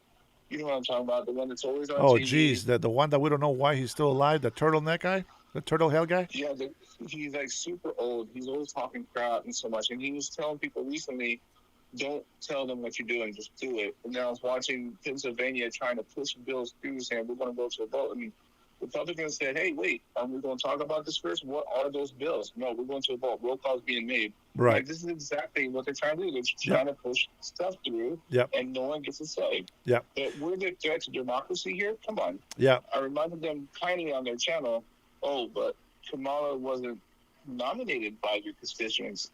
There's that. So what are you saying? Yeah. Yeah, that's the thing, right? That they're the ones that fight about democracies being destroyed. First of all, we're not a democracy, which is we're a constitutional republic. Guess what? So is California. It says California Republic on the flag. Yeah, it actually says republic on it.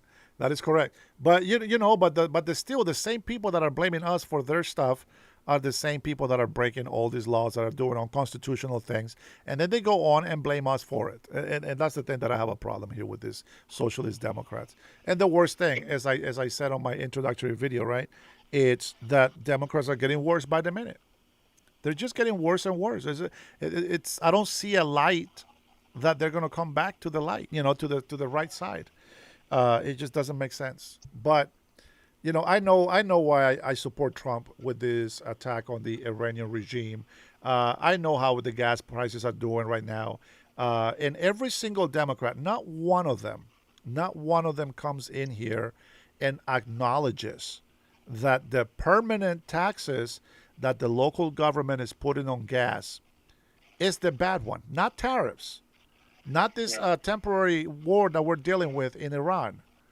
That's temporary, but they don't say anything about the permanent taxes, the permanent high price. Not one of them. And of course, they're not going to acknowledge at all. They're not going to acknowledge at all. They're going to get pushed off by the Democrats, but they're going to blame Trump for it. And the Democrats want that. Yeah, I know. Well, we're not stupid. That's why we talk about it. I'm going to tell you, bro, I thank you so much, man. I love the links you're sending me. Don't stop doing that. I know sometimes me and Robert, we exchange links just to make us laugh. Brian as well. And, this is what we do, right, to pass time. But there's a lot of times by the time you guys are sending me the link, I'm already watching.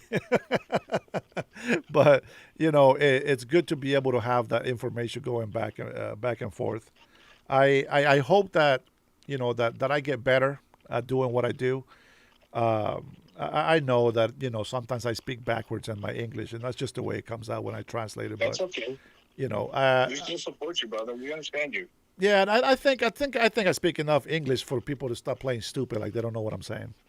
Even if I'm confusing, you can always ask me to explain better or something, and then I can try to restart. Yeah. There's that, one of the reasons why I repeat myself. I don't know if you catch me doing this, but I repeat myself a lot. And the reason for that is because subconsciously I feel like somebody didn't understand what I said, or maybe I didn't say it the right way so that people understand. But that's why I do that. And the whole weaving thing from Trump, that's just a Gemini thing, I think. we talk about everything. The easiest way to bust a Democrat is to wait for them to tell you, hey, you're doing this. Okay, go investigate them for what they just accused you of. I guarantee you they're doing it. Yeah. Easiest way to bust a Democrat. Yeah. Well, look at the biggest example we have right now. Mr. Swalwell. Well. He was so hardcore on everybody about sexual harassment and this and that. And he was the guilty one. He was the same motherfucker that was out there doing this, orgies and things. Man, come on, man. Well, drugging people. I don't know if you're aware of it, but he was their enforcer on the Democratic side. He was the young bull to go after them because they had that leverage over him. Yeah. But when he got caught, I didn't know that was going. Shut the hell up. Yeah. That's why we say, shut the hell up. Actually a lot today in chat. Yeah, I saw that, man. It's all good. I will text you guys on the chat if something that I don't like, but I'm not gonna tell you don't do it unless I want to read more. You know what I mean? Chadlip says English is perfect, brother. Thank you, man. I appreciate it. What was the other thing that I was gonna tell you is that the same people that are telling us that President Trump is a pedophile, okay, is the same people that support Islam.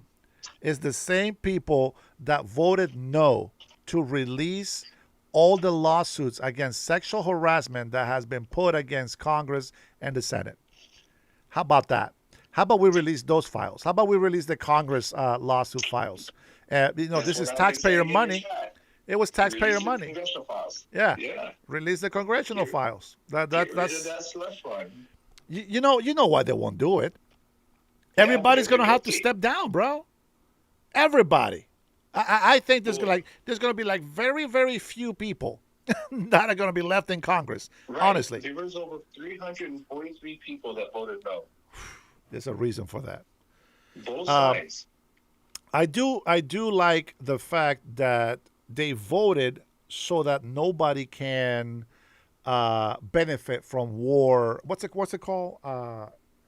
Insider. Insider trading. Yeah, but because of the war, there's a name for it. I can't remember what it is, but they just voted to not allow that.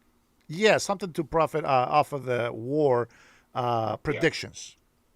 Yeah, it's called war profiteering. Something, I don't know what the hell it's called, but you know what I'm talking about. At least they're voting some of the stuff into that makes sense, for the people. There's a lot of things, man, that we would like the government to do and be more transparent with. But for some reason, man, I just don't understand this leftist people.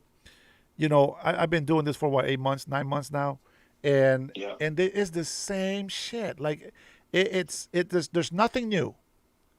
If we were attacking Venezuela, Trump's a pedophile. Release the Epstein files. I'm okay. Shit. Okay, fine. We're destroying the boats. Epstein files. Fuck, man. We start talking with Cuba, Epstein files. Fuck, man. What is the same shit? They don't have nothing, And then we start Iran, Epstein files. And then, gas prices. Wait, well, you didn't bitch about the gas prices when they raised the taxes in your local government. We should be paying about $3.50 a gallon with the high price. $3.50 is what we should be paying. Instead, we're paying $6, $5, etc. And everybody just says blame Trump, blame Trump, blame Trump. I swear, when these people, it's like a movie. It's like a movie when politicians are talking, they're giving a speech, and the politician finishes, and the whole crowd is just silent. And then they whisper, hey, God bless the USA. Ah! Everybody cheers, right, and claps, and everything was perfect now. It seems like it's the same thing with these leftist people, but it's in the opposite sense. You know what I mean? Like nobody, when they have nothing to say, somebody has to whisper, hey, talk about Trump. And F Trump. It's like everybody starts cheering on the Democratic side. They have no argument. They have no defense for the stupidity and the incompetence that they have in the government. And when they are in Spanish, I'm thinking in Spanish all the time, brother. Acorralado, it's like when somebody is surrounded, but it's a different word. But when they feel like they're just surrounded with all these facts and they got nowhere to go, F Trump. And then all the Democrats just become happy all of a sudden. Right, like cornered. Thank you, cornered. That's the word, cornered. And and it doesn't matter if they just lied out their ass. As long as they said F Trump, then they're happy. Well, the problem with that is that even after Trump leaves office, you got at least another 10 years of them blaming Trump. I want to tell you this, man. I am so happy with all this gerrymandering that Democrats started, and they lost. Oh, they lost. They lost huge, and I think that what was it? Projections are going up. Now it's from 20 seats 2 days ago, upwards 25 to 30 seats that they'll gain from redistricting. You know what we should do? I think President Trump needs to announce this on Truth Social. We want illegal immigrants on red states so that we can get them a green card. We'll give you a green card. This is your chance to keep up with your court dates. Vote Republican. Yeah, you got it. You got to be on our. Just move to a red state. That's all we need you to do. That way we got more representation. Now we get more seats, and that way we can just bury all these Democrats. Now, when I say bury, guys, just in case you're out here, catching these words, we don't mean violence. We're talking about political death, not physical, not spiritual, but political. Nothing physical. We listen. Even though the libtards are a bit retarded, ignorant or whatever, they're also Americans. Okay, and that we have to keep that in mind, that even though you don't like Democrats, if you're Republican, they're Americans. And if you don't like Republicans, remember, they're also Americans. We do not want to have a Civil War 11, I mean, 2, uh, just because we disagree with our opinions, okay? And if you really believe in democracy, you would just stay in your lane and shut the hell up. Because apparently, according to democracy, we won.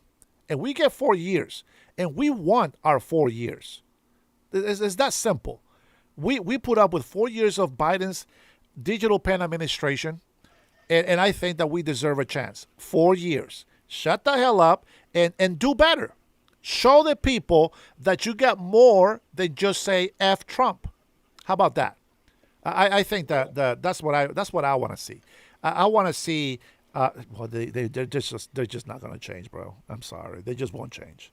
I'm trying to stay positive like they could, but I just don't see it. They support transgender, bro. Listen, you are telling somebody that they're ugly, that they are not who they say they are. You are denying their nature. You know, whether you are chemically imbalanced, you know, and you like men, okay, I get it. Fight it. You got to fight it. But there's one way to live. And if we are going to have normalcy in our country, we all have to be on the same page. It's called culture. We already have a culture. Assimilate. We don't need you to tell us how to make a new culture. We just don't want it. What we have has worked out just fine. If it ain't broken, you don't fix it. Oh, you took too long, man. What happened? I thought you were with me on that. Oh, man. I'm mic drop. Talking to myself over here, bro. I was Zen Cooper earlier. I swear to God, I swear that was Zen Cooper. No. Same pattern, same non-stop talking of nothing. I swear. Bro, I thought he was talking to himself because I was kind of, look, Raquel is over here telling you don't fix it. Right. I thought he was talking to himself because I was answering his comments, but his response was like nothing. Right. You know, like it had nothing to do with what I just told him. And then you tell him something, or somebody else would tell him something on the chat, and his response is like, who the hell is this guy talking to? Like, it doesn't make sense to anybody that's chatting. People are giving him facts and information, and the guy is just lost on his own little world. And I just put the mic drop twice on there. Just like this guy. I worked so hard not to kick him, bro. Somebody finally kicked him, I think. I think it was you. I showed a lot of grace in that. I didn't kick a lot of people. I hear you. All right, brother. Thanks for the call, man. Let's see if we can get somebody else to call before I call it a night. I'll see you in chat. I'll go ahead and play the video so that we can watch it together. Just a part of it. All right. All right. So the phone is available. Let me turn the ringer on just in case somebody calls. All right. Let me just show you part of this clip, okay? Let me see. Let me start right here. Here we go. Made on the UK already, but let's take a look. This first video is coming to us, of course, from the UK, and it's just so concerning to see that every time there's a small riot, these groups of Islamists can just form into these aggressive gangs. Take a look.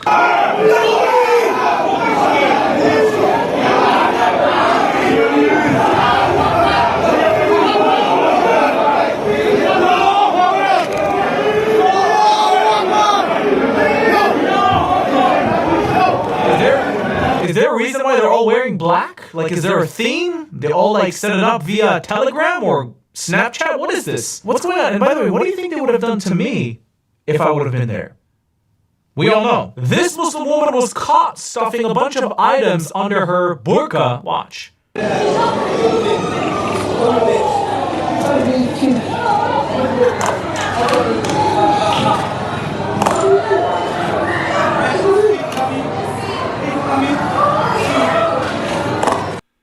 I wonder, this peaceful, of course, it's not fake religion.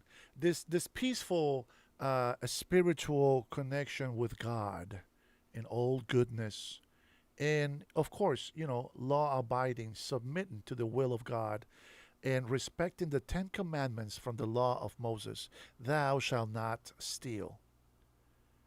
Thou shalt not kill. They really respect. Yeah, it's a very spiritual religion. Yeah. How'd I miss that? Yeah. This is in London, correct.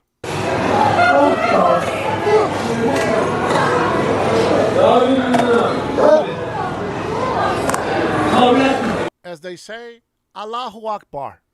Oh my. Take it off and go. Bloody hell, man. Oh man, now she's gonna go get stunned. Bye. Good night, Coyotes.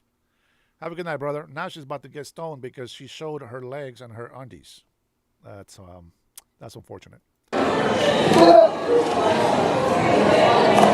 She probably claimed right after that this was Islamophobic. No, you cannot use this to shield yourself. And by the way, if you're truly wearing this burqa because you believe it's shielding the man from hitting on you or touching you, then why in the world are you doing this and showing your body? Isn't that the purpose of what you're wearing? I'm confused. This person right here is named Muhammad. He moved from Pakistan to Canada and from Canada to the UK to join grooming gangs, and he was arrested from attempting to rape a 14-year-old British girl. Watch. Help me!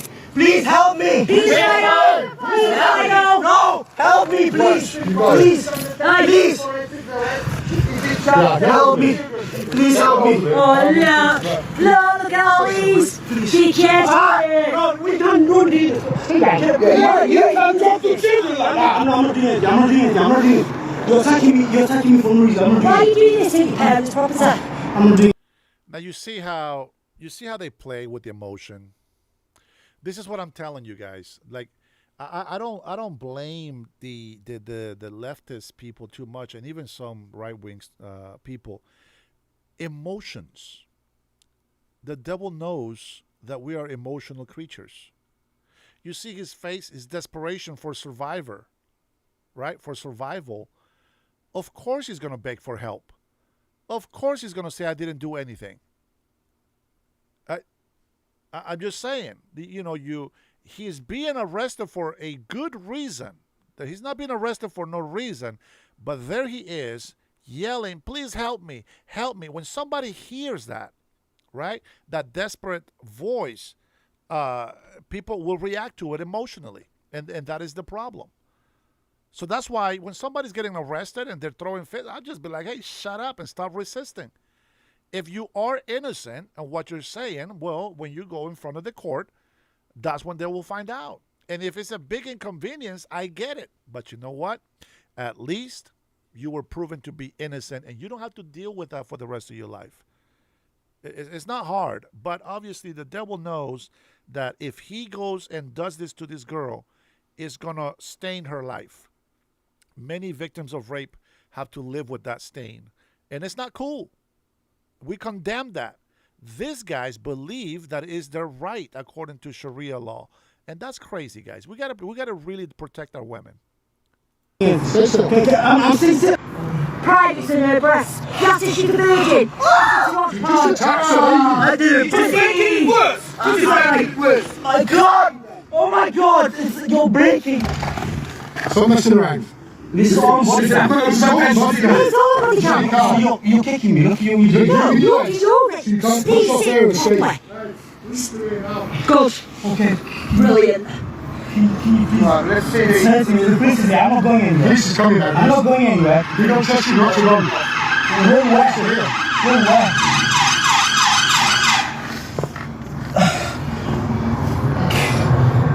Listen to this. You cannot do this. Nice quick response off the police. That's what. He said you cannot do this. I don't think you can go to the UK for the aims of trying to rape minors. The fact that some of your Pakistani and Bangladeshi friends are doing this doesn't give you legitimacy to do it as well. Let's listen to what this Muslim preacher has to say about the UK. Watch. We are not going anywhere. This is our country. We are here to stay. We are settlers. And also I would like to point out that some people said, what about the crucifix on the English flag? And it's Crusader history. Well, I responded, if you place a white flag with just England written on that flag, there is no reason in Sharia Islamic law why that would be forbidden. We don't care about Sharia and Islamic law in the UK because the UK is not a Muslim country. Therefore, it should stay exactly the same flag. Yahmar. So you are permitted to place a white flag with England written on it without the crucifix. This person right here is Muhammad. Muhammad was caught by British patriots after he tried to rape a 13-year-old British girl. Watch. Can you please stop recording this? Do not push. Do not touch my stuff. I'm not touching. I'm just saying don't. That's not meant to. Okay, man, calm down. I'm not doing it. Calm down. I'm calm down. Put your hands near my stuff. I did not put no hands. No one. I just kept. Listen. Okay, man, calm down. I got it. Okay. Right. Calm down. It's hurting, please. We finally fucking got. They call it their country. He said we're settlers because they're building their mosques. They're building their cities. They're breaking the law. They're disrespecting the natural order of that nation. Think about it. In order for somebody to come in and become a conqueror, somebody that will not respect the laws of the land and bring their own ideology, their own law with them, that's an invasion. They have to assimilate. They want to go to a country. That's an invasion without missiles. They're not stupid. They're not stupid. Stephanie, who are you telling to shut up? Who are you telling to shut up? Are you a white socialist liberal woman? Do you have a problem with a strong man? Do you have a problem with a man that stands up for his country? White socialist liberal woman. That's right. Get him, Stewie girl. Get him. Get her. Get her. She's probably another one of those white liberal women, Karens. We got rid of one of them a long time ago from Hawaii, but they just seem to continue to multiply like roaches. But anybody else that has common sense that actually wants to protect this country and believes in the rights of the people, you are more than welcome to stay here. If you don't like my channel, you can get the hell out. Get the stepping is what I say. Okay? Let's see something out of begin with a big mouth. I don't know. No, I don't know what the hell that is, but we're not going to put up with your nonsense. Okay? Have a good break. Okay? Go to the corner and think about what you did wrong. You didn't wait. Oh, what have I done wrong anyway? I'm not even doing it. Listen to what I'm saying. It's not hurting, okay? Yeah. I'm going to lift you off the floor. I'm going to sit down here. Don't start struggling. Okay, I know, man. You're not struggling. There's one of your phones. Just take out the evidence. I'm not living. There's this evidence. Nobody's touching the phone. Put yours to the front, separate, obviously. Tell the truth, Paul. It's not actually best bet. Tell the truth. Now take a look at this. There's a reason why a bunch of Western countries want these people to leave. This is an example.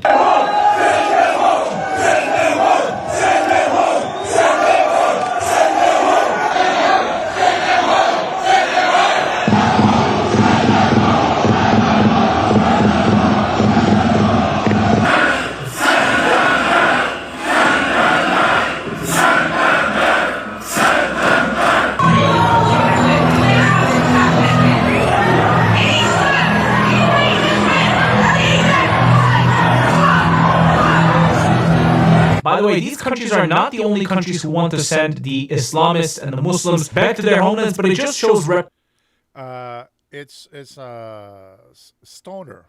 Let me tell you how stupid you are, bro. I try to not to insult people in here, but you're so retarded. Did you understand that she just said shut up? That's not a comment to say, actually, I think that this is the way that... No, it wasn't a comment. It wasn't a comment to have a conversation. To tell me to shut up, it's not, oh, I want you to agree with me. No, that's not what that means. It means that you're being disrespectful. You don't need to be here. Bye, Felicia. It's that simple. Okay? Petition. Well, because crime is through the roof, violence is through the roof, rape is through the roof, it makes sense they would want them to leave. The police in the UK isn't messing around anymore. Watch.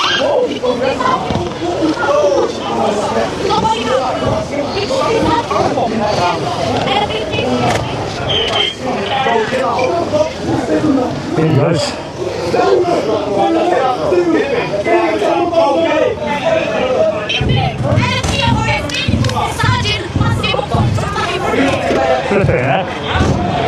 We've got the torch on just to assist the officers in the dark environment there. Hello? Why did you let go? Don't worry, it's fine. I'll turn the torch off for you, yeah, don't worry. Jack, again. No, mate, you're completely innocent. I'm filming the police. You're right. Cracking down on the drug dealers in the garden. Ah, right, he got smashed. Oh, he's strong, that's strong. He got smashed? He's strong. Really? He's a big lad? No, I'm not a big lad. Fucking strong, dude. He's got a bit of it. Like, you can tell he's a stronger. He's strong. So. No, these huts and stuff. No, they're Christmas markets.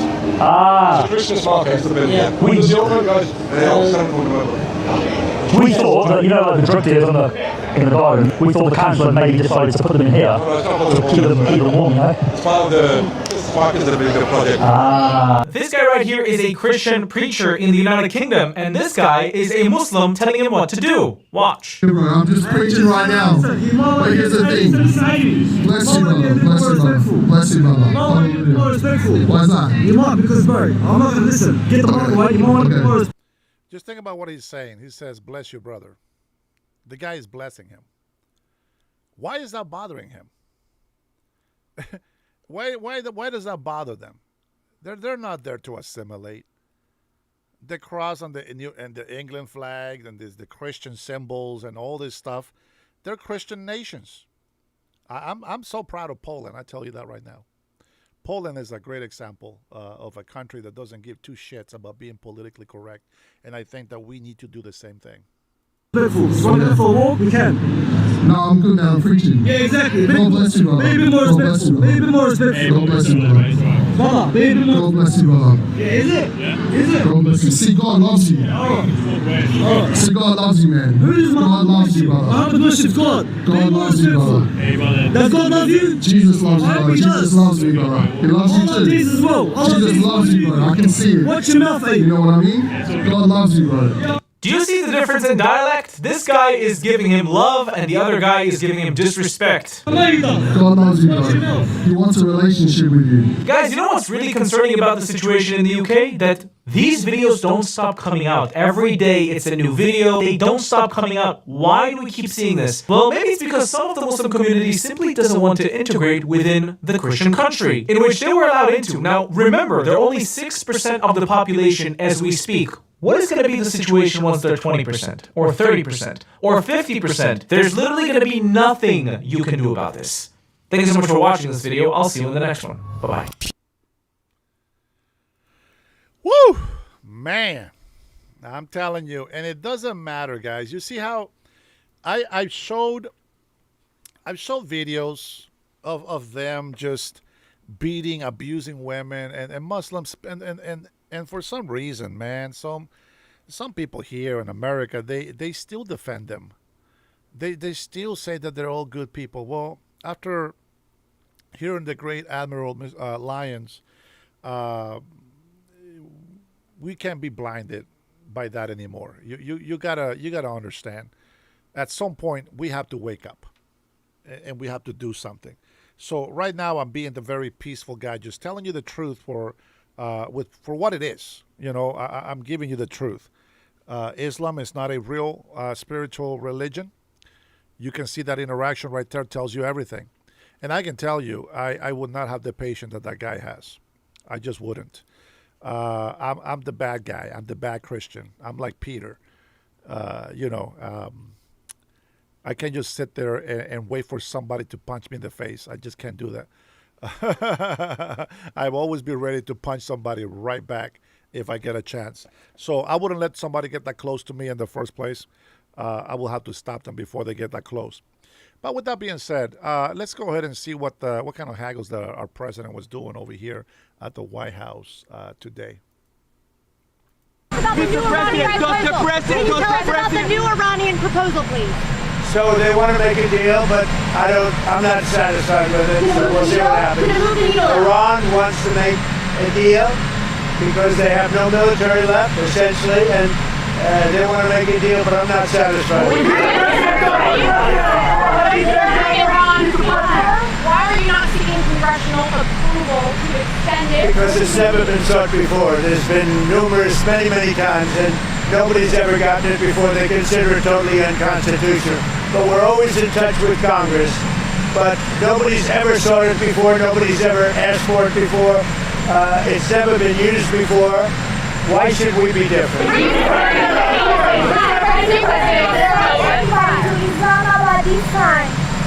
willing to send anybody to Islamabad for envoy?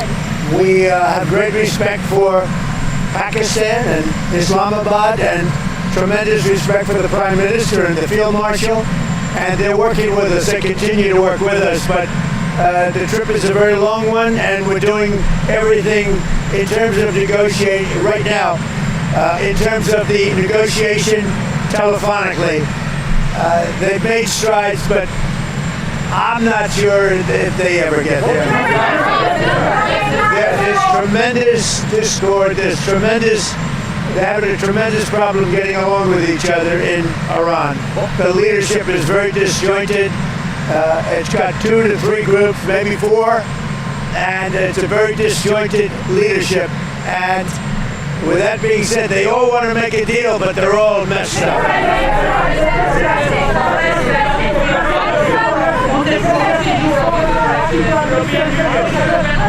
I spoke with the winner, a very good man.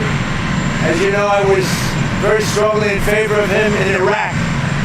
And we had a long conversation yesterday. I congratulated him. He won, and with our help he won, and we want him to do very well. And I told him that the United States is with him all the way. It was a great victory. The new head of Iraq is somebody that we support very strongly.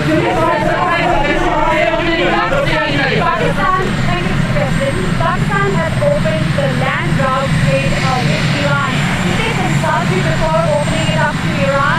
And are you aware of it? That was a vicious bee. I know everything about it. Yeah, I have great respect. Are you from Pakistan?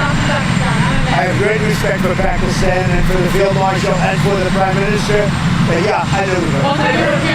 Yesterday you talked about Italy and the withdrawal of troops from Europe, from Italy and Spain. Can you clarify your work? Well, I'm not happy with Italy and I'm not happy with Spain. And they feel it's okay for Iran to have a nuclear weapon. Anybody that feels it's okay for Iran to have a nuclear weapon is not very smart. And it'll be a terrible thing in the future. If they were ever allowed to have a nuclear weapon, you would have problems the likes of which the world has never seen before, and it's not going to happen. And aside from that, right now they have no Navy, it's been wiped out, no Air Force, it's been wiped out. They have no anything. They have no anti-aircraft, they have no radar, they have no leaders, because frankly, their leaders are very disjointed. They have a lot of problems right now. They're not getting along with each other. Their leaders are not getting along with each other. So.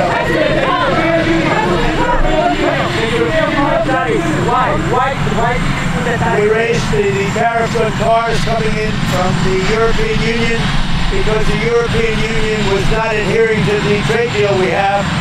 So based on that now, when they build their plants, of which they're spending over $100 billion, all countries, not just the Union. When those plants open, there won't be any tariffs. But we raised the tariffs because they were not, as usual, they were not adhering to the agreement that we have. We have a trade deal with the European Union. They were not adhering to it. So I raised the tariffs on cars and trucks to 25%.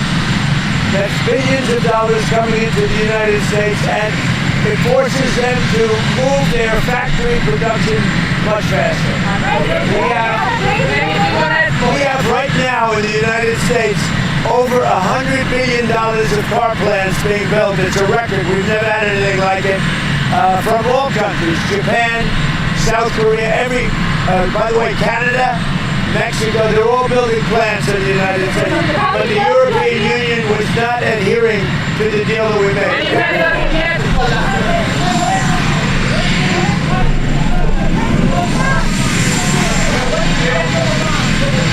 So we're dealing with Iran, as you know, it's a very disjointed, unfriendly leadership, unfriendly to each other. They're not getting along. They're very, very confused by what's happened because essentially most of their military has been wiped out. But we just had a conversation with Iran. Let's see what happens. But I would say that I am not happy. Their leadership is very disjointed, very argumentative with each other. They come back, one says one thing, one says another. They're very confused. Obviously, their country has been frankly decimated. Their Navy is gone, their Air Force is gone. Many of their soldiers, unfortunately, are gone. They've got to come up with a right deal. At this moment, I'm not satisfied with what they're doing.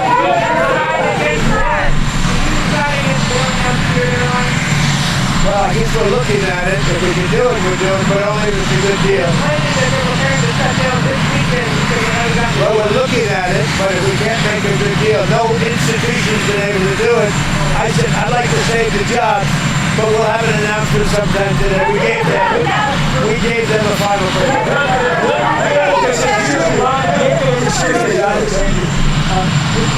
Day 60, are you going to seek congressional authorization? Well, no other country has ever done it.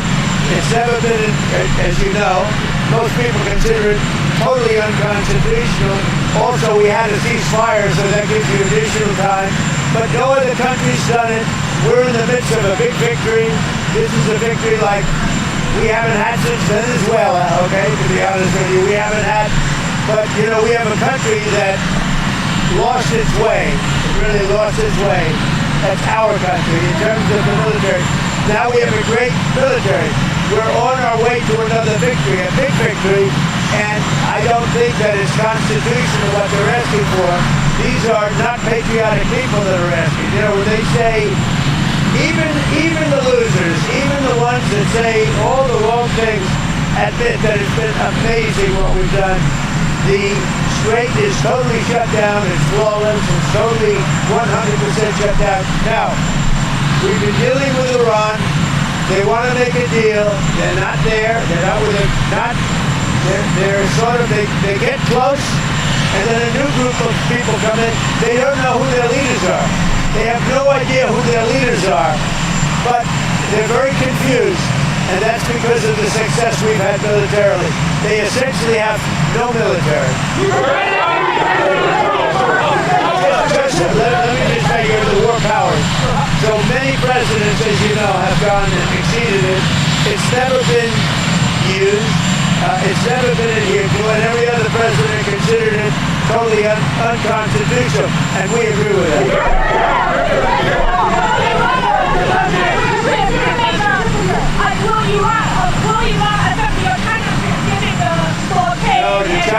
China, it's going to be amazing. The visit with China and Chairman Xi, that's going to be great. We have the trip with China coming up, and I think it'll be an amazing event.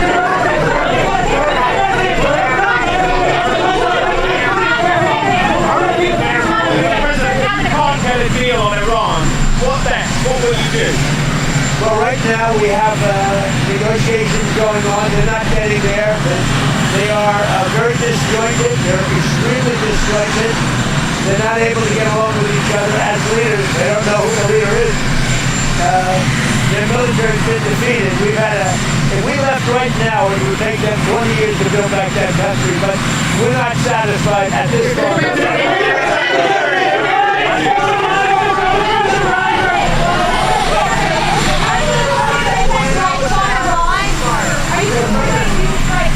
Why would I tell you that? What has been the holdup on the deal? We're trying to help them. something we're not looking to get involved with, but we've added 14,000 jobs. We are, I would say we're driving enough deal, but it's one of those things. We'll do it or we won't. We'll have something for you today or tomorrow. Do you think the other vendors are involved? Do you think they'll get bumped down in priority? Well, they will. If we come first. Hey, you know what it is? USA first, America first, that's my point. Including with airlines, including with Intel. You know, we made an Intel deal, you know that, right? We made about $40 billion on that. And someday Fox and Peter's going to talk about it. But we helped out Intel, and we ended up making $40 billion. So we're looking at Spirit, different kind of thing, but we're looking at Spirit, and we can help them, we will, but we have to come first. We're first. It's America first. The CEO Federal Office came to me Susie Wiles a week or two ago. What's the latest on your position on that company? Well, only the Annenberg meeting. You had a CENTCOM commander coming here yesterday.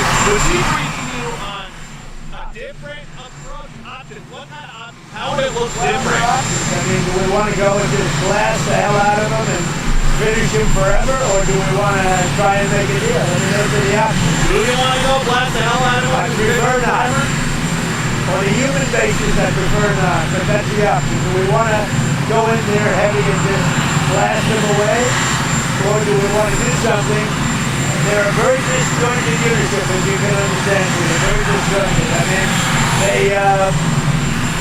they're not getting along with each other. And it puts us in a bad position.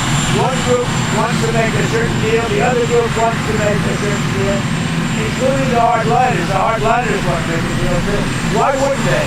They have no Navy, they have no Air Force, they have no anti-aircraft, they have no nothing. This week that because of all the firepower required for epic series, that there are people in the White House who are starting to worry about our inventory. Are you worried? No, we have more than we've ever had. Because all over the world we have inventory. We can take that and we need it. But all over the world we have tremendous amounts of inventory. For instance, we're stocked and locked and loaded right now. We have more than double what we had when this started. But, you know, we're all over the world. We're in many, many different countries, many different places, all backed up. Now, what happened is Biden came in like a stupid fool, and he gave a lot of what we had to Ukraine.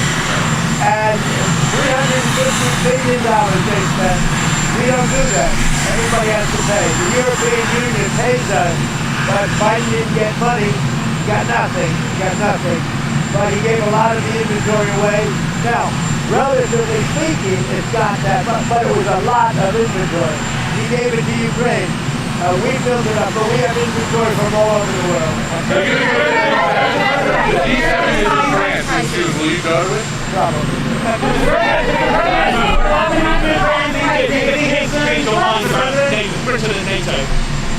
What about NATO? Did the king change your mind? King Charles. No. King and I had a great, he's just a great person. He's a high quality person. I love the job he did in Congress. He actually got the Democrats to stand.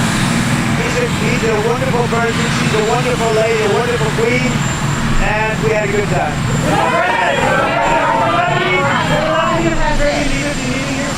Yeah, they're going to be coming. This is going to be your first big public event since somebody tried to kill you on Saturday. Do you feel safe going to something like this today? I don't even think about it, Peter. You still support the pardon for Pete Rose, sir? Oh, I think Pete Rose is great. I think Pete Rose should have been in the Baseball Hall of Fame a long time ago. A long time ago before his death.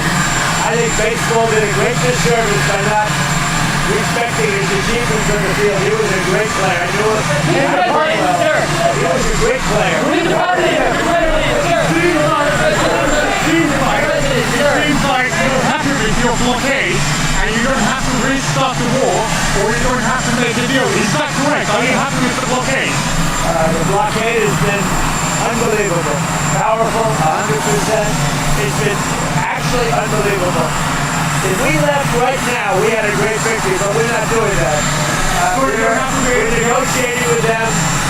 Their teams are unbelievably disjointed, but we are negotiating. Mr. President, sir, the NASDAQ and the S&P 500 posted their biggest monthly gains since your first term, sir. Can you talk about what this means to you, the stock market performance, and do you believe that this is going to continue throughout the rest of your term? Thank you. The stock market is hitting record numbers. We have more people working in the USA today than we've ever had working, as you know. It's in many ways. Now, when this war ends, gasoline and oil and everything is going to come tumbling down. But right now, as of this moment, the stock market has hit record highs. We have more people again working in the United States today than at any time in the history of our country. We are really doing well. Now, gasoline's high, other prices are way down, but gasoline's high.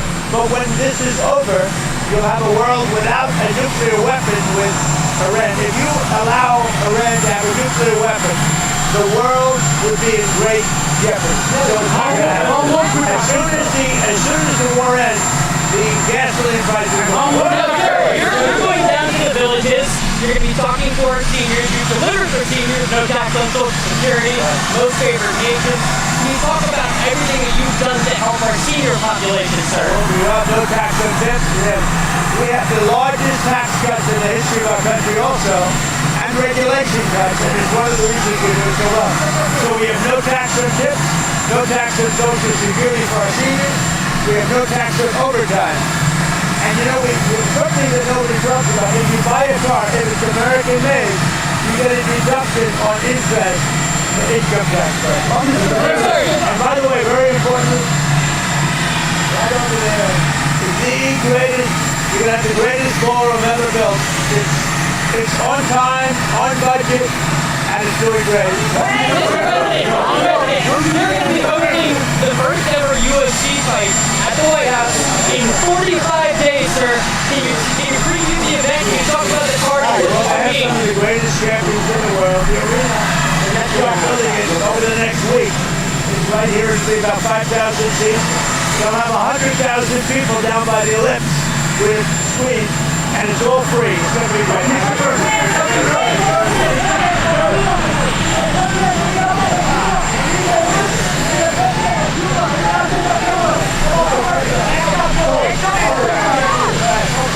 What's your message to Americans who are facing the same high gas prices? Well, it was just announced we have more people working in the United States today than ever before in history. Outside of the gasoline, prices are way down. Prices have come down. Groceries, and I inherited that. We inherited the highest inflation in the history of our country, 48 years. In the history of our country.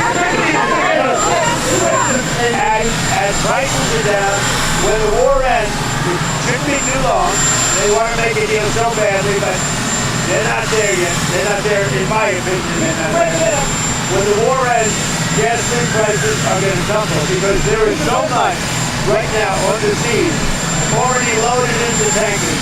Tankers that can't escape the straits. There is so much like record setting. But when the war ends, gasoline prices will go down to the lowest they were. I think it's very important. The stock market just hit an all-time high. And again, more people working today than at any time ever.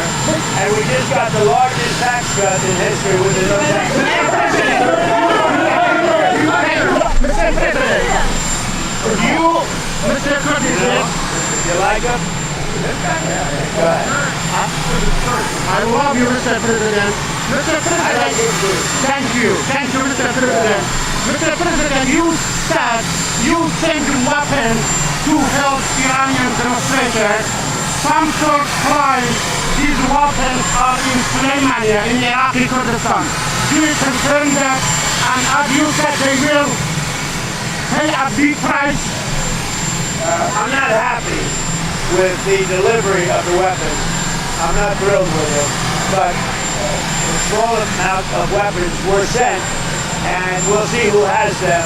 But I'm not happy with what happened with the Kurds. The Kurds did not deliver the weapons.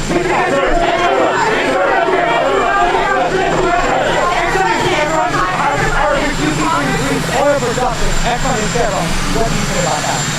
We're doing great production. We're producing more oil right now. That's the other thing. We have more oil production right now than any time in history. And if you take a look at the ships, they're all coming up to Texas, Louisiana, Alaska. Did you see the line? What do they call it? The Tango. But that is some line of ships. They're all coming up. They're loading up. The biggest ships in the world are coming up to Louisiana, Texas, and to Alaska. And they're loading up. I don't want to say it, but our country is getting stronger and stronger. This has been amazing. The amount of oil and gas that we're selling now is at a level that nobody's ever seen before. Would you consider Ron DeSantis for a cabinet position? Well, I like him a lot, so I like him a lot. Ron, can you tell us that you're not satisfied with the plan right now? Can you tell us what specifically you're not satisfied with? They're asking for things that I can't agree with.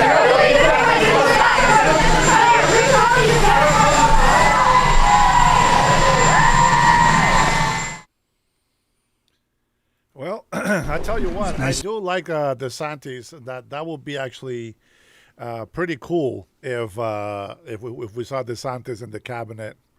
I'm not gonna lie, it's a little bit exciting. I think there is some good things that can come out of it. I do believe so myself. Man, I had a blast, guys. Thank you so much for my mods. You guys have been tremendous help, support. I can still go. I can still go longer, but you know what? Let me enjoy my weekend. I am very tired, but let me enjoy my weekend, and we'll see if something new comes up tomorrow, Saturday. Well, today. It's already today. And guys, thank you so much for your love. Thank you for subscribing. Thank you for hitting the like. Thank you for being part of my life. Thank you for loving me and my wife, and just appreciate you. I am very blessed to have you in my life, even if it's through YouTube. Believe me, if God allows, I will go and visit you guys, depending on where you're at. God allows it, I will definitely go and have some lunch or dinner with you. We'll definitely have some good times together. God bless you guys. I'll see you on the next one. You all be good.